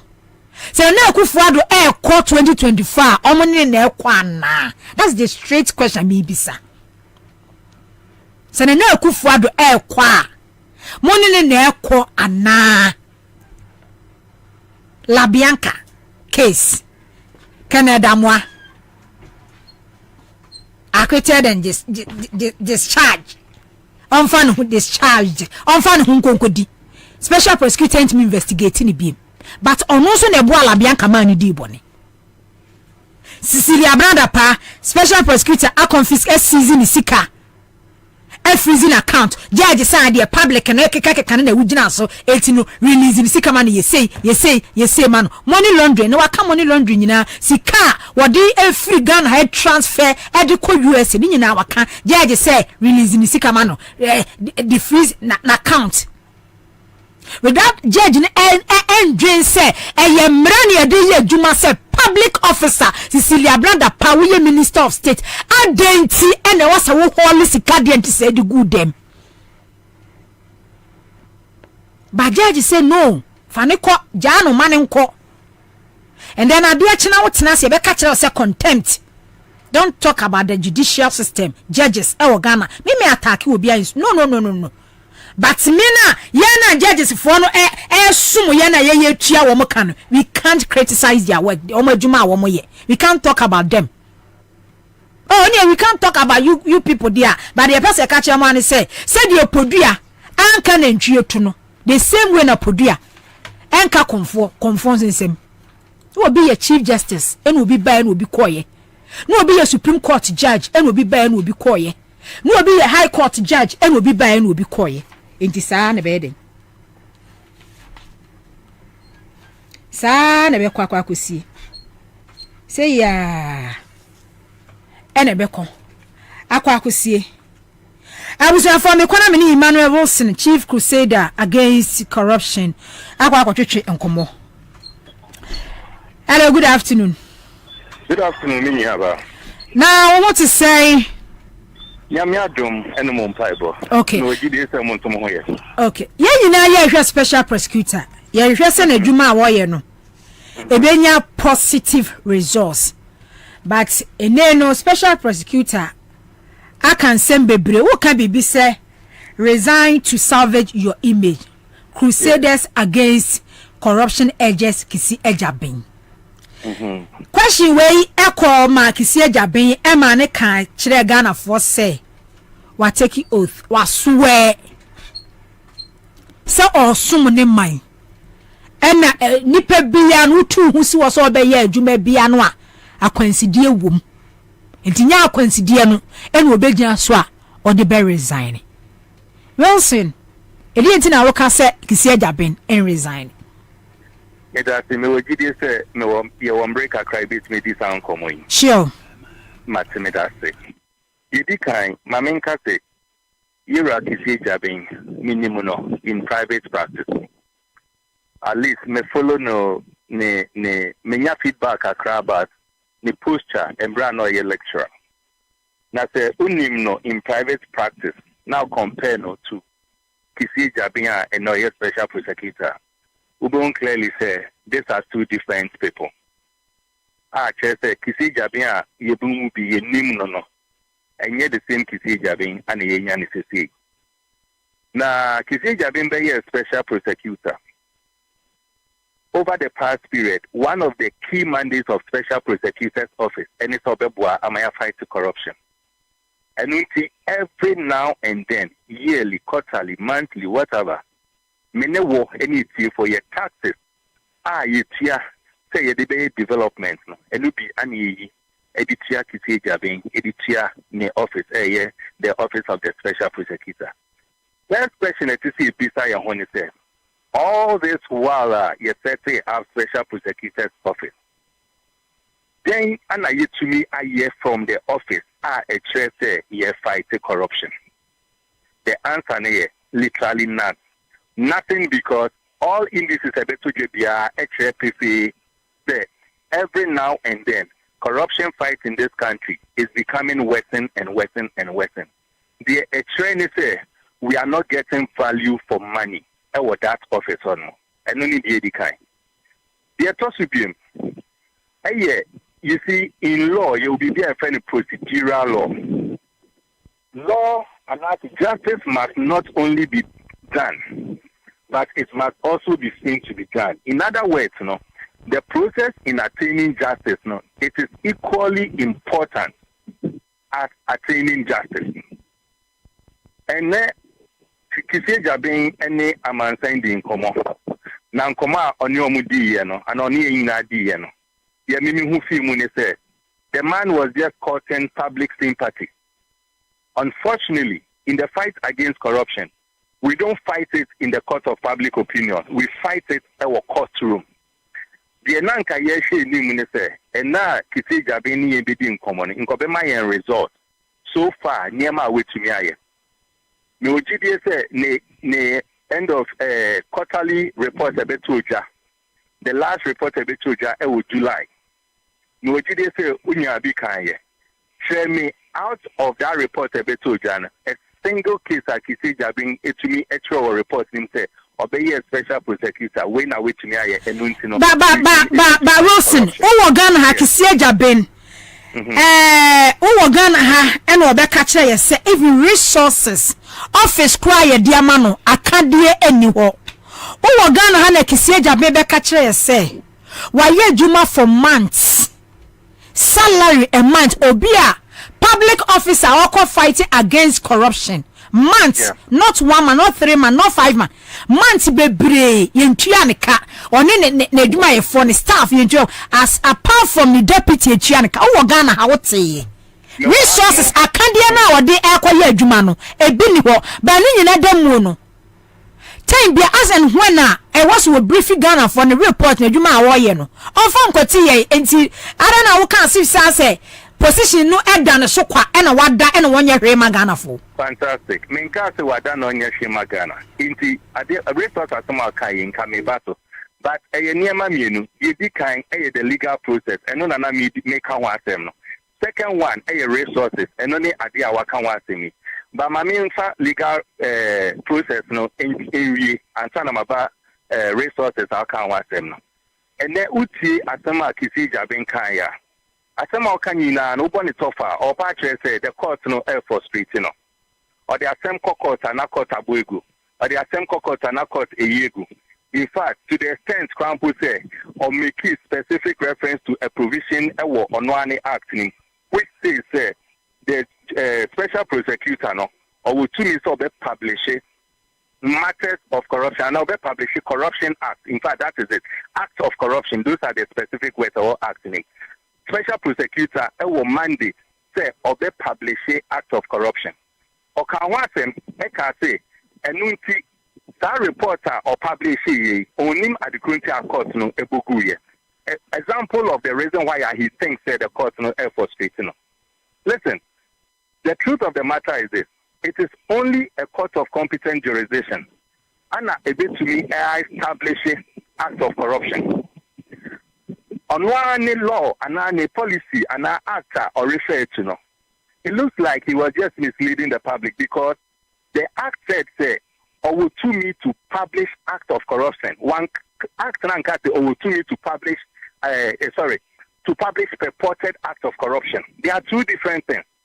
But also reporter a multi court no so ebu studio ubu nendrana. The report no says Kisi Jabin has reported act of corruption. He doesn't have the competence to determine what is corruption. He just has the competence to identify and investigate.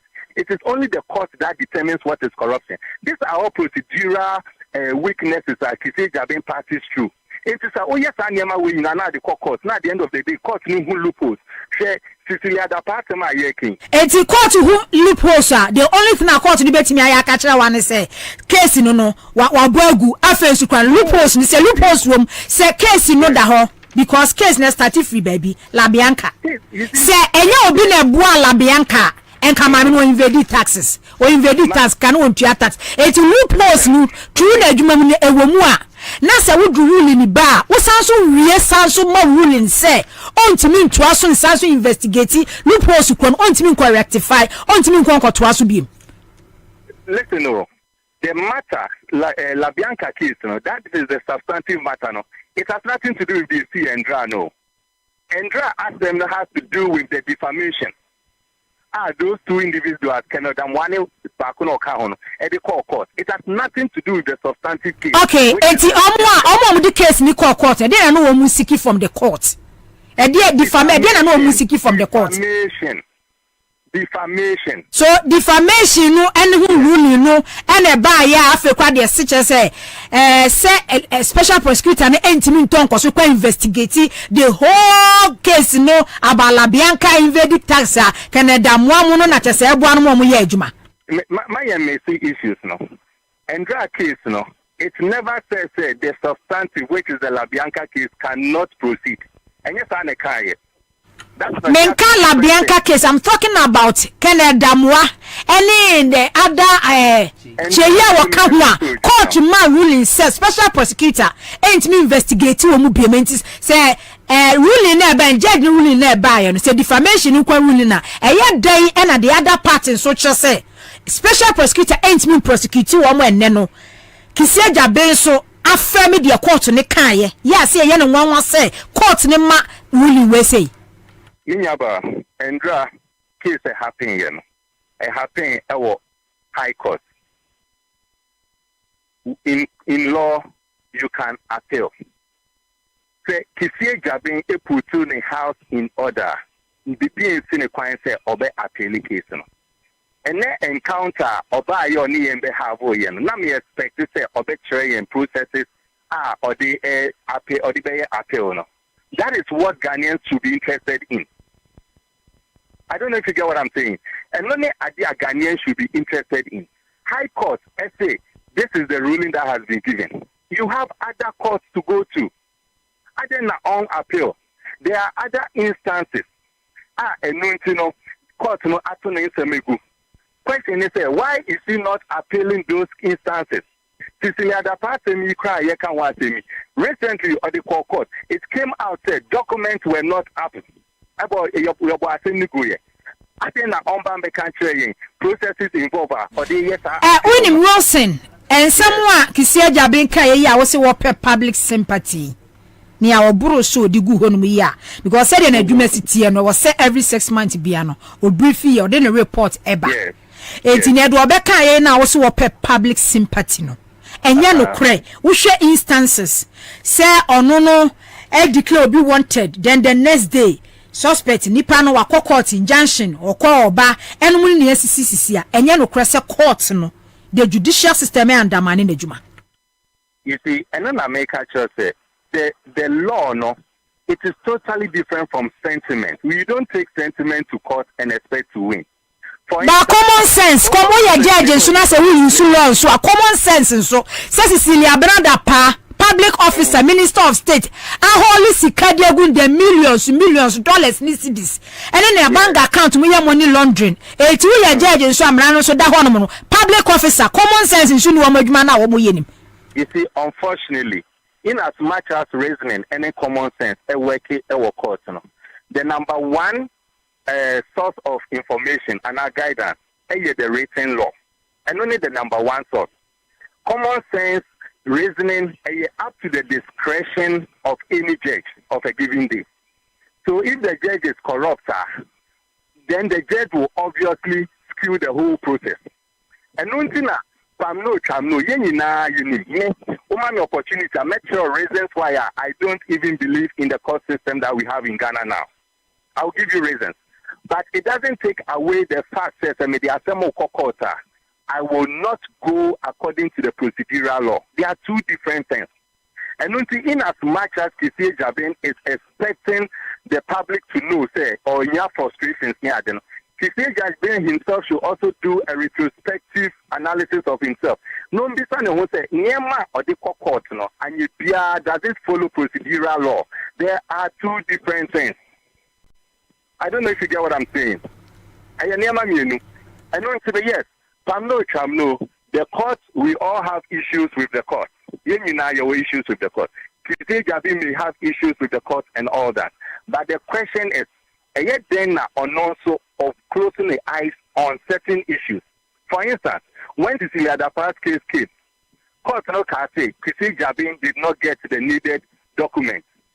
It is a Odekonoko Seche Cecilia Dapa. No one is saying, or you're right, and or you're wrong.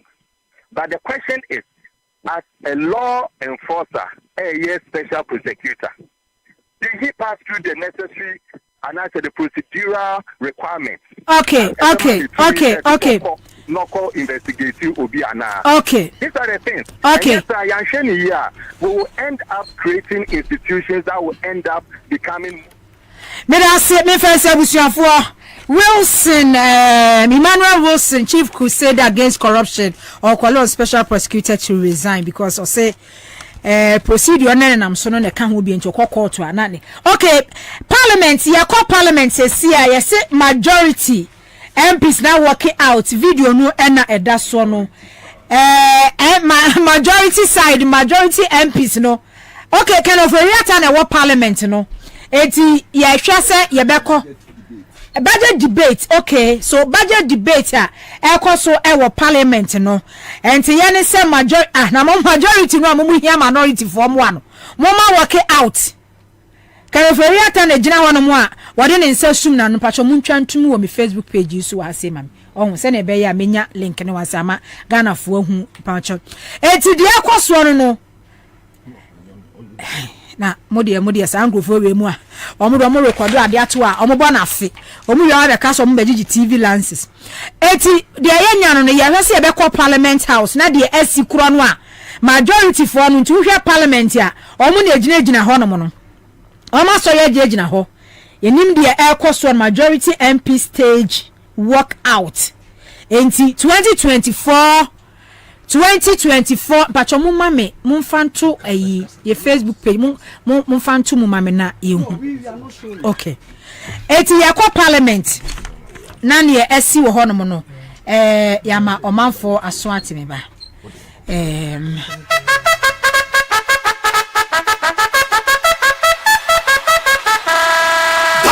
attention.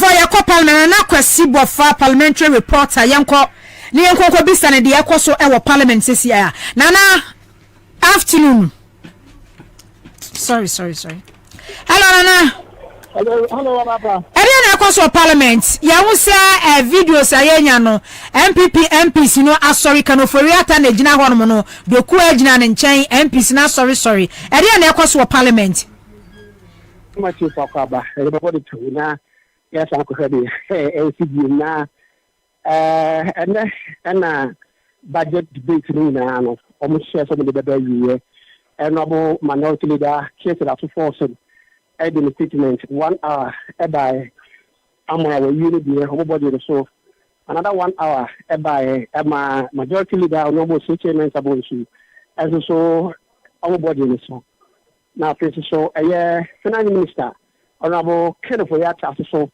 ebe yes family na head ma house no na fe na akase you put two question where they adopt the budget statement 2024 budget statement and the economic policy no only to adopt and also to approve na we know na there difference kakra bi wo say approve na is not the entire budget not when end of the process Omuya budget allocation allocation na omaya appropriation bill a hospital no and some more appropriation bill and there na omo edituma na the entire budget has been approved but when omo adopted the report and I say statement and I say omo edge at the action say the kind omo dia to for now about the sole document of parliament into omo ye the speaker put two questions say the more happiness to say, yeah, you need to know,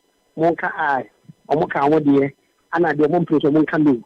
Meaning, another voice, I know what the speaker, Eka say, I think, or did it say, or Moka I know, or more Anna Enya, they say, don't go no, Enya, more body so. Now, so honorable Amako Fibua, deputy minority leader, sorry, yeah, on order 1132, order 1132. A challenge speaker opinion say on it omunyade into on speaker nyade awo legislation na what taking ho into what challenge legislation by head count no I was say obi aso bi na ho na ekenkan no ana say the speaker be so go bia no waye enti eno no mo fa enti oyeye no ana majority leader so tell me so sorry ana o say or raising objection on Amakotubua na appeal application na why before the speaker no na some of the speaker don't say head count no authority say there be a choir or the process no fashion no we can say or abuse of process or abuse process no into our speaker say on dismissing the application because I'm trying to claim then na you say but as I on the say or you should abuse of process or abuse process no and the speaker end this message okay and I'm a deputy majority leader, and therefore after the marking, as of what say. Even that speaker, a car, you know, or conclude say, and I think Rosaka say, and the eyes have it. And it's about a decision and not a ruling of the speaker. And it's a ruling there. And can speak up. So we also challenge the speaker ruling now. As a sign of Mumramuno or coming under substantive motion. And we will be coming to as all coming under substantive motion. Now or the back, not the challenge. So how procedure no and idea may you be it's a key time like this and suddenly the corner about the challenge or more a ruling no. And the Akoba and say, what kind of a speaker can say? There be what this message first application now, majority leader, you know, say abuse of power and abuse of process. There be I am requiring so I do more use and the Nadia or Kai and I watch challenge, you know, and the majority that can for the market can say. Also, can so there be speaker, also just as a speaker, and the key the word I think. Only definite your opinion otherwise. Okay, Nana kwasi head count no na create way nyina ma basa or parliament house one now. Head count no and na create way nyina. Say head count. Head count the head count. Anyhow, some of the members anyhow. And here na kwa say the minority may have a way out. I reject the budget, you know, and I'm okay, so and the parliament, the majority side, you know, MPs ni bebre ni but minority side, you know, and one of my but the NGA say honorable MPs Bernie and Sabi on say Jacob Quincy here or our Canada OECD treatment. Who say Muhammad Yaraga anymore, and who says the natural role is so, and who say you know more. I mean, almost what you're almost side and also nipa be and nine bit so anywhere. But say all majority side videos I answer can all majority side na e mu di da ho pa o mu de wutumi say mu di da ho pa but later no mu be feel but the me betumi aka say me de mania form no be almost 4 bit so anywhere and the new how I be affect some countries already no mu bro almost by one by independent no by one and you say you mean say we na be kwa man na say we be kwa man but e be o man working out no dey. It could be say ABNA is not in their favor or not. I don't know, but unless the account me I mean the real numbers because that so that be working in to say we need to do more working in. Working and the majority side. And see as for what reason now more the speaker can't say young council no mo di na what sorry ni account but almost sorry ni on council my own anti atena ni di man. Say young council when parties no and no more and majority to make SK for but speaker can't say the body no was already on the account I want to sacrifice in the class by almost there as a speaker has not been fair to them on the because actually the majority party as a young council some the council no council but it may say the body no was already the account no one not just the eyes have it no minority for no amugie no mu nyaye omu na win that ruling no. It's the first one, the majority for the rule and but second, but that decision has been challenged by the minority for head count. The head count in a part of mother. Okay. If you see Anugusu Ayakase no, minority for it majority for almost say dey, almost say. Yas upon say. Yas upon say. Process no question no. Almost say it's not been fair to them. It's not working out no. It's a brain chombe yes and true for ewo asikia na yakwakuti omo sene mo ya sapona zo mo ha na yakwakuti ankasa majority for minority for no motete but what I say omo numbers no to reject the budget no you see another case I was the one say ba ma ko Supreme Court that there is so many half of the members to reject it and for now no there half of parliament now so 137 against 138 and we half Nane, honorable say chairman Sabonsumuni enya we said because one address press enti okay yam pick life na yenko who say address na yenko. If a member wanted to challenge, he would have then to come with a challenge first. The member just got up and said that on account of order 1132 is inviting the Speaker to do a head count. That was not a challenge. So that was the issue the Deputy Leader raised. Then along the line, as we traveled, the Speaker then said, well, he made a declaration, he expressed an opinion that he thought that the ayes have it. So the member could challenge it. You are all there. You're all there. You heard the Speaker loud and clear. Why should a Speaker beat such a hasty retreat from what he had said? He said to us that he thought, and I'm quoting him, that I think the ayes have it. That is how speakers make pronouncements and determination. I think the ayes have it. And if he's convinced and persuaded, then he go further to say that the ayes have it. Or maybe I think the noes have it. The noes have it. That's how it's done. Once you say the noes have it, then the determination has been made. In this case, he said, I think the ayes have it. The ayes have it. Then you have a speaker making a U-turn, a sudden U-turn to say that no, he didn't add that the ayes have it. He just expressed an opinion. You're all there, you heard him clear. And that's most unfortunate. That's most unfortunate. So we think that the proper thing should be done. So we raised these preliminary issues. However, when the dust settled, we said, okay, let's take the vote in spite of the initial objections that we had raised. Let's take the vote because he was insisting on the head count. Then we said, okay, we are available. Take the head count. What is happening is that there are 5 members of the minority who are not here. So all that he's doing is to play for time to enable them to come to the chamber. That is it. That's all that it is. What are the names of those of them who are not there? Honorable Ayariga. Ayariga is not here. Honorable Zanato. Sam George is not here. And Zanato is not here. Ajekum is not here. And Jachikwesin is not here. There are 5 of them who are not here. All that the Speaker is doing is playing for time to enable them to find a way to enter the chamber. What kind of thing is this? What kind of thing is that? We insisted that, well, we're raising these preliminary issues. But you insist that you didn't say that. So I dropped it. I said, okay, so let's take the head count. And he said we're going to do the head count. What was he waiting for? And for good about 30 minutes, he's not doing anything. He's sitting down there. What's the import of it? And now adopting a division procedure. And now he says that, oh, we should get up and then go and write your name and then vote. That is a division. Did Anna Kofi Boa call for a division? He said he was calling for a head count. So the Speaker now wants to inject himself to say that no, it's a division. What kind of attitude is this? And that is why we left the chamber for him. That let him do his own thing. Ladies and gentlemen, that is the import of what you have done. Thank you very much. Thank you very much. I'll speak to you again. That's all right. Thank you. Thank you very much. Dean. Fine. Thank you.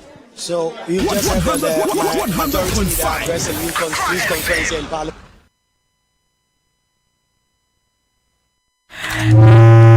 I was for the course of Parliament House, no, and no, and someone who Asamu and Alhaji Nasir Muhammad, NDC communication team member, Omar John me. Ti yentua so mfamfrio. Abusafo. Zami. Okode. Nyame adom. The radiasi. Mama mfa. Nasir na so what to say? Alhamdulillah. The yankupo ase. E be ne say. Na obi na ka na aso say na nkeye. Na ka sem bia ni fi. Na ka sem bia ni fi. E na MPP for ba abem. Zami. Nana. Abenchia wi na menchia atifo ne ahwefo na menchia alaji suso. Na ana yukada. Na sense am ne doso. Ana ye je ma woda. Yeah. My baje ma woda no so. Bansa na ma yenti parliament di enfamfiro. O peso otenete. Yeah. Okay. E-levy. Edana omokwa akopase no. Because of biasness and now echo parliament, the minority walked out. Walking out, no. deputy speaker of parliament betena mu approve yeah e-levy and the majority are working out me parliament almost standing orders no but per the see no logically it means speaker betimi atenam na minority for na parliament no omo I can say I disapprove I reject 2024 budget in simplicity. Always say chairman supposed person not the ANC or parliament. Omoya na sometimes we to miss as a speaker na say also can say as a me be na so be any no agugu speaker to me a ruling. No sorry not deputy speaker of parliament no about betem no akwashi asset aside speaker ruling no setting rules and it's going on and it's a majority for working out or any Ghana for the same way minority working out on e-levy approve only majority sat in the parliament and approve it speaker antina na minority reject 2024 budget and no ma antina ho entwe so bia but after say Zenato ne Mahama Yarga Jechikwesi no mutimi form quorum. They can can the budget na approve for me. Or no can waka minority for the parliament or no majority no can any parliament. Now don't want him the entire or more running away from a head count na speaker here. You remember e-levy? Saradwa Safuni Ghana ha MPP 40 kofa obi a ne nipadua ne sesa adwasa for the nose mask e kata na no etwini no kokotena ho we na Canada Japan camera captured we so be president was why incorruptible the application in sem na opie no koye ene nyakopa da ma there's no COVID-19 ti hu obi anim ento obi a da ne betwe odi ne yemmo odi ne pagya they know say they don't have the numbers in the head now free say shade who free say who majority who numbers than minority who see minority MPs makoko 5 in ho enti no ye ba beto aba ye beto aba it means una wa ne and the speaker say for verification ye bo odin ba beto odin emi hu ba bia ogina so who free say who numbers no a would you work out you will not because only if you they don't have it because MPP always runs away from transparency. And think como person claims and two rooms are not the crowd for back door. That's what they want to do, or they have wanted to do. So speaker, Onyan and Naso now more rejected budget for Kankawi. Budget 20 December year when we want to so be a Dibrina Hong Kong. Want to know.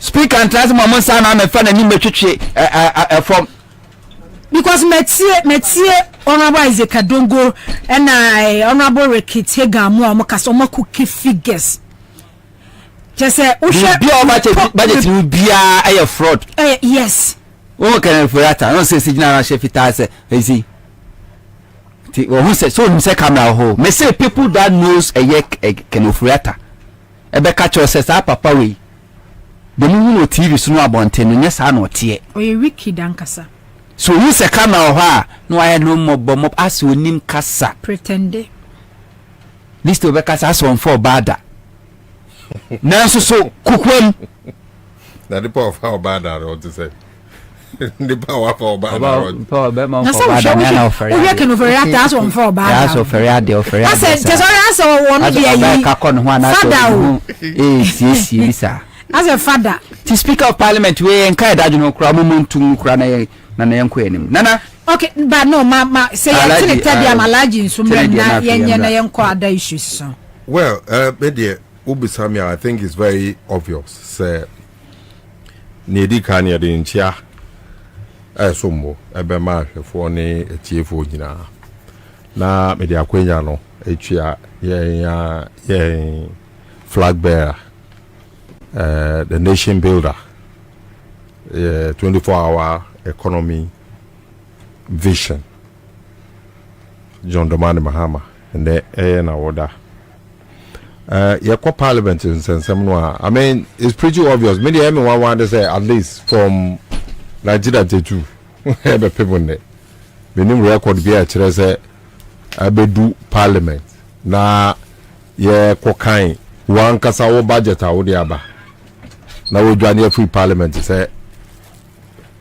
onjina obiom na obi pesa osisiu I've been who be da since 1992 ebe payment enti me who say all these things no science a kire obi biara say bibi kese bi atochima ewo MPP aban bo mu a te say ebi mu kura wo ho mo de o mu say yembo mpai na wo mo entumi yen kodu December 7th no na yen to aba no isa say ne ekosoro enye bibi papa clearly we say game and majority for no episode mobile. It is very, very clear game, but I'm struggling to get to some of our MPs.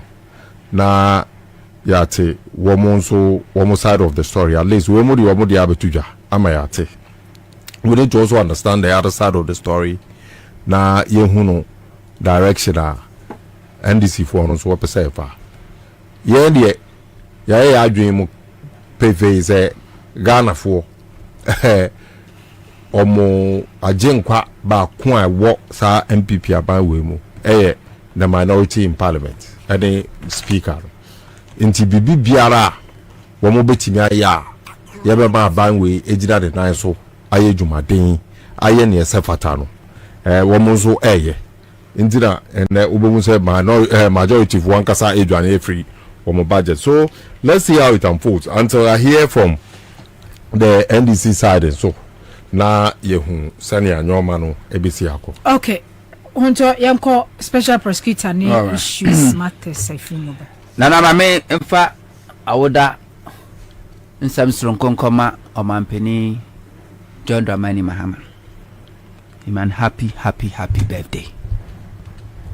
Na onono se ne yiri di birthday mu mi ni di. Ti se no susu di a one ne yiri ni di. Enti mame Lodi. Ma also happy birthday. It's a moody boom. Okay. Yeah. Mani efe. Ukuna shewe ni munyam. Said there was show ukuna ni munyam. Bema die edenia. Me bema se bi wafa ni yirechi. To me and shada nye big deal. Nemmom obano mami ude mami nemmom obana wafa yirechi akofa no enne cheso ogu yire ni mu ase anas wa show yire ni munyam obano a ofa o yire echi ekofa no ni sunu ni ban no ni nipa bia no enne mi hu se bema bi ofa ni yire echi no oba akoto so yes wa hye ni yire ni munyam because se oba we pa na bema etimi asa na yire ho akofa no na still la oda so ware ni yire no a. Okay. Manenko Honorable Ahmed Ibrahim ho Banda MP yene ne nkwatwetwe komo deputy minority whip ne ne nkobisande ekoso parliament. Alada, praise the Lord. Hallelujah, menaba. Na ede na ekoso parliament ya kenoforiata budget approval anya ntie se majority side a stage workout. Ede na ekoso. Yeah, I think MP area. Don't take it area na mutio. The aban say about parliament say about budget debate. The majority leadership no at force in the can kasa or kasa 53 minutes. And honorable official members so back kasa on also kasa 46 minutes. And to mukasa we there was a speaker of parliament put to question. Into a put to question no and a majority for no say yes. And a minority for no can say no. And no can say not JN say for more muka yes no then they do so. Who can say yeah, I can say as on what declare say okay for more muka yes general correct. I think that I have it. And the Nanka or the first one declare result and say okay the highest have it. In the one kind of I think that I have it now and honorable Amakufibua, deputy minority leader. For no reason objection by order 113/2. The speaker can say, I think the eyes have it, and I said the nose have it. That ruling of Mr. Speaker, we challenge. In the end, I'm out of people. I say, why be here? We say, see, the eyes may be made say, and you're not plenty, and the young count, young hair count. The majority of them say, the young hair count now, only issue. Into me, as an ambassador, by Tama, they could draw no more. The panel more monomile. And I speak, of course, and of course, as the hair count no crown, you both there. Now, what for another Marco said, they are minister, they are only 8 minutes to Abanabi. Into a cast, I don't know there. Instead of my meaning at Wada and no walk out. And the majority from walk out. Nandi. But majority are working out. Matison was HMN Sabo Susuke Camo, Mosai, one more MPs best of 5 a woman, one more. Still now, I'm also saying one. Oh, now the offensive is about to air kind. The only say any 137, 95 anywhere. Then there Rebecca 1-2. And the Casa Yanga hair camp, I didn't guess all done. I mean, so why would some of those say, hello, Harold. Okay. But honorable Yansha 2022, this e-levy issues in the Bayano. Yakaisa mo work out. Ama Sabra no majority for a car one more almost passing e-levy. Some more one comes some challenge or court to Kwama. Obi challenge or court to Kwama, you bogu say. More quiet and quan, the natural says a more work out to Kwanon just a mama, into the e-levy a passy. It is a majority for us working out to dear. Senior procedure be a process be a course to be an bit me across my alpha budget in Juana. Canona speaker now suspend the house ma ye amana bekan your work at today. Say more case speaker must suspend the proceedings into more case or beba no ababeka. I work out and I speaker I suspend the proceedings. The time amana ba. It is speaker ba omubo ma mo na chese budget ne no either say ye be pass and say be reject. Speaker nyama no ruling oba head count and obey. Okay, yeah, that's it. It is still now my own. Omo my. I pick one no move so adomani. Okay, that's it. Yeah, that's it. Yeah, that's honorable. Okay. Honorable Ahmed Ibrahim, MP Banda, Deputy Chief Whip, Minority Chief Whip, and so. And any quaint send ye a canon, sabe penalty, almost. Enti almost delay tactics bia ma omo crofo ni bi ababa be rem eno an omo the foreign materials baby rem but enye possible omunya hu say aprawo border no e say inspection na e tight no any about to go it's easy to read them anyway na na mama nto amasem so na me ma president Mahama happy birthday na sima me kan say be ma de kenye so be fa o yirechi nya boni. Yes, Bible kran kasenti anemu mo ya ye no famra kwan so. Nemum oba na obefo yira kwa echi akofa no. Oba no suni ni ba na chesa o yiri wabu nanim tia na so mu nanim tia. Ebi amikase oba no akofa no o yire chi no. Sebio na ho ofe ni nimdie ni suba kra ye sene o yire. Ni sini nyina echi wa nya o yire. Woda so na yire ho nemu matwa fa echira. Kase yes wo do ma o yire. Nemum so oba na akofa no no sebi. Oye monyo o mo number. Wogu yire ni masi poto na bejina bejo na my beautiful Rebecca and so do birthday so do birthday so do mi ama ya pek wa fono ho na supi kofa o yire chi a supi and no honsensem and I dey abanti I don't know president Mahama happy birthday na and so I say ultimately ko you will be lesbian partner so a problem. Yeah. Say ukunu part me ko you will be lesbian. Say ukunu the thing says so ukunu ko fa lesbian. We chia like so ukunu beti ma ko fa ni yonko bema. Yeah. It runs in the family. Sure. Now on a serious note, special prosecutor. Now the Kutemo Hai, Office of the Special Prosecutor Act 2007 Act 959. In the Kitami. Now Oko Act now. Act 4. It talks about mandate of the Office of the Special Prosecutor. Oba Act 3. That's 3. 3 and it talks about functions of the Special Office of the Special Prosecutor. If you want more, now Oba Act 50. 50 talks about application for confiscation order or pecuniary penalty order. Then Act 54 no talks about procedure against property where a person dies or absconds. That's what Gani. Nana Yankai train functions of the Office of Special Prosecutor. Or say to achieve the object, the office shall A. Investigate and prosecute cases of alleged or suspected corruption and corruption related offences under the Public Procurement Act 2003 Act 663. B. Investigate and prosecute allegations of corruption and corruption related offences under the Criminal Offences Act 1960 Act 29 involving public officers, politically exposed persons and persons in the private sector involved in the commission of the offense.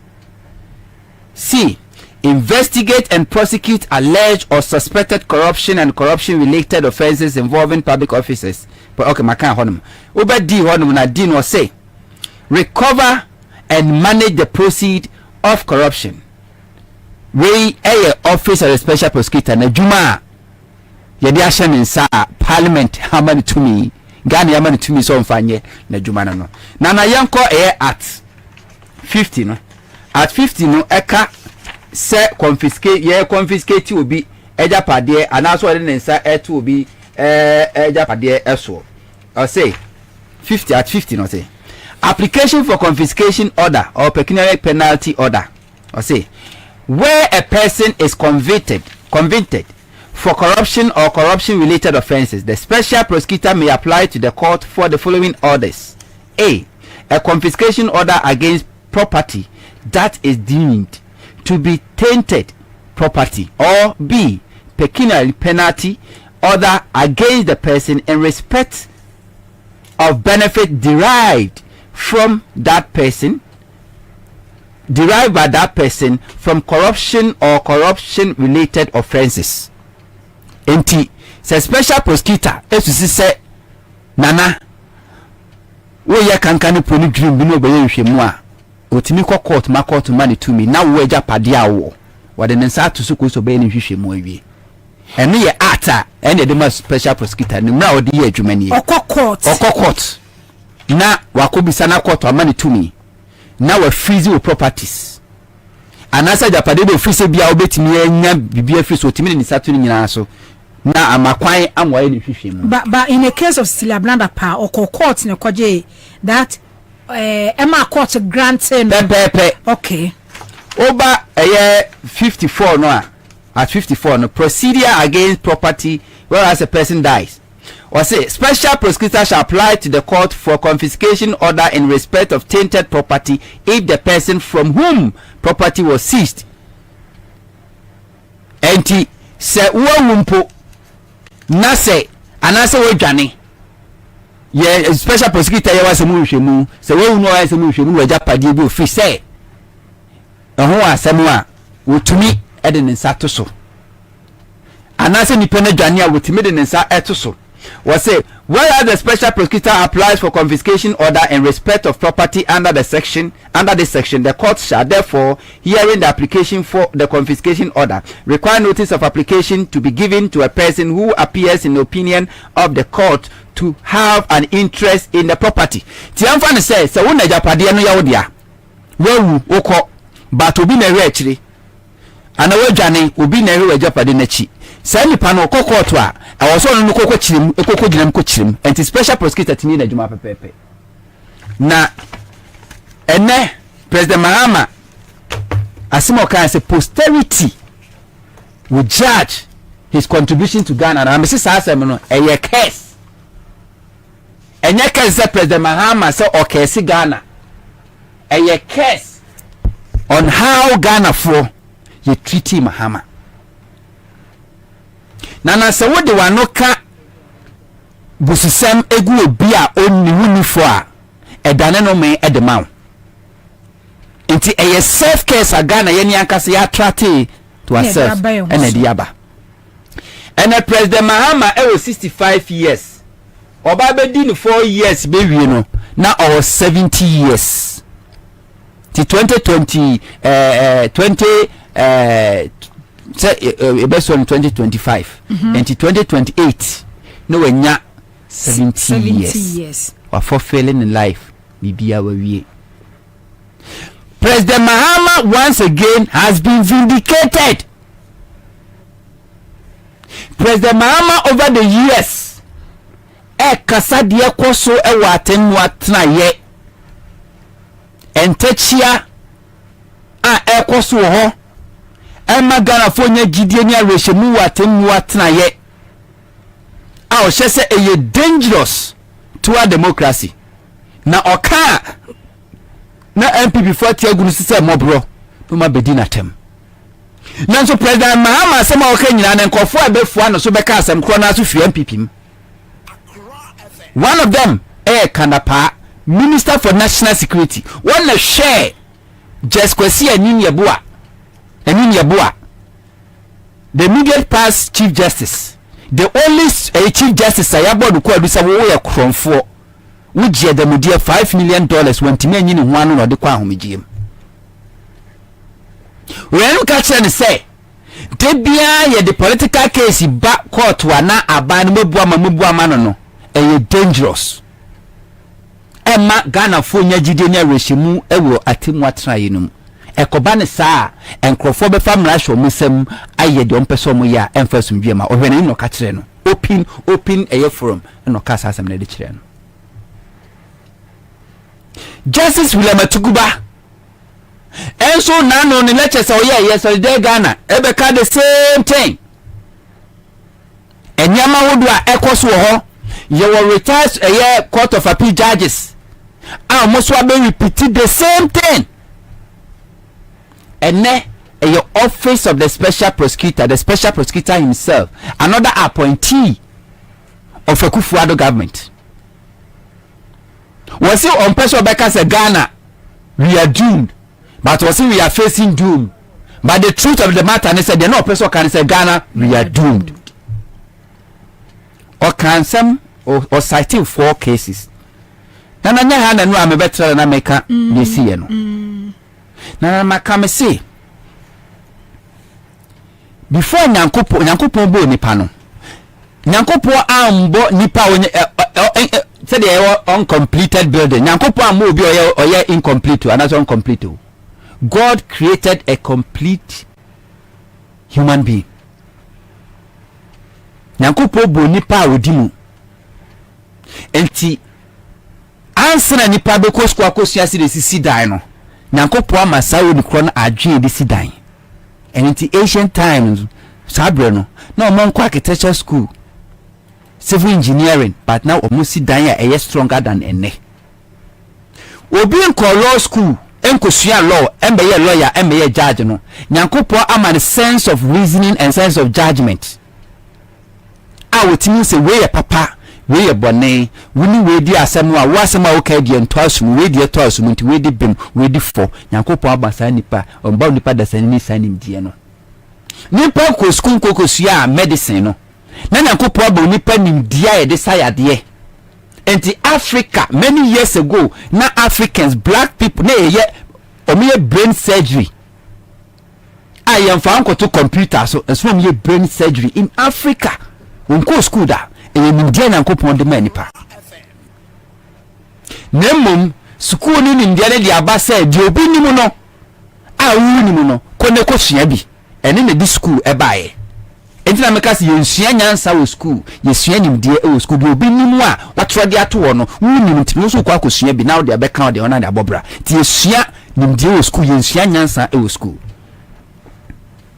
na law no mo kan nyina no nyina so e natural justice ade aye papa ye nyina ni bone yenim common sense e fie nyansa yenim logic ade logic ne say ukika we si we ni mu a e make sense ukika we si we ni mu a e make sense ntinyama mensa natural law logic and common sense emra na nu anie enti ruling bia ya de beba nana what the common sense to ho na say e make sense a e problematic ruling bia ya de beba bia nana what the to scale of a logical scale so a enya dwuma nana e make sense ruling bia de beba nana we use common judgment and as a natural law nyakopo de amade to nemfa e problematic. One, he mentioned Sir John. Sir John, a government official. We don't even pass it through. We will not have seen a Benjamin and the secretary. Etiye for kuntuna se. Amo maga na japadi enkwa ya diama ne so no mo ho ban ni editua no na otu galam se wom.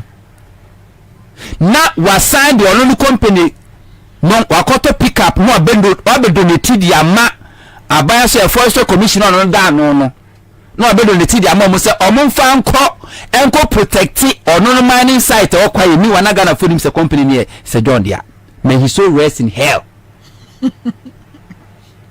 Na wasafa forest guard I the taxpayers money tiane kaso monko bo ono ne galam say site ho ban Achimota forest is here reserved. No, I check the man abusian for.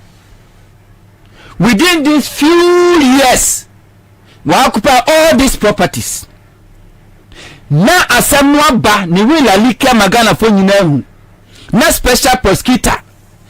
Ghana say a man the man no act 5959 no be creating office of the special prosecutor and say corruption and corruption related offenses and ade usu se kankan pro na adwiri mu bia no special prosecutor ti bi wam kwanhwemu na sena ne kobasa abanja pade Ramsar site abanja pade no bia bia judgment ni na se wu na se hu se woni we mu a na won suspect corruption na special prosecutor confiscate all these properties say mo ayesimu na mundi ade ama mo forever no mo de mo ntwen na menye me hwehwe mu nwie miye mu hwehwe mu wie na se wanfa kwan bone so no nya ya se nya o man ne dia o may enjoy forever we de court a na judge abosa asem na to awu me nkote e se sa judge no oba na otena sa case ni so no e se John Adamfo say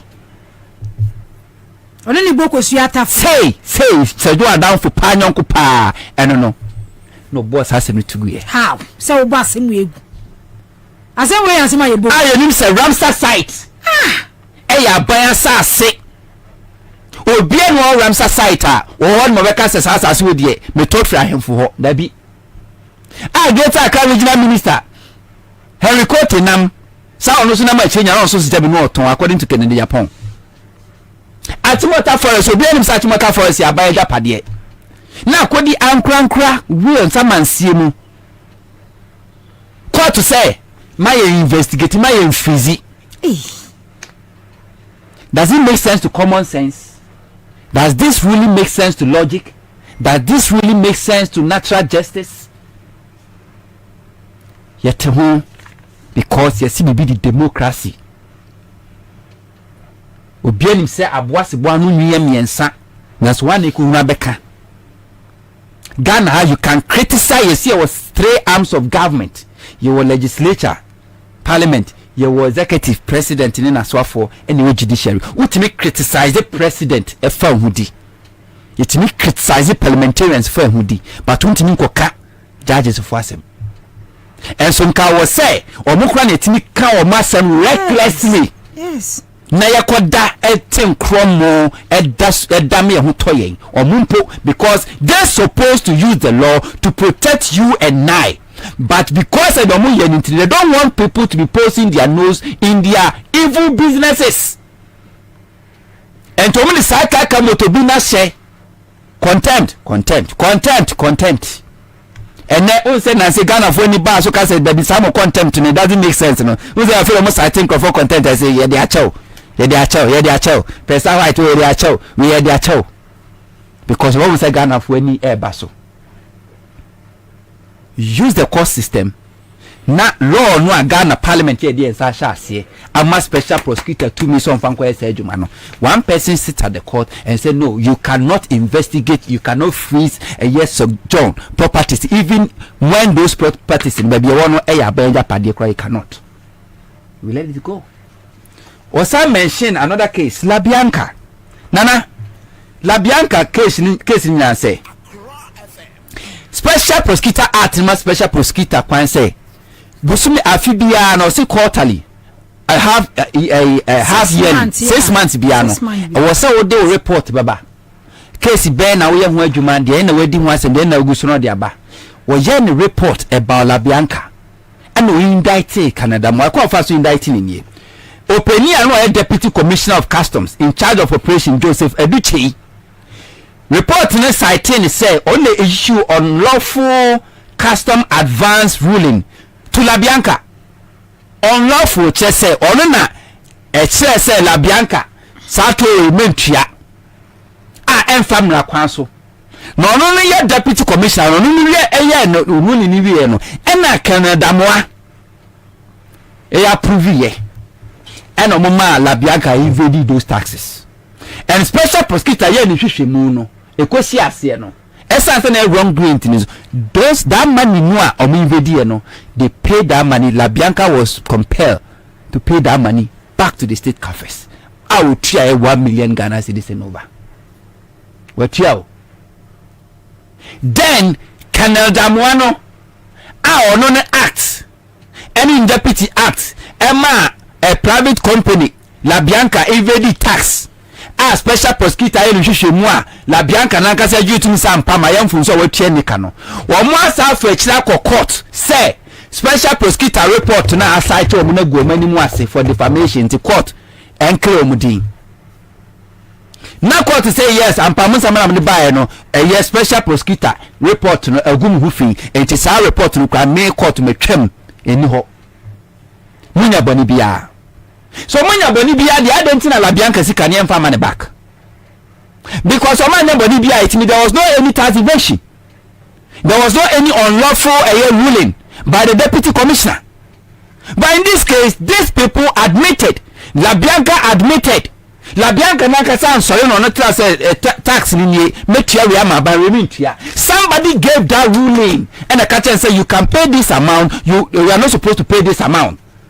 Did the Nepal cast one no yeah and let a special prosecutor any no and the better just say no that was unlawful ruling we admitted to the guilt we go to SS Kano and then those people now are more out of negligence Emma Labianca evade tax no court say omunya mfum so bia enti akra omunya boni bia special prosecutor cross go mu finti ya boss special prosecutor ka 100 million onkotua then court no say special prosecutor bet my investigation bia we as name say nipa mienu we abichei ene Canada moa untimi nyom investigation bia about Labianca ma brow untimi nyehwehwemu bia fan from ho. This is happening in Ghana, a country say a democracy.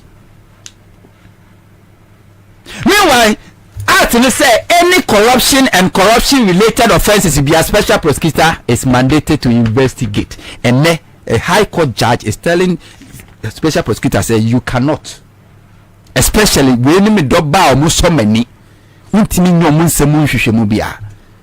Do you know why? Canada moa contesting with MPP prime minister or parliament aba now we say ade obesin say ni kom I the be campaign na tian one constituency awoko because special prosecutor report na indicting no of wrongdoing corruption and corruption related offenses no one person said the obesin say ni kom to was here clear no e was here white washing no said the be obi ntimi use that message no against him or the election or the contest awoko. This is happening. Ghana is a democracy. Now, if you have listened to the special prosecutor, said you now can so you be your dog Ghana near, we your my Ghana, or so trust no small man. or see tracing near Suma Yemei. Another case will make reference a Charles Bissiu. Say special prosecutor your nutrition. One the car says CID for nutrition more. Special prosecutor and Timmy nutrition. One the car say Yoko for nutrition more. Special prosecutor and Timmy nutrition. There be say omu nutrition more. Omu clear wa. Yes, on Timmy nutrition more. Say, Yanya chia say Charles Bisu Jessica 50,000 left and right from a year win to me secretary. Office. One more you almost on Kwabena Ansah in so buy. Now or them dear video live. 50 bondo say ya 200. Now you see Tiwa Adudan kwa no the 1% MPP abambeji dimboni empo when they commit crime. Say oh my clear without any investigation. Now special prosecutor another report to aba no ya ne hwehwemu indict Charles Bisu. Then Charles Bisu runs to court. Now court to a catch and say yes. When we do about so many Charles Bisu. Untimi nyane nsemu hwehwemu mane nyeye. Until special prosecutor go to hell. With my investigate obia enye Charles Bisu. Entene a suspected criminal. For unitimi running to court. Eko seeking judge say men found son coming and the court will grant. Without the court even giving the special prosecutor opportunity to even cross state to say why say to say why sentin and person anything court said that be won't me. We are not the catchers the criminals etinima. Charles Bisu etinima. Charles Bisu nima enotie. Another issue kai Cecilia Branda pa. Nana uko already at na. I can prefer say politically exposed or say Act 3 no. C. Investigate and prosecute alleged or suspected corruption and corruption related offences involving public officers, politically exposed persons. Cecilia Brenapa a political officer or a public officer was I politically exposed. What's the kaida $1 million. And she Ghana for so special prosecutor me say the day I reliably informed and I don't want to mention him. And don't call Cecilia Branda pa them no. Cecilia Branda pa was begging office of the special prosecutor office or for me to say mo scan mo person obi adebo mo di mo scan mo fa. Now if they tell you the kind of amount they discover and how they discover those money no Ghana democracy is never good for Ghana and Africa.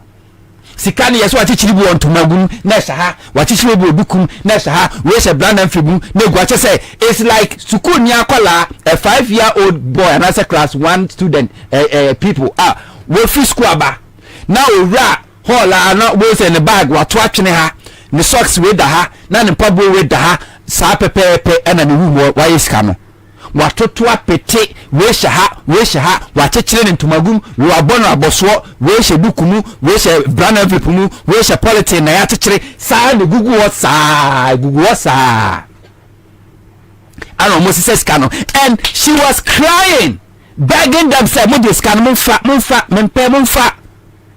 mo da mon kasa mo ba mo be hu bibia e wo me fie. Do you know what happened? When special prosecutor invite him or call my office one no. Omo chese we fie no e wo hemfa. Ana chese we fie no ha. Ana mso we fie na te sen wo kire okay unwura mu a hemfa na bedroom so mu ko ne bedroom no ko yes ka no. And to bedroom no wo hemfa. Because me bedroom unwura ko on ma obefa unwura say we say we bedroom. And to us special prosecutor officers no na they were sketching. And when omu ya na say ne enko fie ne nkonko he to why expected that. And omu kodi ye no and omu leading na because already no ma sketch it. Omu ni we bedroom or straight to the bedroom omu ko the money and the go do so pro. She was begging. Public officer and politically exposed person. Special prosecutors who are freezing accounts. Were ye enhwehwemu. Less than few weeks then court to say while running to court to say na ho chile no ni kunya ni di. Meanwhile more freezy I am a political opponent NDC for my freezing for contractors for sika for 4, 5, 6, 7 years na mobile my freezing for sika you come sankai. All those people are surviving. But we just 1 month no one run it to court. The court to say fanisi kamano because when you from so bia because of special prosecutor no onye hwehwemu bia pam by. Meanwhile this act na dem aso special prosecutor say you have the right to go to court to ask for Caesar. You freeze say the betimi aboa mo wetina your investigation akosi aseye. But the court say no.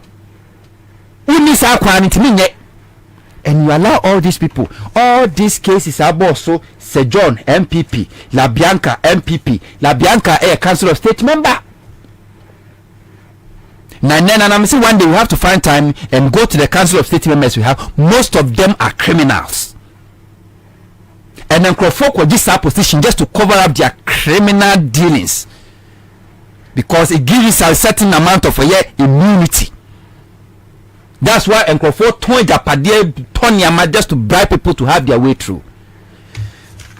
La Bianca ye MPP, Charles Bisu ye MPP, Sisabana pa ye MPP. Ediana Modikaya, esa se mesa, Heyman sa se mesa Modikaya so na ya sign also. Say ni partner abodi na including Canada mo na ye MPP. So the government fee said it's making them unpopular. And now let's hide behind the court.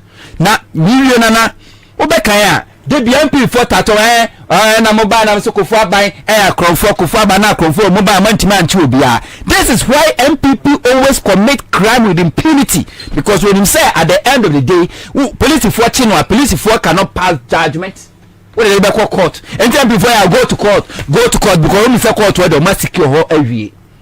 And we cannot fight a corruption in this country with this kind of people. Okay. So we a judge na se ne dia be special prosecutors makene na ne kwakwa ni epina na kasai no ne kwakwa na epina na kasai just 1 minute just 1 minute me wrap it the only kasai na friend saying Wilson I know so you're anti-corruption crusader, but I can say I was highly disappointed after listening to him. Who a corruption crusader also kuti akankane prenu dream Ghana ye din kunu mo kankane prenu dream no so why do you still carry yourself as a corruption campaigner when we have not won the battle against corruption, and you are asking the special prosecutor to resign because then what's your business carrying yourself or calling yourself anti-corruption campaigner when you know say corruption has really intensified, when you know very well say Ghana nobody fights corruption without corruption fighting back? I thought say he was going to support the special prosecutor near Mr. Judiciary critical questions. But Bobia who namely say special prosecutor and come for the demand to her because I don't want to from so ben no yes what the La Bianca say nipa bi no koko. Okay, Alaji, me now so.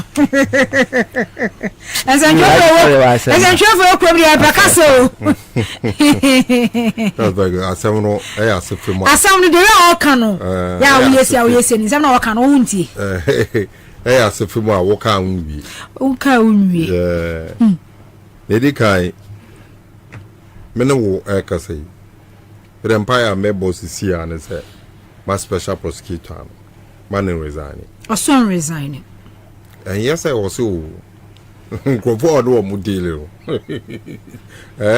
wouldn't mo mo papa resignation akwan na all ya hwehwe no by the press encounter no ye no e bon pa ese mo no so resign but manye ma yem brief say ene at least by one kasa omu kise jabe Ghana fo nyina ehunu say sa office no yete ne say yemfa ye propaganda anya say yete say ye de be ko ati apo ne kata hyehyɛ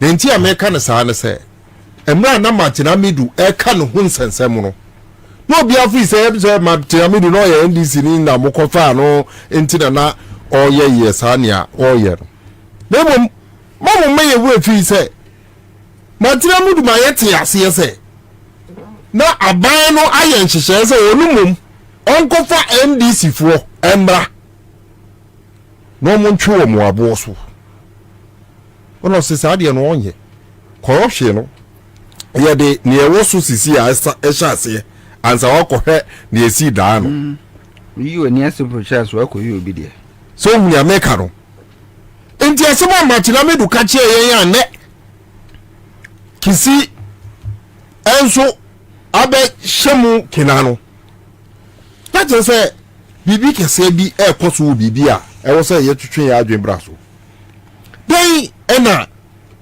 kisi ejabe ekafa ye court ho tama meti se wonu nkasa no muton eka se the court is to apply the laws not to grant immunity to accused persons eba me hunduri me inti se asemo ana obi aka o man mo ha se o mampanyin na do danko akofo do court na de bia be da sori na ne ya say high court judges or the 5 aka ho o china or the 30 aka heaven say appeal court judges so o china ti or the 5 aka supreme court o china ti we new chief justice ni na ekeka ho ampa se wo mo ye dia ejuma ye hihye ejuma no wo ti boys no mo ye fraud no be ka se ye hihye ejuma se ejuma na mo hihye essence this asemwa every obienum eba every the special prosecutor num na e ka say the courts are granting immunity to accused persons no a grievous international community obi biara obiti obi ate sa asem ya ye gu ye court enimu ase. There is no value, there is no stature left with the dignity of our law system. Uru nesonzo aso ne se me no wo yeti hei se BBC ayen kan anka se avene ye ko police every police abe ko court na yakudi asemama yen na yenya justice into instant justice ere beden ene be sha say be ye ejuma na yakọ back to 80s anamwa the early 80s ya chi UCC anu na kom wo ho na ya hyehyɛ ne ties ya gosua wo Lagos Nigeria na ya hyehyɛ no so the saying say omampanyin na nado danko akufo do ni baomia esen de yakọ back 40 years 30 years back no ehun so e da ye hunu a e bai kise jabe esen ka say oye no ranger ankomenam na nipa de be ne a obetimi aye edu nimre a no ko efinenum ton anko anoma yes ode ne crab afore kise jabe a yede ne ba and yet no less a person than the Attorney General of the Republic of Ghana and the general man no kika no one sam atse say ono na baba be ye djuma no matira mi do antumi aye no and they say ono nko no na nam ono nko anenam esa say corruption no edware wom e wo bibia enti wo ka say wo na wo be quality corruption na corruption be quality aw. In other words, or Katia will say, the entire government machinery is corrupt. That is the meaning of the statement. The entire government machinery is corrupt. And it is a corrupter. Women kwadi obede na wakweti because obi anika abai ni mu a obebua no. Now, moving forward. Ohwe se kise jaben katre say Ghana is facing doom. That is say yakopemu ono corruption onim ene senia aban woni also moboa no mo kutia po ne kata hyehye no wo mo nyewu na ye kare sa no a wote fabrode betu chok what Gambia number 1 ewo ahafo region what yevenze Sogakope what central region ewo bibi na wo kwan ne ya kan hu ne say nti a wo kwan ne ye no eye project fitaa kese no ekoso wo ban we mu krono fitaa project ne katachise ene krono no ene nti na wo kwan ye ntumi ye o mama nka bi ntia o enkran ha anye hwe kura no His Excellency John Dramani Mahama ebe born homebody ema epunsuo kura no yesone so ema ebi mu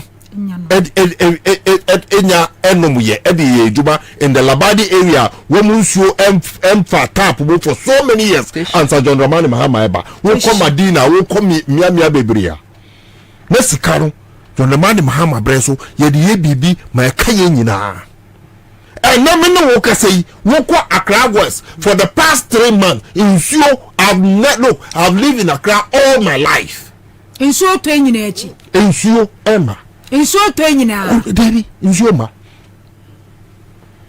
we are going back to the Kufuor Gallon days we free we be say into ye ka corruption wa some men sina ho nka say e bia sika bi na wa aban mu a ebi mu ewia wo sika no a ye de be ye na e be boa wo oba e ko school na o ko 1 month e ba ye si we ye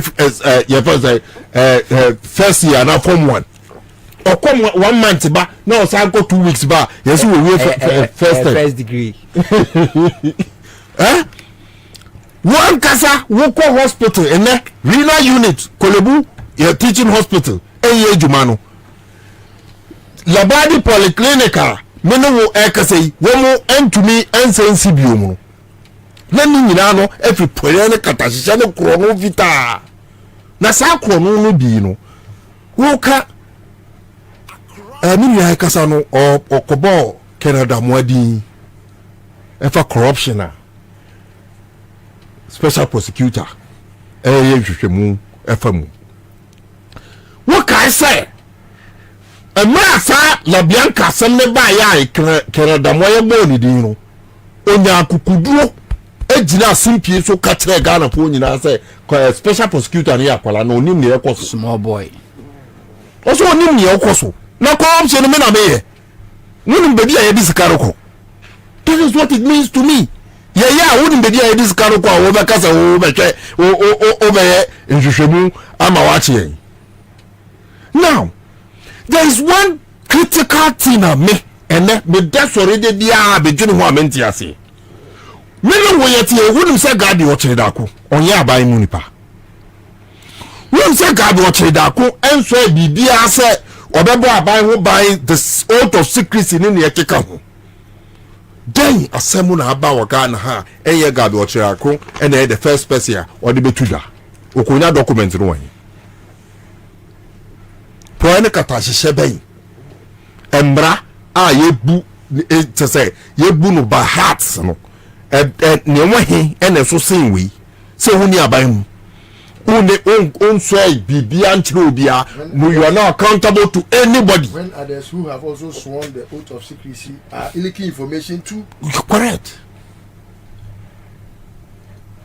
Na te say no oman no abeye na ewo ho meno ekasei asenzo boache enye ne ene start won so as the deputy chief of staff amanfo te na asem siye aye nyina ye hu A+ tese ekotwe tiwa de dankwa ba ya ebeye nsem tiwa do danka de num tom se mamonka enkogu aban no enimu ase meno kasa ne abrofo ene nenam ewiase afa na nyina obi ate so oba ye je no $20,000 Ansah wotumi ehu omampanyi dentina obi biara wo MPP aban obeje sika na wabo omampanyi ne na bodi ekire din se Fabra Ansah wakohu because ye de bema wo denti what say wo mo asore akasa chia sa de no da what say mo asore akasa asemo aye ka ye twe ho firi mu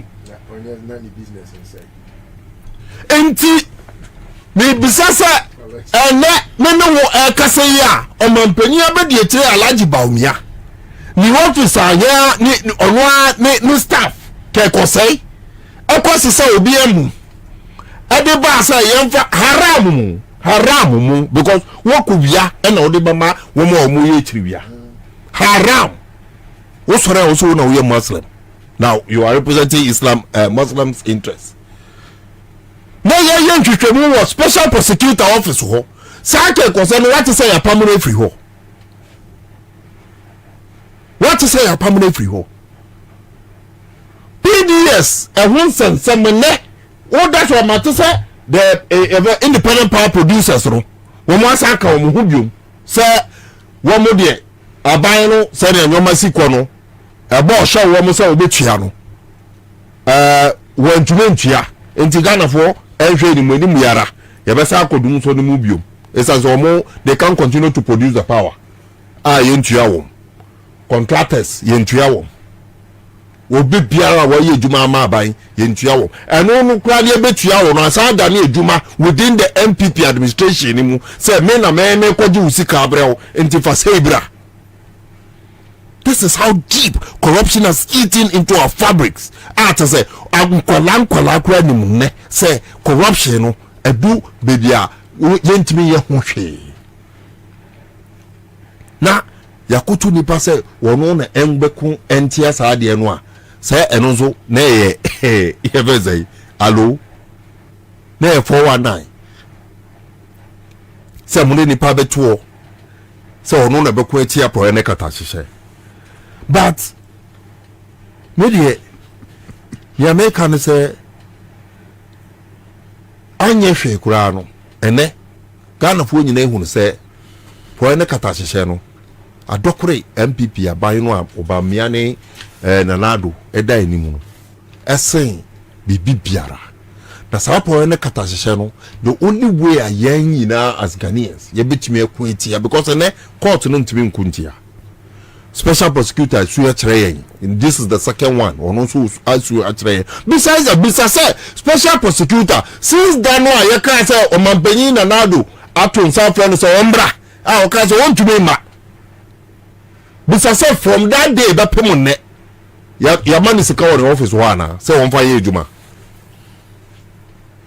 entimu mo ba say won no so man resign wo because onu so resign dey ane yenim nia ye de beba obium ye mo ho paye because onim nie nti ane wo betu no mutu ka kire Ghana for the ekoso wo no kom kura no mo threaten no so kura kan ina make am tire wo no ina make am tire wo threaten list o say they have been threatening him na won te pala Facebook so hu MPP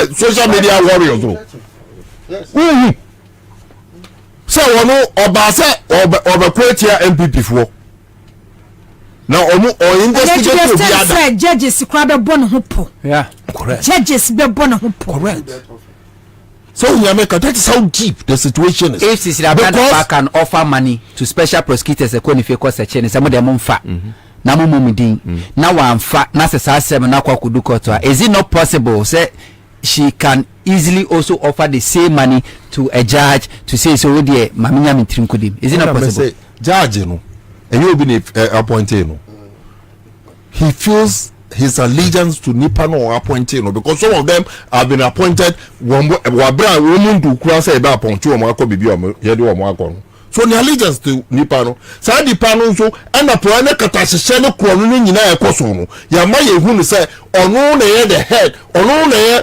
pemre mu maame no a ye pro ne kata hyehyɛ pemre maame no cobra ata se sika bia hwa krono bia be si wo MPP aban mu na na do dan kwakofa do ne ba me a wo hye wo mu krono bia wo mu nti o mo wo kukuduro o mo de ye wo hye wo mu enye kwa se utie obi a ye be chi o mo tape so a ye se o mo kase wie pe o mo so na me de wo be ko na na do ho na me de wo be ko ba me a ho na wo de 2000 ba na wo de 5000 ba wo de 100 million ba because wo mo share so mo se ministries ni sectors no and it is a budget sky allocate where the choir allocate where the choir ye ko jinu the choir be a ministry where na eko etinu ya body say Cecilia brother pa World Bank for $3 million say the kwati odomu correct sika no omo che na Cecilia brother pa nyam she correct etu on Cecilia brother pa no body din say for $3 million and one kwati odomu no she doesn't care because only yes only baby affair our kumsi we mujida because you can see other than our kumsi 2 million people better say so one village one dam na sikana the man on sikana that's a list of amount all you chewing gum to 250,000 what food yedimu papa yedim tramwa na wole nam MPP office ho eni nam electoral ndiase na ne wo be ka kire yen say $250,000 yesika really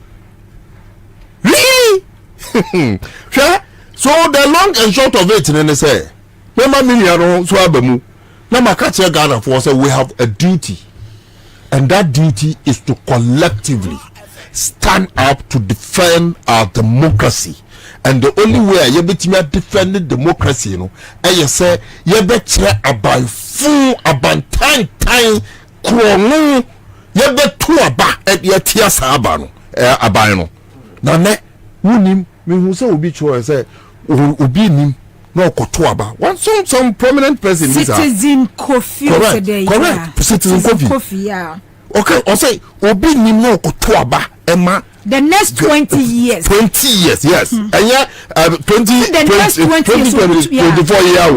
the next 20 years we kotoaba ma MPP na we man boni yes say not only 2024 not limited to correct not limited to 2024 beyond 2024 for 20 years come now 2044 yes 2044 from and occupying 2044 when him now to about MPP now we are man bofu was he siwabo yes we are man bofu it is son also you who about one na you to about the tier muturo bebre na okasa obewi want to be wia enti mu sori waka na you to about my excellency John Dramani Mahama anye hwe kura no se papa anye hwe a bone so ye den anye hwe ne pokuli story mpacho onto fa ni TV camera ni siniso I'm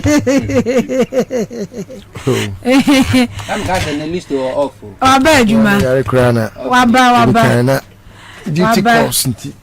You say alaji bank amemba but. Ai. Na se bi aboko. Nyame adom. Mama ncheche for menchia menua alaji Nasiru. Na menchia honto. Yes. Odi abasubode na na yede bema mo. Ne adwumaso a wo slate ne kaba besna na wo bomo my Ghana nanama sometimes it's so sad say yetna ho hwe nipa binum ma omo gradually edi ebe ko ohaw kese pa mu se enye nyame a na basam odura omani democracy no ka say da. I thank God say many soja anko ebiye media nka ba na kama yeku mi do nyame me kama ye me nko a obi anka ho kama ye ti ana mi den nyame asese eni mani bi wo a ono a ne na basam oduru no nim ne oye hwe nanama democracy pene betimi ama this nonsense will fester democracy pe I don't see any form of government ebetimi ama sa nyoma we yakoso we cannot find anything characteristic of a government meaning what type of government or what type of governance Akufo-Addo or Because even the worst type of governance now, we are seem like aristocracy, oligarchy, and all those ones. No, it's like he has merged all the stupidity in one fold. And there so. Me baby da mo echo contest. Matisi say ye German no for ho na baby. Bunu ho baby. Meko ho kobo. Meka cho bia se we kro for mo nto aba ne ma no. MPP for the be to aba ma no. Eno de I can't say much. Because Onko Piaka. Primaries. This is somebody that I should respect a lot. I tell you. I know him personally. I used to have a lot of respect for him. When you say judge me na call our trainer there. We go the same way. Judge no do trainer there. Na call our trainer there.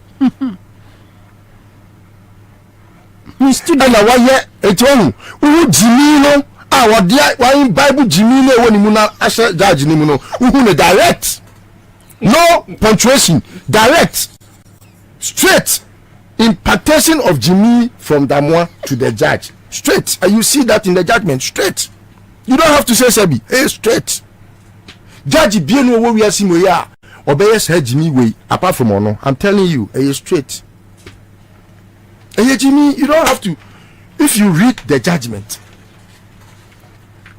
Me bana hon talk asa. Me hon fame. I nearly turned because he has said it all. Except to say, when Tony loyalty, on share law creating or sections are no or act. Oh, section 50 no of the Special Prosecutor Act. Special Prosecutor, hey, office no very powerful. It is a very, very, very powerful institution. Unim, I quite to say, I could follow Kofa Jata. So omechi NDC for one way. Na okofa jata ne ba no na ma jata no tumi say wey na me dia ma o say fati uni your friend saying NDC for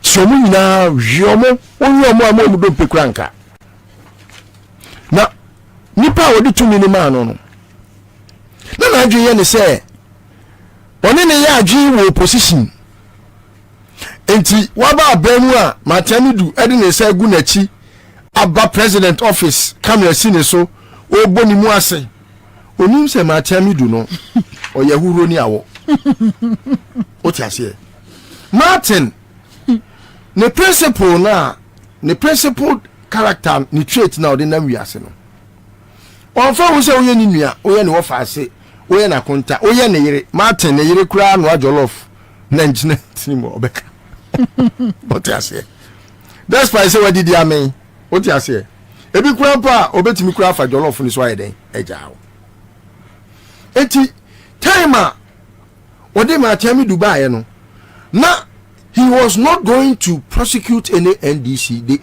They were just going to be a subject for persecution. NDC for yes. Oh, little did you know, say Matiamidu say or criticize John Mahama over alleged corruption. Okojina vetting committee him. They be say fa John Mahama who be also perception. Perception. John Mahama, and then I would do to the Americans the same way. So you see, will be the most clean president, clean president from Nkrumah Apenso. Chemwa ba mo fa ko forma Apenso nyina bedru Akufo da Apenso a. Ono no the cleanliness no. Sometimes me I would describe it as Jimmy Kura. Look, this is a man very selfless. He went home without knowing where he was going to sleep the next morning. And so now, your studios I can see, people had painted pictures that depicted of a thief. No sika bufutu nkwa no akose sasika no de akoma lordina jebo katenkwan ene koto anyway. This is how To the extent say people were saying say we inflated the cost of projects. All these were said about him. When Madam who said your mama for, because they would let you, the listener, no, believe. Sometimes you go to the studios to defend John Mahama, but usati wa na omo kansam na hwe owo teach them I didn't know asumua. You are tempted to be one of them to believe the commentary now omo Eman. But former President Mahama Kraka said there's no perfect politician anywhere. Yes. But you see, well, compared to the word perfection, the word perfection, the word perfection, no, it is there only because of God. God is the only perfect spirit. Apart from God, there is nothing perfect in this land. In fact, ono krana body nyina no, me bana hunto ka say oboli dabi. God created imperfection amongst perfection. Everything na nipa yentimi nya perfect da. Obi enu a John nam ho no sebio. Ne kanfo no say why say nya say oye holy good and you men can't say Ghana for said John Mahama will be a perfect president. No, I won't do that. I say perfection is different from complete. I wasn't talking about perfection. But complete, the word complete is also remarkable when you want to discuss perfection. Complete, there is no human being who is complete. There is no human being who is complete. There is no human being, there is none. Every human being is complete. There is no human being who is complete. There is no human being who is complete. You can debate that sometimes. It's just rhetoric, you know, that you can. So, Nana, Usahu say, Emra we, ya. Yediamu will be to me, say, often in the Juma. What the Mrano at the Juma nevi. Na Bianca no more call so no.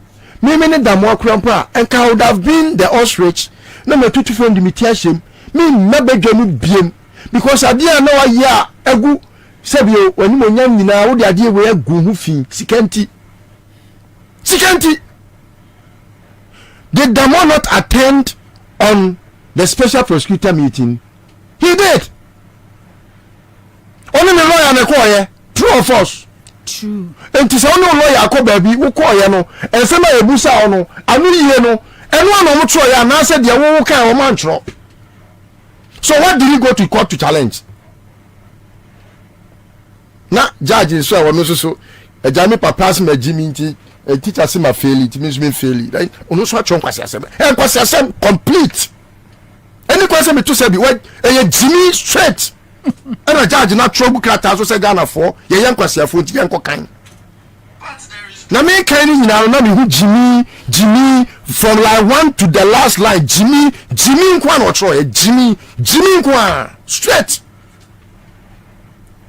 They are giving us the reason why we should believe say the judiciary it is not up to the task. Anytime we can me no nya asma me court.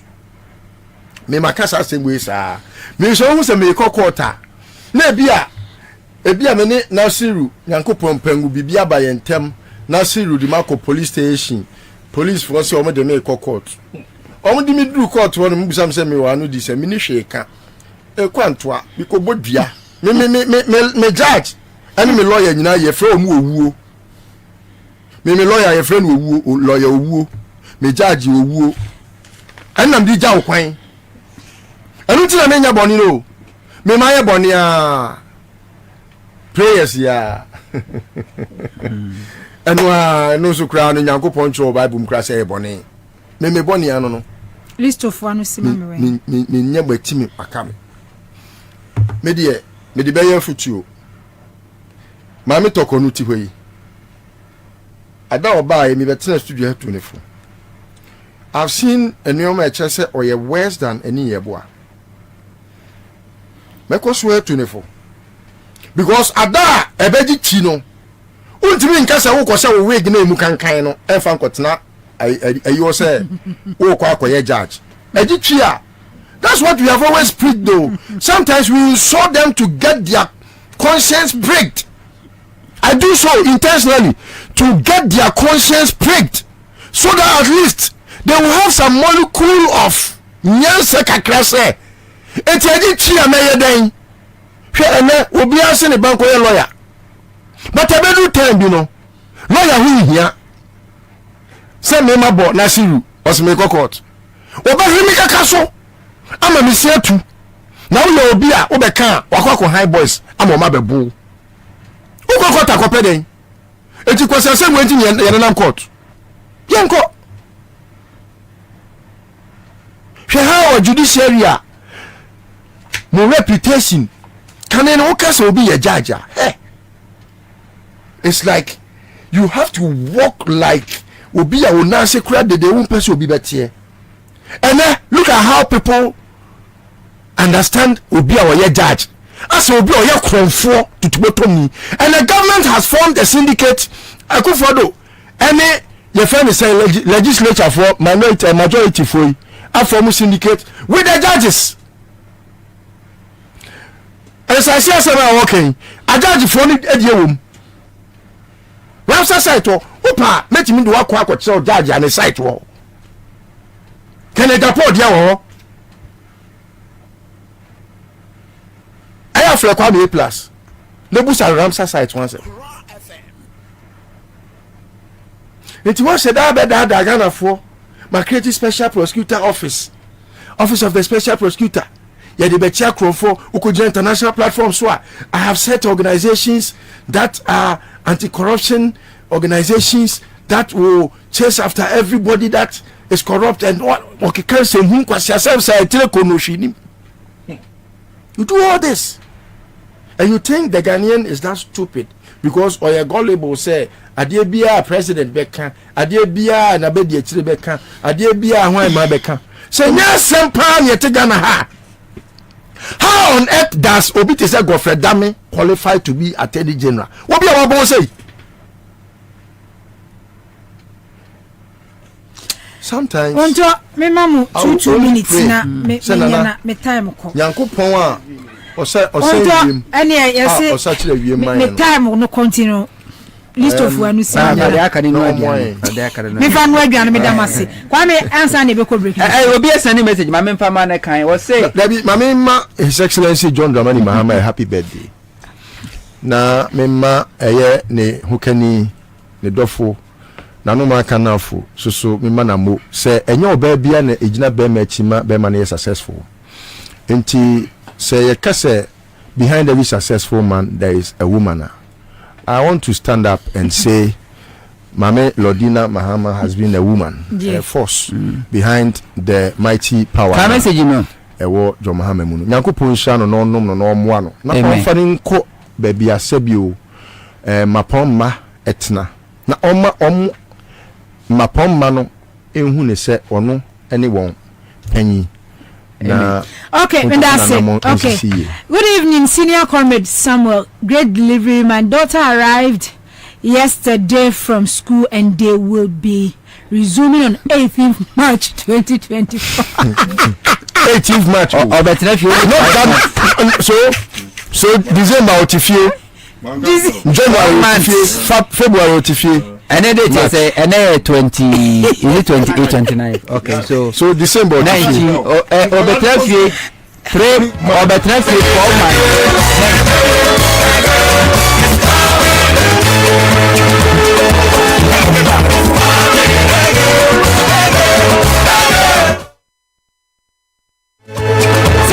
kaya do here no Ghana card quick credits ukuta Ghana card na kuta digital address and just say sika na yede cheche ubeti aka eyabusia loan yede ma wo etu wo Ghana card na wo hia sika pa de twetwa ho wo hia sika de expand business ya bibia bia no ani so be for Ghana card no afre quick credit for 0596 920833 0596 920833 Green Greenfield Scientific Herbal Clinic. Greenfield Scientific Herbal Clinic. Nugwado go last stop Estate Junction. Waya resefi e bibidro fie ni ho. Afa stroke, diabetes, infertility. Obani bema mobra wa wo ho. Iye no mpemu adwuma bone setting. Ni nyina no mpese bubu se dislocation bemo. Se dia ye bia ni ko Greenfield. Afa bright soldier capsules ho. Mane mema nenom. Wonu madure ye wo gina so ankasa. Ye wo bright garlic plus capsules nso a. Garlic ye adwuma woni pedwem siesie o ma wo ye fefefe kama. Bright soldier capsules, bright garlic plus capsules. Ebusu ewo dwaso no Gwaragon last stop Estate Junction. Bomodia na free 0261 651898 0243 83 0243 98 3906. Afei shane so samen kantra wo se wo pe coolant bi ediagu engine mu dia ene Seahorse 50 by 50 engine coolant no ena make am for the amount Seahorse 50 by 50 engine coolant ma engine no eti apogina ne nanso kama overheating basa bia ne just one kasa unse engine gina ne nanso ya wo other grades 33 by 67 coolant avenue wo 10 by 90 coolant ya ebusu ewo edwaso papa ne nie bomodia efreye 0244 577 559 0244 577 559 and now says 0540 424386 0540 424386 and fence on Google winji mukra afa imbusabo mesha bibidro fie imbusabo mesha du papa nie boost immune system no ema wankasa hu se e bibidro papa ni woni padua no ahoɔden sonko ene wo mu imbusabo mesha busu wo dwaso atifo mfrɛ 0246208496 0246208496 Tabia Herbal Center so Tabia Herbal Meshaba wonam yo ya malaria fever wadru no Tabia Herbal capsules yade ne yamtim wadru no drowe yi abusu akanshi drug lane num ne be bi etondo bia no Tabia Herbal Meshaba Tabia Herbal capsules ubenya bia to ho afrefre 0243 686861 0243 686661 One go energy drink. One go energy drink. Or see your ultimate source of vitality. I don't papa no. Still one kasa mo hu say obi a ade chance why hojo bi wadwumamu ase ahodi ni hwan kani ho bi uhia one go energy drink. One go energy drink. Vetted approved by FDA. Be bia no say wo pe energy drink ha. Or see vitamin B3, B5, B6, B12 all packed in a sporty silver bottle. Yeah, one go energy drink. Afa top choco. Yeah, the fab bread. Yeah, chocolate. Utimi dini sa so. Top choco 3-1 chocolate drink in su cocoa wom milk wom sugar wom. Do here ni wunsu shie. Usaka krabi guma tea pampa. Freya 0243 6363 0243030303. And you may fasida Emma NST Kwame Kwachi, executive producer NST Okwawia Ijimba aseda enko emfa maun na me panel members nyina na poku list well samwo hunto Alhaji Naziru Muhammad me de munyina ase me so na nwei abusum kase na Kwabena Bobie Ansah ni empress ba ko pen na meja ko na mesum 6 pm k akafem kasebo democracy kasebo dem fed ba besum wo eda wase so kan ye ho